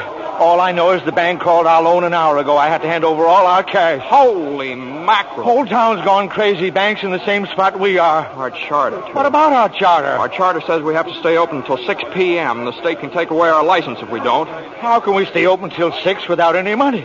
George, where are you going? Out to talk to those people. Come on. Now, please, folks. Now, just a minute. Just a minute. Now, please. How about our money, George? Where's our money? Now, come on. Now, please. Wait a minute. Now, listen to me.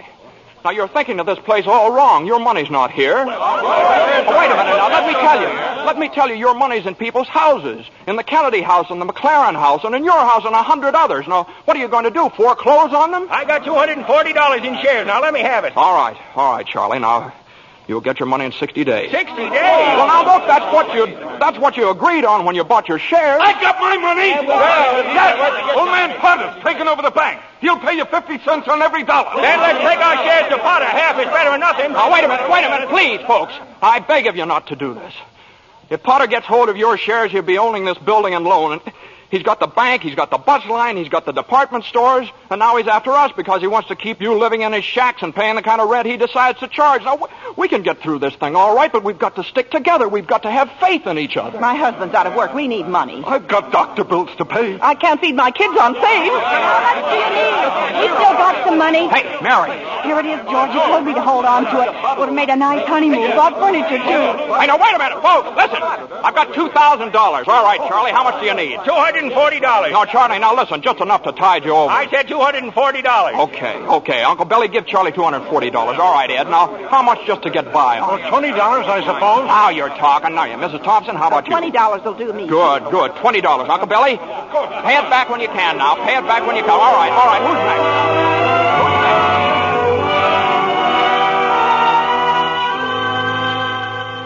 next? Look at the clock. Look. 5 seconds. 4 seconds, 3, 2, 1. 6 o'clock, we made it. Lock that door, Eustace, quick. Boy, we're still in business, Uncle Billy. We've even got $2 left. George, there's a call for you. Okay, and then call my wife, will you? She's probably over at Mother's. Mrs. Bailey's on the line. No, I don't want Miss Bailey. I want my wife, Mrs. Bailey. Miss Bailey, that's my wife.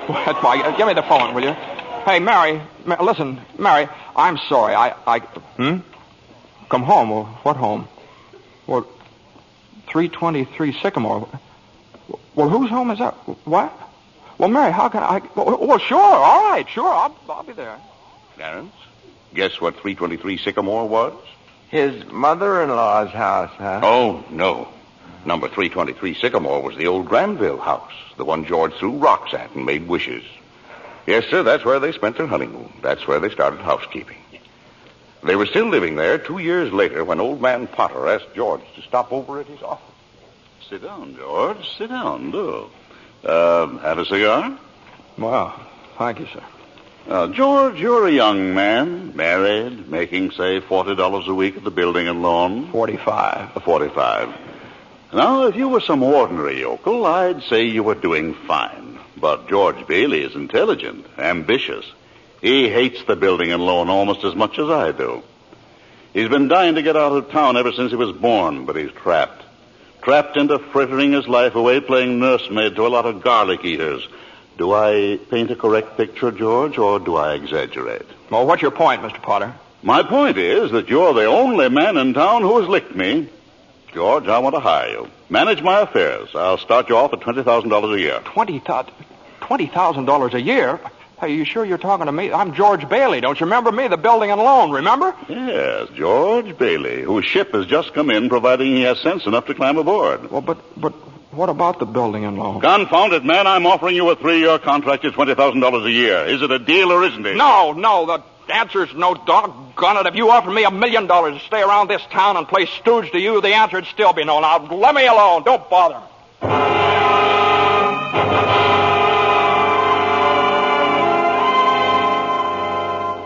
George, what did Mr. Potter want? Oh, it's nothing. He just talk. It's nothing. Oh, gee. Mary Hatch. Mary, why in the world did you ever marry a guy like me anyway? To keep from being an old maid. I was going to see the world. I was going to build things. I was going to give you the moon. What have I given you? Not even a new dress, not for months. Gee whiz, I feel awful. So do I. Mornings especially. I could have married Sam Wainwright, anybody else in town. I didn't want to marry anybody else. I want my baby to look like you. No, you didn't even have a honeymoon, and I promised you that you what? My baby. Hey,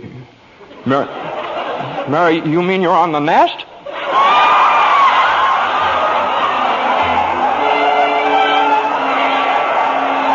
Well, Mary had her baby turns, a boy. You don't say. Then she had another one, a girl. Well, what do you know? Night after night, George had come home late from the office. Things weren't good with the building and loan. Potter was really bearing down on him. Then came the war. Mary had another baby by then. Oh. But she still had time to help out in USO. Uncle Billy sold war bonds. And George's brother Harry became a real hero. Shot down 15 planes. But George, what about George? Well, George was 4F, his bad year. He was an air raid warden. On VE Day, he wept and prayed. On VJ Day, he wept and prayed again. We're getting pretty close to today, aren't we, sir? Yes, Clarence. You now know almost everything you have to know about George Bailey, except what happened that finds him down there at this moment, wanting to die. Well, sir, well? Well, today's the day before Christmas, Earth time. George is pretty excited. Hey, Tilly! Eustace! Hey, look at the newspaper. Commander Harry Bailey, decorated by the president. That's my kid brother. The Congressional Medal of Honor. Gosh, George, gosh. What do you think about the 15 Jap planes? And the last one he got was just about to dive into a transport loaded with soldiers. You know what that means? He saved lives, hundreds of lives. Hey, gee, where's Uncle Billy? Huh? We're going to the bank, George. He's depositing that $8,000. Good. Go. Who's that in his office there? It's that man again, the bank examiner. Oh, yeah. Well, good afternoon, Mr. Carter. Hey, Tilly, get the books from Mr. Carter. Will you? You know, that's my brother's picture there, Mr. Carter. He shot down 15 planes, and one of them was just... Well, Mr. Henry F. Potter come to the bank to deposit some more loot, eh? Sure, you old fool. How do you like the news in the paper, Mr. Potter? Just can't keep those Bailey boys down now, can you? Let me see that newspaper. Here, sorry I can't chat, you old thief. Got to make a deposit. Here you are, Horace. Deposit slip, bank book, and a very Merry Christmas to you. You too, Mr. Bailey. Say, you've forgotten something, haven't you? Horace, I've forgotten things all my life. Get a wiggle on, boy. But, Mr. Bailey, where's the money? What's that? You want to make a deposit? Well, certainly I want. Well, it's customary to bring the money with you. It's gone. Where'd I put it? Where'd I put that money? terrible thing, Clarence, terrible. Uncle Billy couldn't find the money because the envelope with the $8,000 was folded up in that newspaper he gave to old man Pop. I just don't know what happened to it, George. I just don't know. $8,000. Uncle Billy, the bank examiner's here, and it's not our money. It belongs to the depositors. George, what are we going to do? We've traced every step I took. We can't stand here in the street. Are you sure you didn't put that envelope in your coat pocket? I think so. Maybe. Oh, I'm no good to you, George. I'm no good. Now listen to me. Think, will you? Now try and think. I can't think anymore. I can't. Where's that money, you silly old fool? You know what this means? It means bankruptcy and scandal and prison. One of us is going to jail. Well, it's not going to be me. Now get out of my way. I'm going home.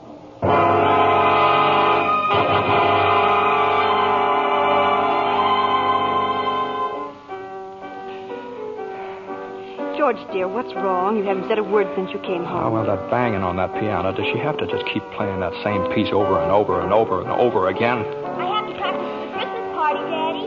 What is it, dear? Another hectic day? Yeah, another red letter day for the baby. Dad, the Murphy's got a brand new car. You should see it. What's the matter with our car? Isn't it good enough for you? I'm sorry, Dad. I only... Run upstairs, Petey. See if Zuzu's all right.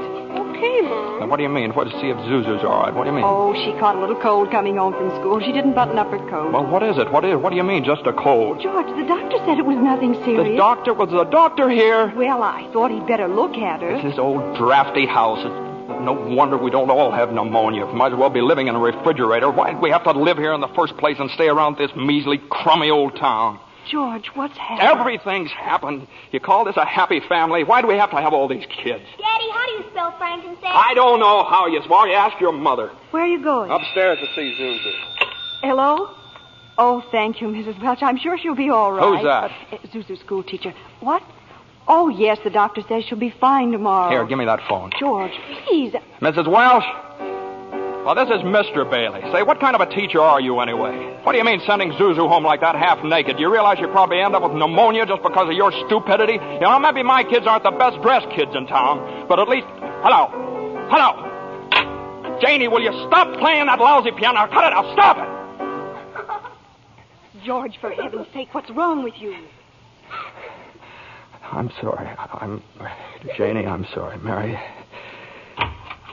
I just got to get out of here.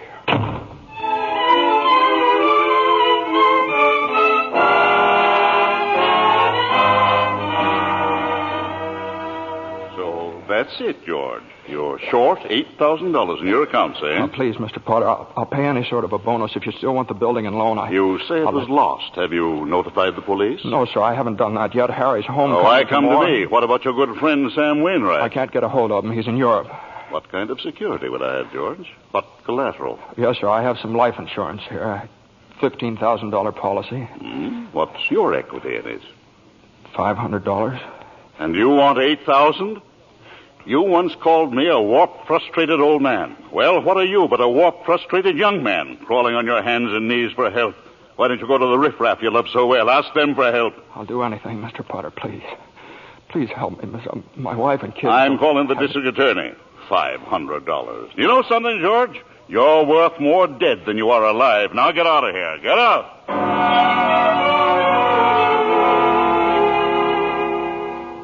And all the time, Potter had the $8,000 in his desk drawer. It's still there, Clarence. But where's George, sir? Where? Well, he went over to Martini's Cafe. He's had a couple of drinks, Clarence. He's just standing there, sort of in a daze. Oh, God. God, dear Father in heaven, I'm not a praying man, but if you're up there and you can hear me, please show me the way. I'm at the end of my rope. Show me the way, God. Mr. Bailey, you all right? Don't drink anymore, Mr. Bailey. Please, you don't feel good. Bailey? Did you say Bailey? Which Bailey? This gentleman is Mr. Bailey, George Bailey. George Bailey, huh? And the next time you talk to my wife like that, she'll get worse. It isn't enough she slaves teaching you stupid kids how to read and write. You got to ball You out. get out of here, Mr. Welch. You hit my best friend. Get out. All right. Mr. Bailey, you okay? Who's that? Mr. Welch, but don't worry. He don't come in this place no more. I'll get something for your face. It's bleeding. I'm all right. Please don't go away, Let me Mr. alone. Billy. Please don't Let me go alone. away.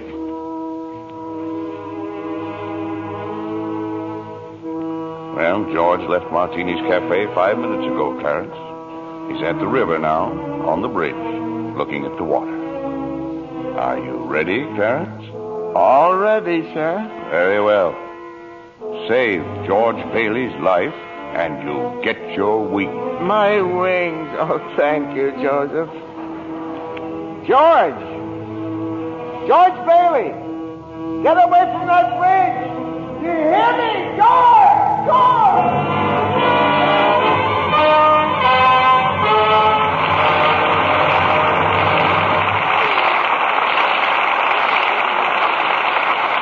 In just a moment, we'll bring you Act 3 of It's a Wonderful Life, starring Jimmy Stewart, Donna Reed, and Victor Moore. The popular theory about beautiful blondes is that they're content to be merely decorative. Our lovely guest tonight, Miss Susan Blanchard, completely disproves that idea. Besides being a hard-working fox starlet, Susan, I understand you're a wonderful cook. I really love housekeeping, Mr. Keeley. But most of all, I enjoy the training I get at the studio. It's work, but it's fun, too. You're an Easterner, aren't you, Susan? Yes, a native New Yorker. I thought so. It was the Broadway theater that inspired me to think of show business as a career. Well, that's interesting. I used to save my allowance and go to every play I could. One of my favorite actresses was Jane Wyatt. Uh-huh. Imagine, Mr. Keeley, what a thrill it was for me to meet her right here in Hollywood. Jane Wyatt's latest picture, Boomerang, was made in the East, I understand. Yes. But she and Dana Andrews, who stars in Boomerang with her, were in Hollywood to see a studio showing of the picture. Oh, I see. Jane Wyatt is my ideal of a stage and screen star. So talented and so lovely to look at. Just as lovely in real life, too. She is indeed. It wasn't long before I discovered that she's as keen about Lux toilet soap for beauty care as I am. You know, I'm a Lux girl, too. We're glad to hear you say that, Miss Blanchard, because that's a very beautiful Lux complexion I see before me. Just right for blue eyes and ash blonde hair. Thank you, Mr. Kennedy. Any girl in pictures is delighted to find out about Lux toilet soap as a beauty care. Active lather facials are so quick and easy, and they really make a difference in your skin. Thousands of busy, attractive women have discovered that, Miss Blanchard. Daily Lux Soap complexion care does make skin lovelier. Otherwise, it wouldn't be the choice of 9 out of 10 screen stars. Lux toilet soap is all around beauty care for me. I use it as a bath soap, too. It has such delightful perfume, leaves a lovely fragrance on the skin. Thank you, Miss Susan Blanchard. I hope our audience will be seeing that lovely Lux complexion of yours in a screen close-up one of these days. Now, back to our producer, William Keeley. Act 3 of It's a Wonderful Life, starring Jimmy Stewart, Donna Reed, and Victor Moore.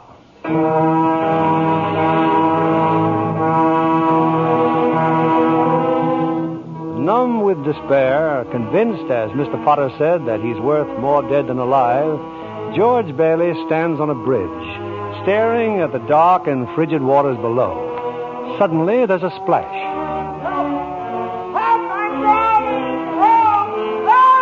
No, that's not George. It's Clarence, the apprentice angel. And there goes George in after him. It's a few minutes later now, and in the bridge-keeper's shack, George and Clarence are drying off. You both sure you're all right? You want a doctor? No, I'm all right. Oh, I'm fine. This underwear, I didn't have time to get anything more stylish. My wife gave me this on my last birthday. I passed away in it. You what, mister?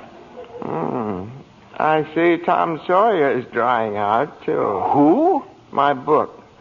I left in such a hurry, I brought Tom Sawyer with me. Hey, how'd you happen to fall in? Oh, I jumped in. I jumped in to save you. Jumped in to save me. Well, I did, didn't I? You didn't go through with it, did you? Go through with what? Suicide. Hey, it's against the law to commit suicide around here. Yeah, it's against the law where I come from, too. Where do you come from? Heaven. Oh, that's very funny.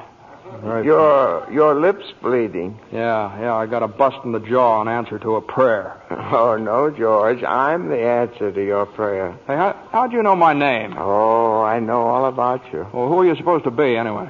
Clarence Oddbody, AS2.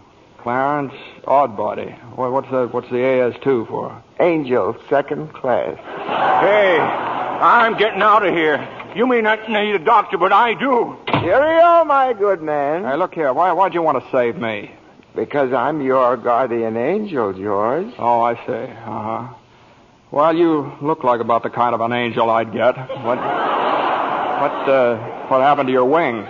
Well, I haven't won my wings yet. That's why I'm an angel, second class. Oh, I see. But you can help me earn them, George, by letting me help you. Oh, don't happen to have $8,000 on you, do you? Oh, no. We don't use money in heaven. Oh, that's right. Yeah, I keep forgetting. I see. Comes in pretty handy down here, bub. Oh, tut. Of course, I found it out a little late. You know, I'm worth more dead than alive. You mustn't talk like that. Joseph will never give me my wings if you keep feeling that way. You just don't realize what you've done for your folks. Why, if it hadn't been for you... Yes, if it hadn't been for me, everybody would be better off. My wife and my kids and my friends. Oh, this is not going to be easy. And I'll be better off if I hadn't been born. What did you say? I said I wish I'd never been born. George, that's wonderful. It's wonderful. What? The idea you just gave me. Well, you got your wish. You've never been born. I've never been born? Exactly. No worries, no $8,000 to get, nothing. You simply don't exist. All right, okay, all right. George, I can do things, strange things. I can show you the world, George, the way it would be if you hadn't been born. Hey, wait a minute. This ear of mine. Hey, say something else in that bad ear. You don't have a bad ear anymore. Oh, I don't think you're concentrating. Oh. Don't you see? You're not the George Bailey you think you are. You're nobody. Oh, that's the doggonest thing I ever saw, that ear. Your lips stopped bleeding, too. Yeah. Hey, what's happening around here? What is this, anyway? I need a drink. That's what I need. What about you, Angel? You want a drink? Well, I don't quite know. Come on. We'll go as soon as our clothes are dry. Clothes are dry, George. Hey, so they are. That's funny.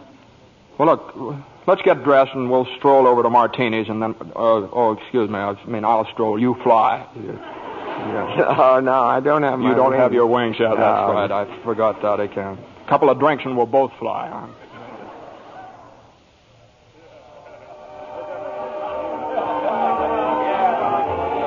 What'll you have, fellas? Hey, where's the boss? Where's Martini? Look, wise guy, I'm the boss, see? Okay, well, double scotch, quick, will you? What's yours?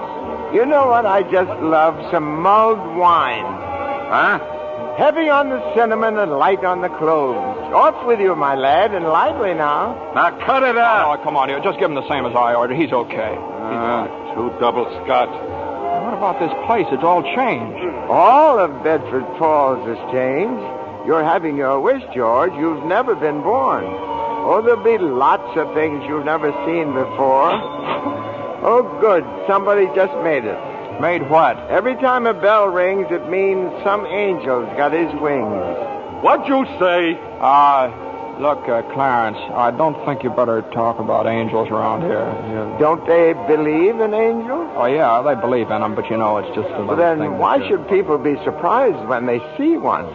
Don't mind him, bartender. He's just a little fella. He just never grew up. And how old are you anyway, Clarence? Well, next May, I'll be 293. That does it. A couple of pixies, huh? Go on, get, you hear me? Get. Where's Martini? Will you Stop tell me? asking about Martini. Ain't here any... Hey, you. Rummy, didn't I tell you never to come panhandling around here? George, look. Hey, it's Mr. Gower. Mr. Gower. Listen, Mr. Gower, don't you know me? This is George Bailey. You buy me a drink, mister? Just one drink, will you, mister? Pinky! Yeah, Nick. Throw the rummy out. Oh, no, please. Hey, bartender, that's Mr. Gower, the druggist. That rumhead spent 20 years in jail for poisoning some kid. If you knew him, you must be a jailbird yourself. Pinky, here's two more. Get him out of here. Well, get up, George. Good thing he threw us in a snowbank, huh? Where's Mr. Gower? Mr. Gower doesn't know you, George. You see, you weren't there to stop him from putting poison into that prescription. Hey, what do you mean I wasn't there? Look, Tell me, what are you? Are you a hypnotist? George. Look, well, why am I seeing all these strange things here? Don't you understand? It's because you were not born. Well, if I wasn't born, then who am I? Nobody. You have no identity. Well, what do you mean I have no identity? No papers, no driver's license, no 4F card, no insurance policy. Zuzu's bell. What? Zuzu's bell. I bought my little girl a bell to hang on the Christmas tree, and I forgot to give it to her. I've got it in my... It's gone. It's gone, too. Everything's gone. But you've been given a great gift, George. A chance to see what the world would be like if you'd never been born. You're crazy. You're crazy as a bedbug, and you're driving me crazy, too. Now, look, I'm going home to my wife and family. Do you understand that? And I'm going home alone. Better not leave him alone, Clarence. Keep following him. Joseph, I'll stay near him, sir. Poor George. He's seeing Main Street now the way it'd be if he hadn't lived. The thing that's really shocked him, sir, is the building and loan office. Know what's there now? Pawn shop. What's he doing? Can you see? He's talking to Ernie Bishop, the taxi driver. He wants to go home. You better tag along, Clarence. Oh, I will, sir. I will.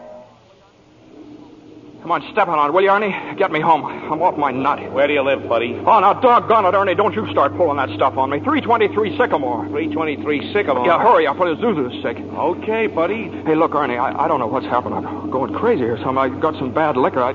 Now, look, tell me this now. You're Ernie Bishop, right? And you live with your wife and kid down... You seen my wife? What do you mean? I've seen your wife. I've been in your house 100 times. What do you... We built it for you, didn't we? My wife took the kid and ran away 5 years ago, and I ain't never seen you before in my life, see? Okay, Ernie, okay. Just step on it. Get me home.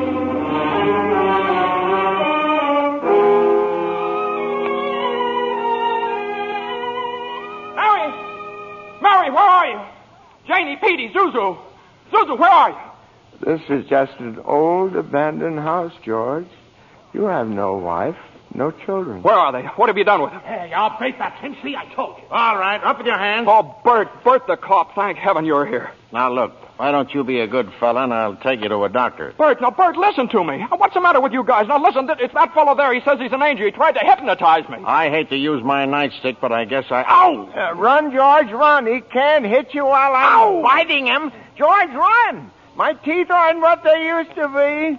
Joseph, help! Joseph! Where'd they go, Ernie? Where'd they go? I don't know. They just disappeared.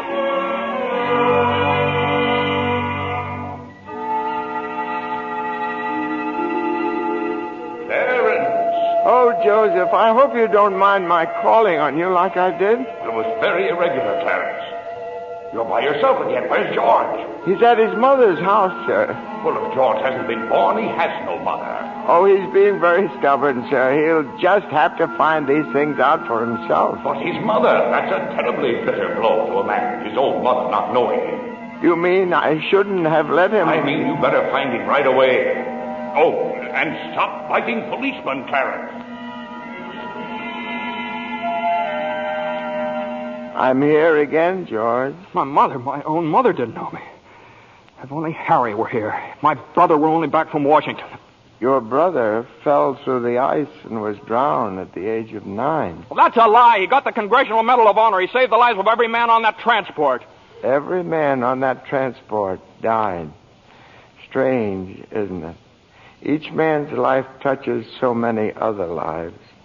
Harry wasn't there to save them because you weren't there to save Harry. Don't you see, George? You really had a wonderful life. Don't you see what a mistake it would be to throw it away? Clarence? Yes? Where's Mary? Please, where's my wife? I'm not supposed to tell. Tell me where she is. You're not going to like it, George. Where is she? I'll choke it out of you if I have to. Where's my wife? The library. She works there. She's just about to lock up for the night. So George, come back. Oh, there must be some easier way for me to get my wings. Mary. I'm sorry, the library's closed. Mary, it's George. Don't you know me? No, I don't know you. Let me go. Mary, please, don't do this to me, Mary. Please, help me. Help me. Where are our kids, Mary? I need you, Mary. Get please. away from me. Help! Help me. Help me, Mary. I'm George. Mary.